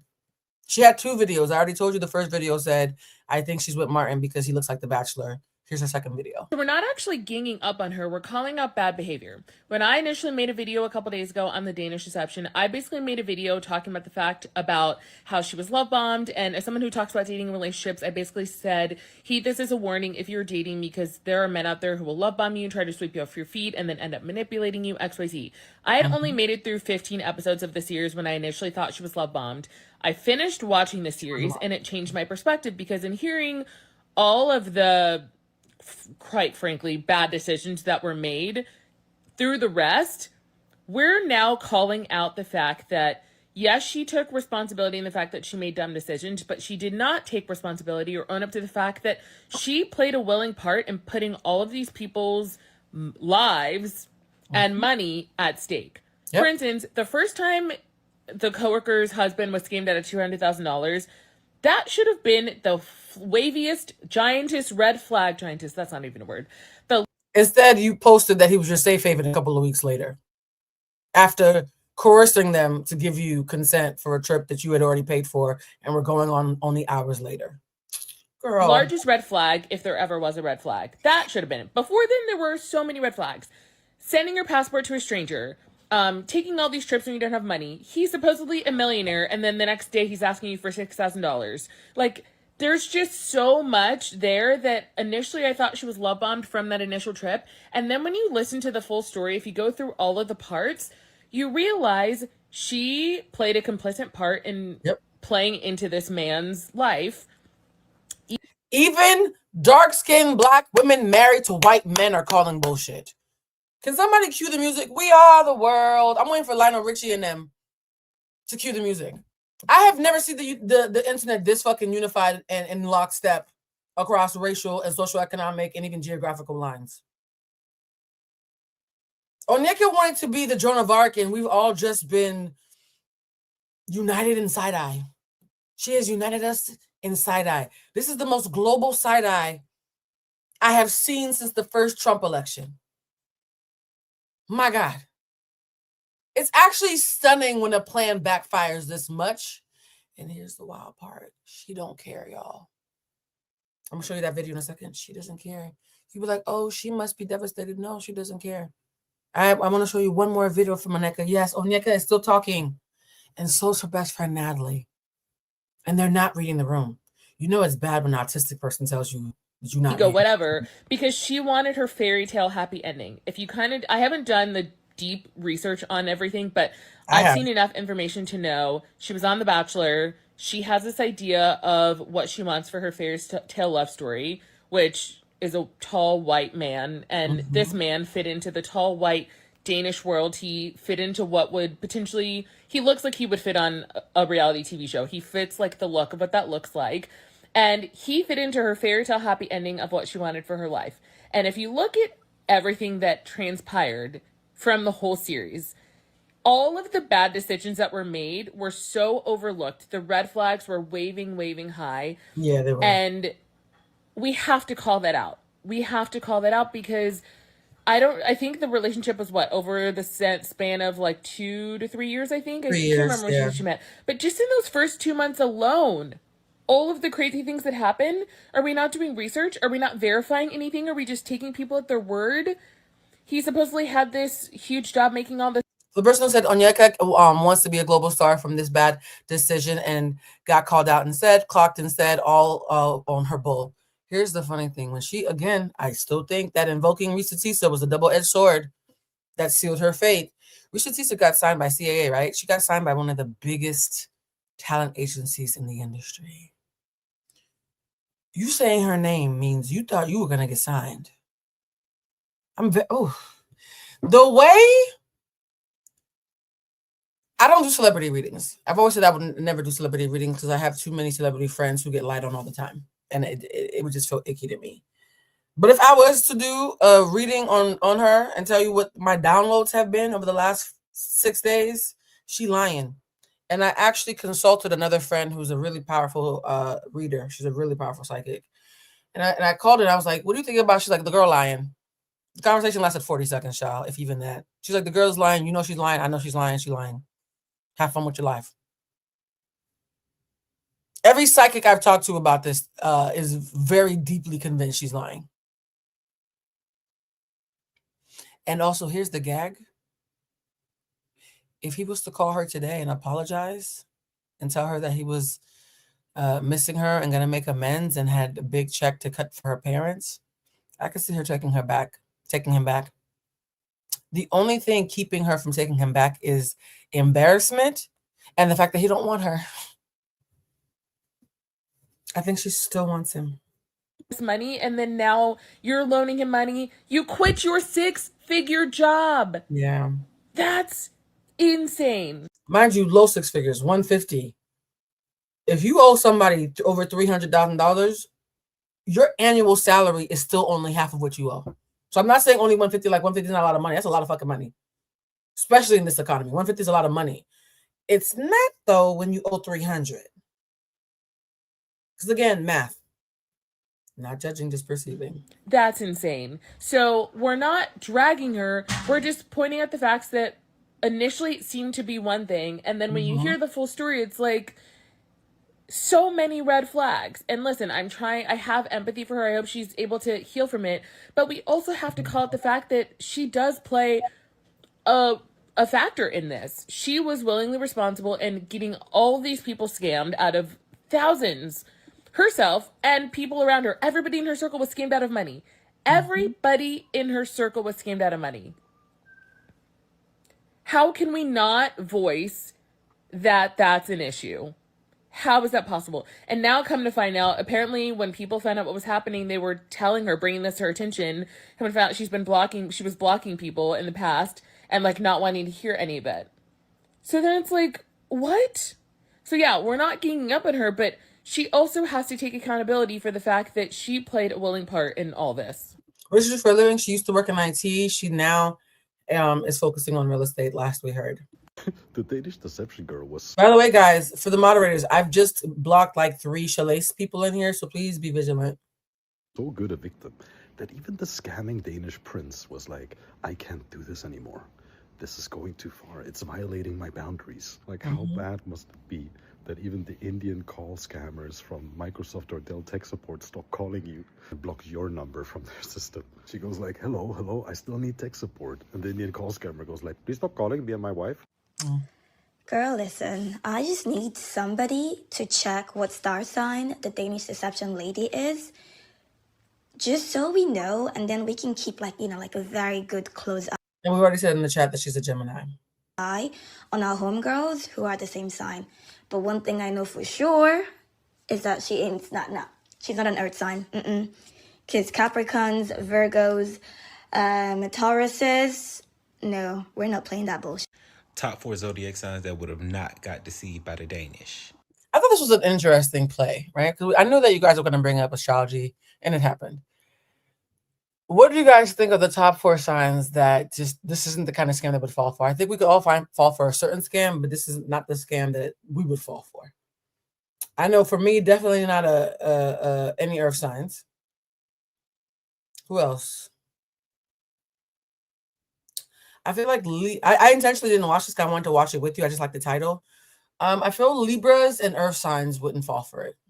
Somebody said Aquarius. I could see Aquarius being, you know what? I could see Aquarius being one maybe, or Aries, because Aries, like I said, an Aries would like fight him, like she would hit him. Like I'm not Aries. I love you. So I think Earth signs, bougie ass Libras who want to be loved on and have a praise kink. Aquarius, Aries. Is there another sign? Maybe Sag. I don't think a Sag would fall for it either. I think a Sag might get as violent as an Aries. No, that's not true. Nicki Minaj is a Sag. I know a lot of Sages who will die on stupid hills. They'd rather Sages and Leos of all the fire signs are the most stubborn. So of the fire signs, I think the Aries would be the least likely to fall for it. So Aries, Earth signs, and maybe Aquarius. For the Libra, I have to see their moon sign because Libras, they're always balancing. I think Libra might be on the list. Might be. But it depends. Is it a balanced Libra or is it a ticky boom Libra? Let's see what he says. Because the more and more I listened to this story, I had to see what her zodiac sign was. Apparently, she's a Gemini. That makes sense. And if you think this do not apply, check the moon sign. Number 1 is a Libra. As much as Libras love, I can promise you. Okay, I'm shocked he said Libra is number 1 because they were more of like my honorable mention. But okay. Let's see what he says. They gonna research every accolade that he said. They probably knew everything. Whenever I've ever dated, or no, just mostly dated. Whenever I've dated even friends. Whenever I've dated or been friends with anybody who was a Libra sun or a Libra moon or rising, the top 3. If I'm telling them a story on the phone, I know for a fact they've already went on Instagram and looked for whoever I'm talking about. Literally, that has never not happened. I've never been on the phone talking to a heavy Libra placement about someone they don't know and not been confirmed within the duration of the conversation that they looked the person up. It's never happened. They like beauty, they like visuals. They want to see who you're talking about. They always want to see. I've never met a Libra who didn't want to see. So yeah. Oh, welcome, Alicia. Welcome to the family, my love. Welcome. About him after they left that first bar. You said you was in the Olympics. I can promise you a Libra gonna find out. Yep. You related to royalty. The Libra got your whole family tree memorized. Yep, they're ops. Now, granted, I only got to part 6, so I don't know what's true and what's not true, but I can promise you a Libra had it figured out. Number 2 is a Taurus. Y'all know Taurus are already skeptical and paranoid about shit. I don't mean to sound so excited, but I'm acting like I want something. Price is Right. I'm sorry. As somebody who is neurodivergent and therefore easier to scam because my brain doesn't clock the bullshit like that. I've had a lot of people betray me. This is the one way I'm not worried about. So this is not even me saying, oh, it's a flex. It's like, no, I can get got, just not like this. They already want to know why you so happen to be at this restaurant that I'm at. And oh my God. Okay. Oh my God. Did I not say that in the video? I'm so happy that I didn't watch this beforehand because I like it when there's some videos that I haven't seen so I can watch them fresh with you guys. Otherwise, the videos feel old from all the editing. But did I not say when we were watching it in the watch party, I was like, girl, so he just so happened to be at the restaurant that you told him you were going to be at? You don't think that's suspicious? He's so on point. As a Taurus, that immediately makes my brain throb. Like, I don't think it's a coincidence. I think you're following me. I just seen you the other day, or whenever they seen him. That Taurus already skeptical. Like, bitch, is you following me? Mm-hmm. Oh, and when she passed out, and I promise you, a Taurus already questioning did he spike her drink. Like, oh my God. Okay.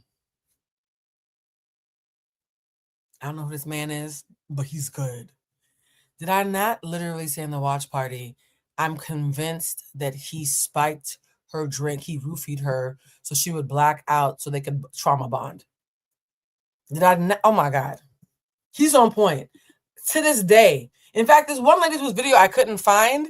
It's a Nigerian woman. So I'll just tell you what she said. She said that she does not think Onyeka is as naive as we all think she is.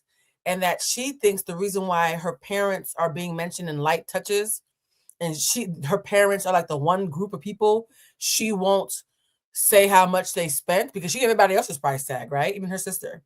Is because she believes that her parents and Onyeka might be getting blackmailed by Martin in some way.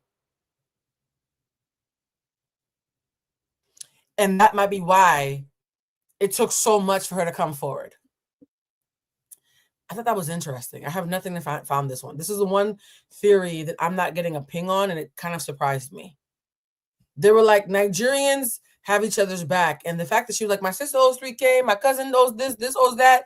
But the minute she got to her parents, don't worry about it. Don't worry about it. I beg. Most Nigerian parents would want to scorch the earth unless they had gotten into some kind of business interaction with Martin and he was threatening them.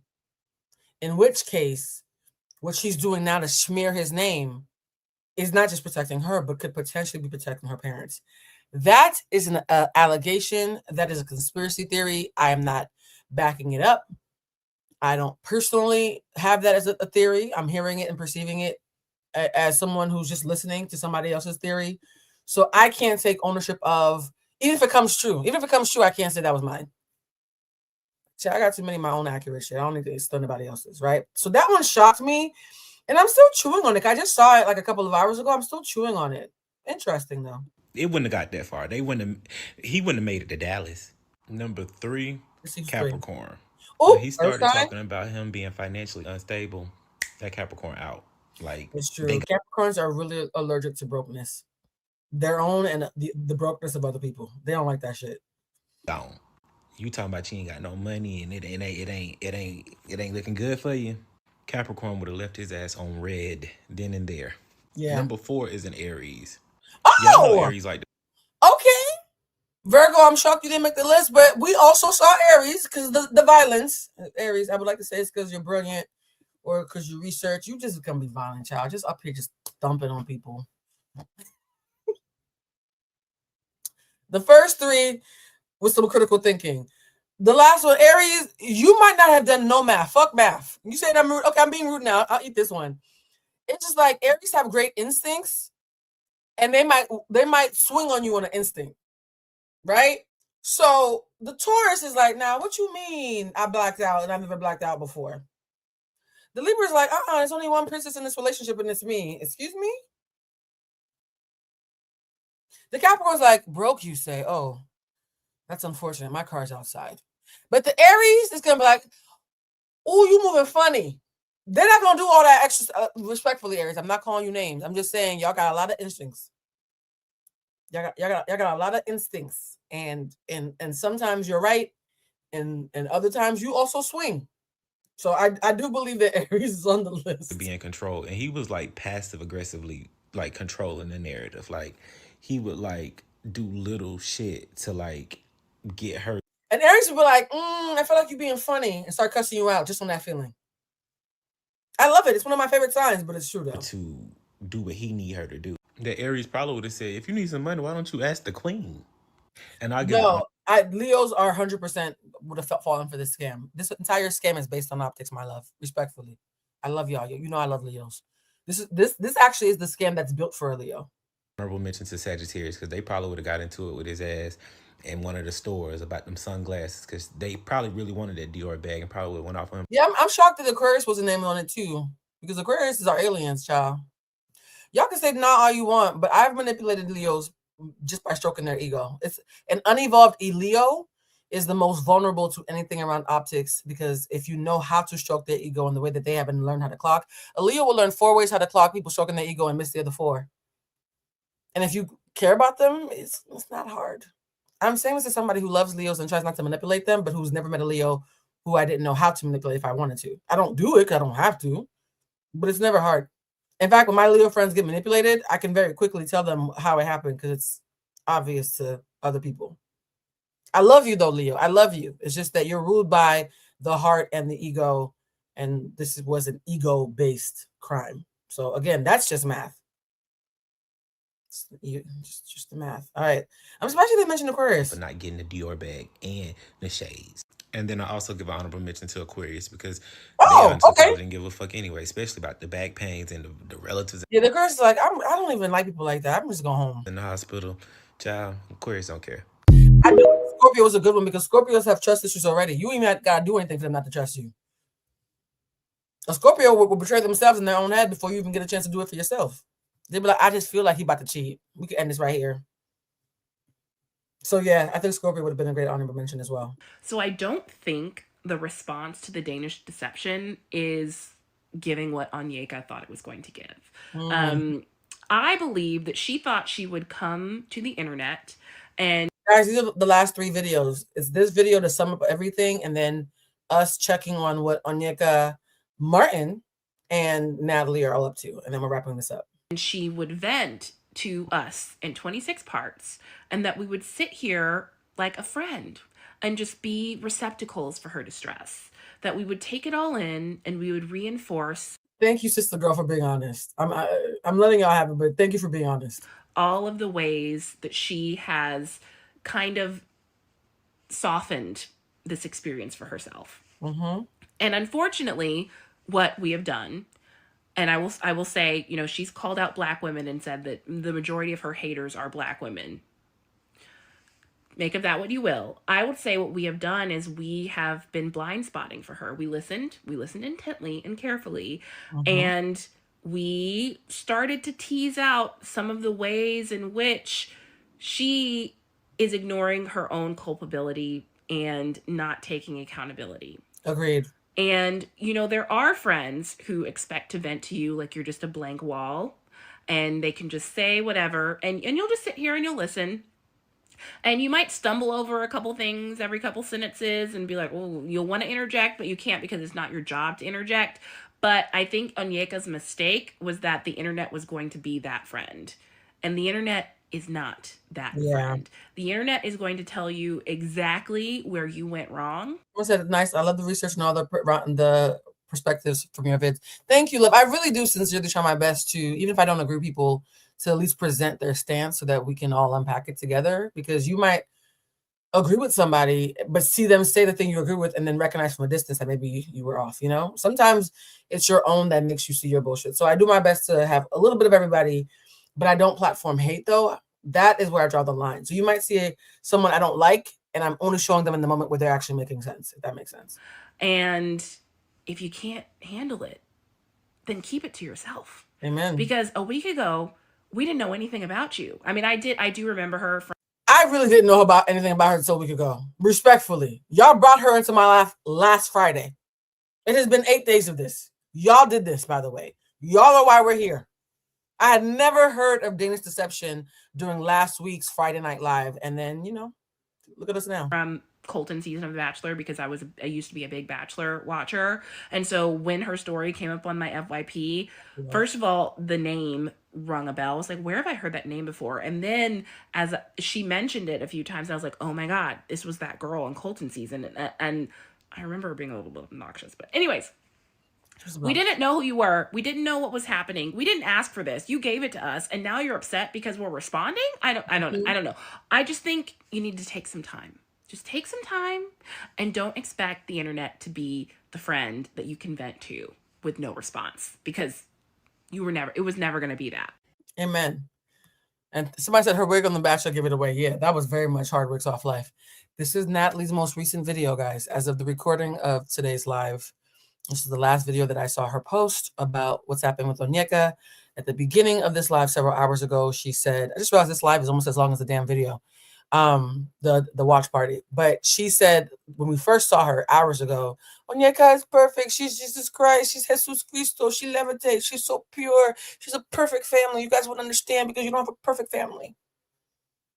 Let's see what she's saying now after a week of an explosively viral interaction. So the Danish deception continues. Onyeka let me know that her ex is still scamming people, but right now he's in Tulum. Not her acting like she's reporting for Entertainment Tonight. Okay. Yesterday, I made a TikTok saying that he's in Asia. I confused countries. He's not in Asia. He is in Mexico. He's in Tulum. He's scamming more women. This is a warning for all of you. So now Natalie has adopted the "we're trying to save the world" from one Danish man crusade.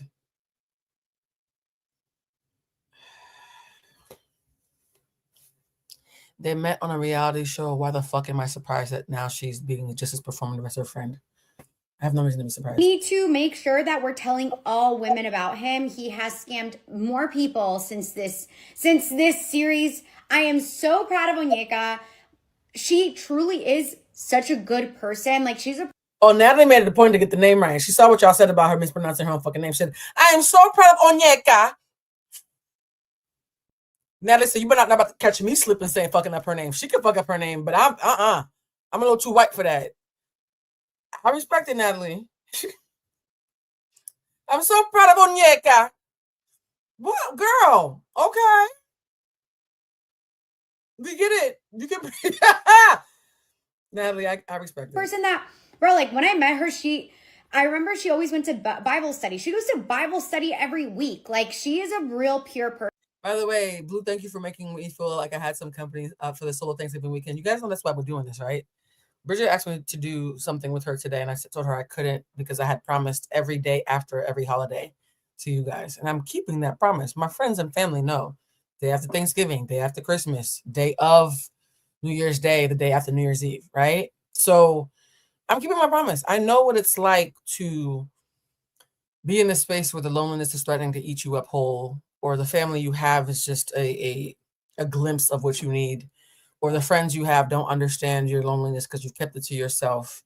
And then you come on social media and you find a piece of content that is comforting, that is a healthy distraction, that makes you feel seen, that makes you feel part of something bigger than yourself, and it feeds you. I remember several years ago.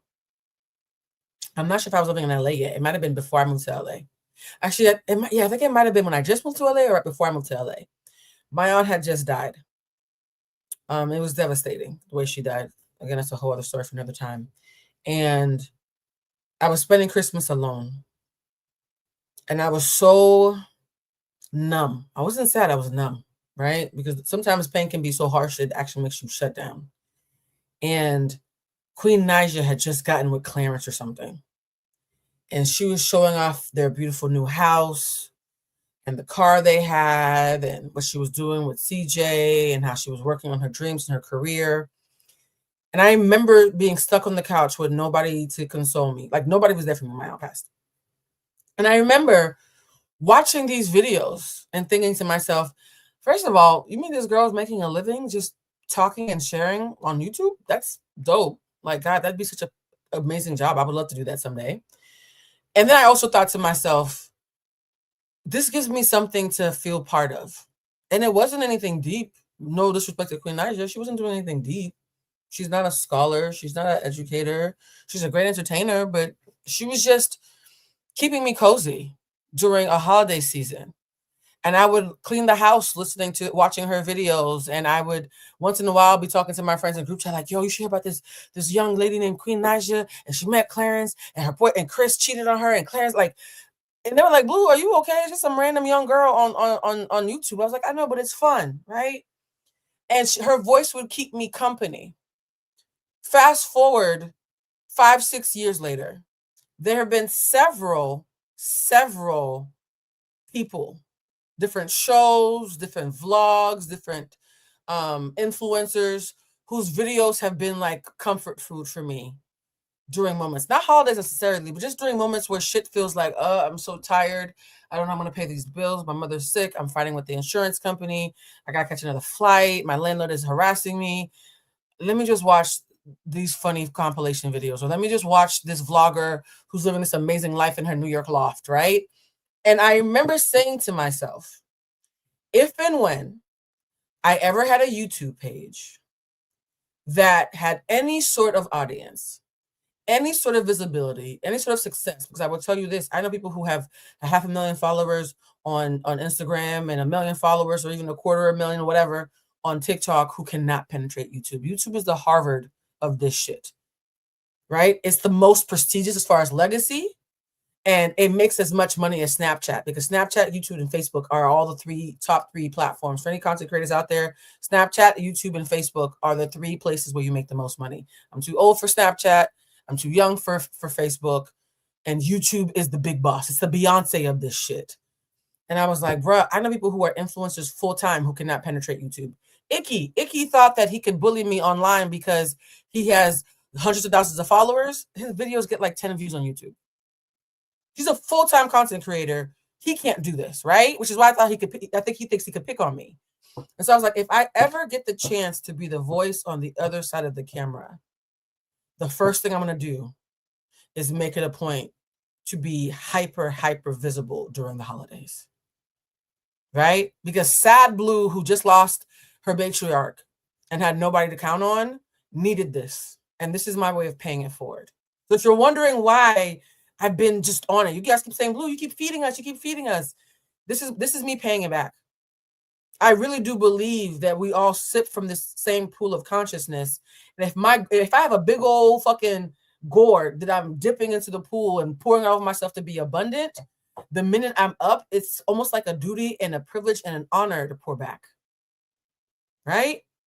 I'm here to pull back. Even when y'all cuss me out, even when Shalee's fans who don't understand that I love Shalee, and I just am sad for what she watched happen to her friend. I don't even hate Shalee. That's the weirdest thing. I'm not a Shalee hater, so Shalee's coming after me. It's just sad, right? A bunch of sad young kids who are being distracted, but in an unhealthy way. And the irony is, when they lied on me on Twitter, I was like, you're doing this because you're lonely. You're doing this because you need community. You're doing this because you need something to believe in. My audience might have the same like desires, and yet look at how healthy they're being in contrast to y'all, right? So yeah, we're going to watch these last couple of videos, but I need you to know, for those who keep writing in the comments, I'm not ignoring it. I'm just trying not to be emotional because I want to get to the end of the video, because if I talk about it too much, I'll start to get emotional. I see you, and you're very specifically why the day after Thanksgiving, when I'm exhausted and tired and haven't talked to my mama yet, I'm giving you these 4 hours, going on 5. It's on purpose because somebody else unintentionally, unwittingly did it for me, and I know how helpful it was. All right? I really do love y'all. Even when I piss y'all off, I really do love y'all. All right, let's watch the rest of this video.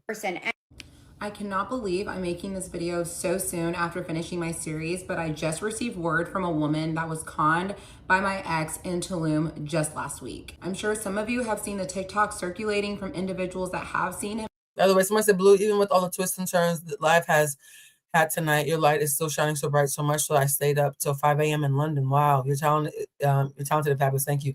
Thank you, my love. And I cannot wait until I can send products to London. It makes me sad that I can't ship any of the candles. For those who are new here, I'm a spiritualist. I run a candle site. I sell spiritual candles, intention candles, and I have a very high rate of success.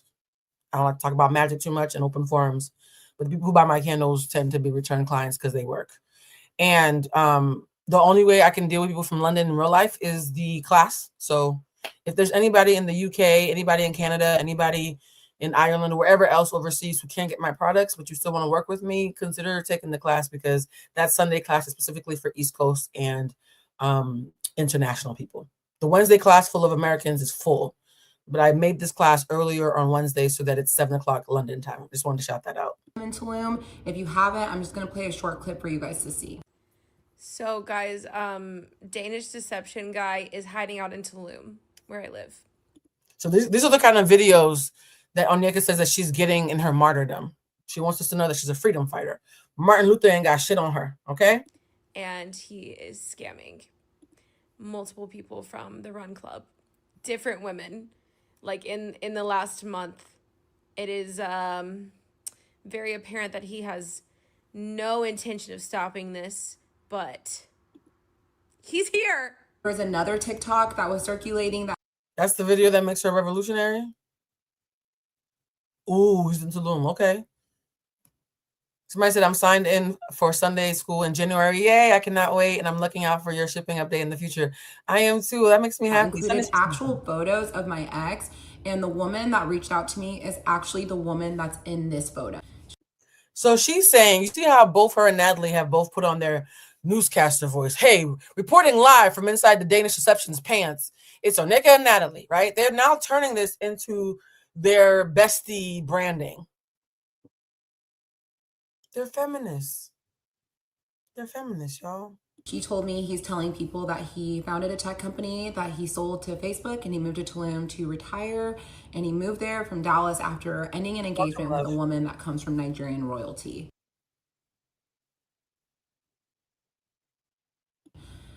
You cannot make this up. Out of respect to her, I'm not going to talk about how he conned her or how much he took from her, but what I will say is that there was another woman that reached out to her that said that he physically stole money from her, and when she confronted him, he got very, very aggressive and she was actually fearful of him. The whole purpose of me making this video is to bring awareness. This girl was not conned last year. She was conned last week, which means it happened after my series was put out, which means that he truly believes he's invincible. And here,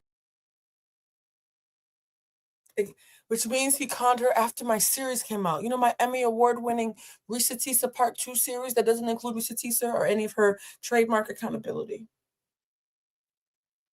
Reporting live from Dallas. No shade. Just a geotag. Reporting live from Dallas. Girl. hearing that he's acting very aggressive really does cause me some concern. So try to share this and let's... Were you concerned about the hooker streetwalker who's a 1 out of 10? Oh, okay. Put this out to as many people as we can, and I hope you guys stay safe. All the girls that's here for the true compo. Oh, I wanted to end this video with Martin. While she's trying to be the thin, conventionally attractive, dark skin on the outside, white on the inside, MAGA loving, allegedly bachelor humping, you know, martyr. I wanted to end on what Martin is doing while she's doing all this. This is what Martin's. Here's the thing about fuckboys. We like to think that they're sitting around somewhere crying about the one who got away. They will rinse and repeat in a heartbeat. They will rinse and repeat in a heartbeat. You understand me? Both hands on a DJ booth, then wind your waist to the big man sound, and I get too stiff because I take too long. Good dog. The reason why he's not in jail is because he hasn't been charged with anything. Borrowing money from your wife is not illegal. Borrowing money from friends who let you pay them back is not illegal, guys. Me lift up your gown, but your face so sweet, wanna spin you. So yeah, Martin is still outside. This video is like 48 hours old. As of this week, Martin is in Tulum, finding new women of color, whether they're Nigerian women from Dallas or women in Asia that he scammed or women in Denmark. He's outside with his titties out, looking for new women to take to $2,000 hotels in Monaco. Oprah once said that the reason why she's learned to forgive is, number one, because she recognizes forgiveness doesn't mean you have access to me, right? Because forgiveness is like swallowing the poison and expecting the other person to die. But she said the second reason why she gave up, and that's my paraphrasing because, you know, I like to make shit sound eloquent because I'm a writer. But the second reason Oprah said that she stopped holding on to anger was because she used to do what a lot of people do. I did it for a little bit of last year before I came to my senses and remembered this moment. She said she used to always think, ooh, they fucked with me. It's probably burning them that they fucked with me. They're probably embarrassed that they fucked with me. They probably hate themselves. Like, she used to create these narratives that our egos always create, that people are upset. Somebody said city boys up. Y'all ain't shit. That people are upset that they're out of favor with her. And she used to placate, like she used to literally like soothe herself with these thoughts of, yeah, you've never find nobody like me. You lost the best friend, best whatever ever, right? We all have done that at some point, and then we grow up. And she said what stopped her from telling herself those bullshit stories, that people who betrayed her are having the worst year ever because life is not fun without her approval or her presence, is that there was one lady who betrayed her. She hated this lady, okay? Wanted to smite the lady in her head. Was convinced the lady was miserable for fucking with her. She goes to the store one day and sees the lady outside laughing and kikiing outside like Home Goods or something. Just living her life. Not giving a fucking damn. And it suddenly hit her. People can betray you and keep it fucking pushing.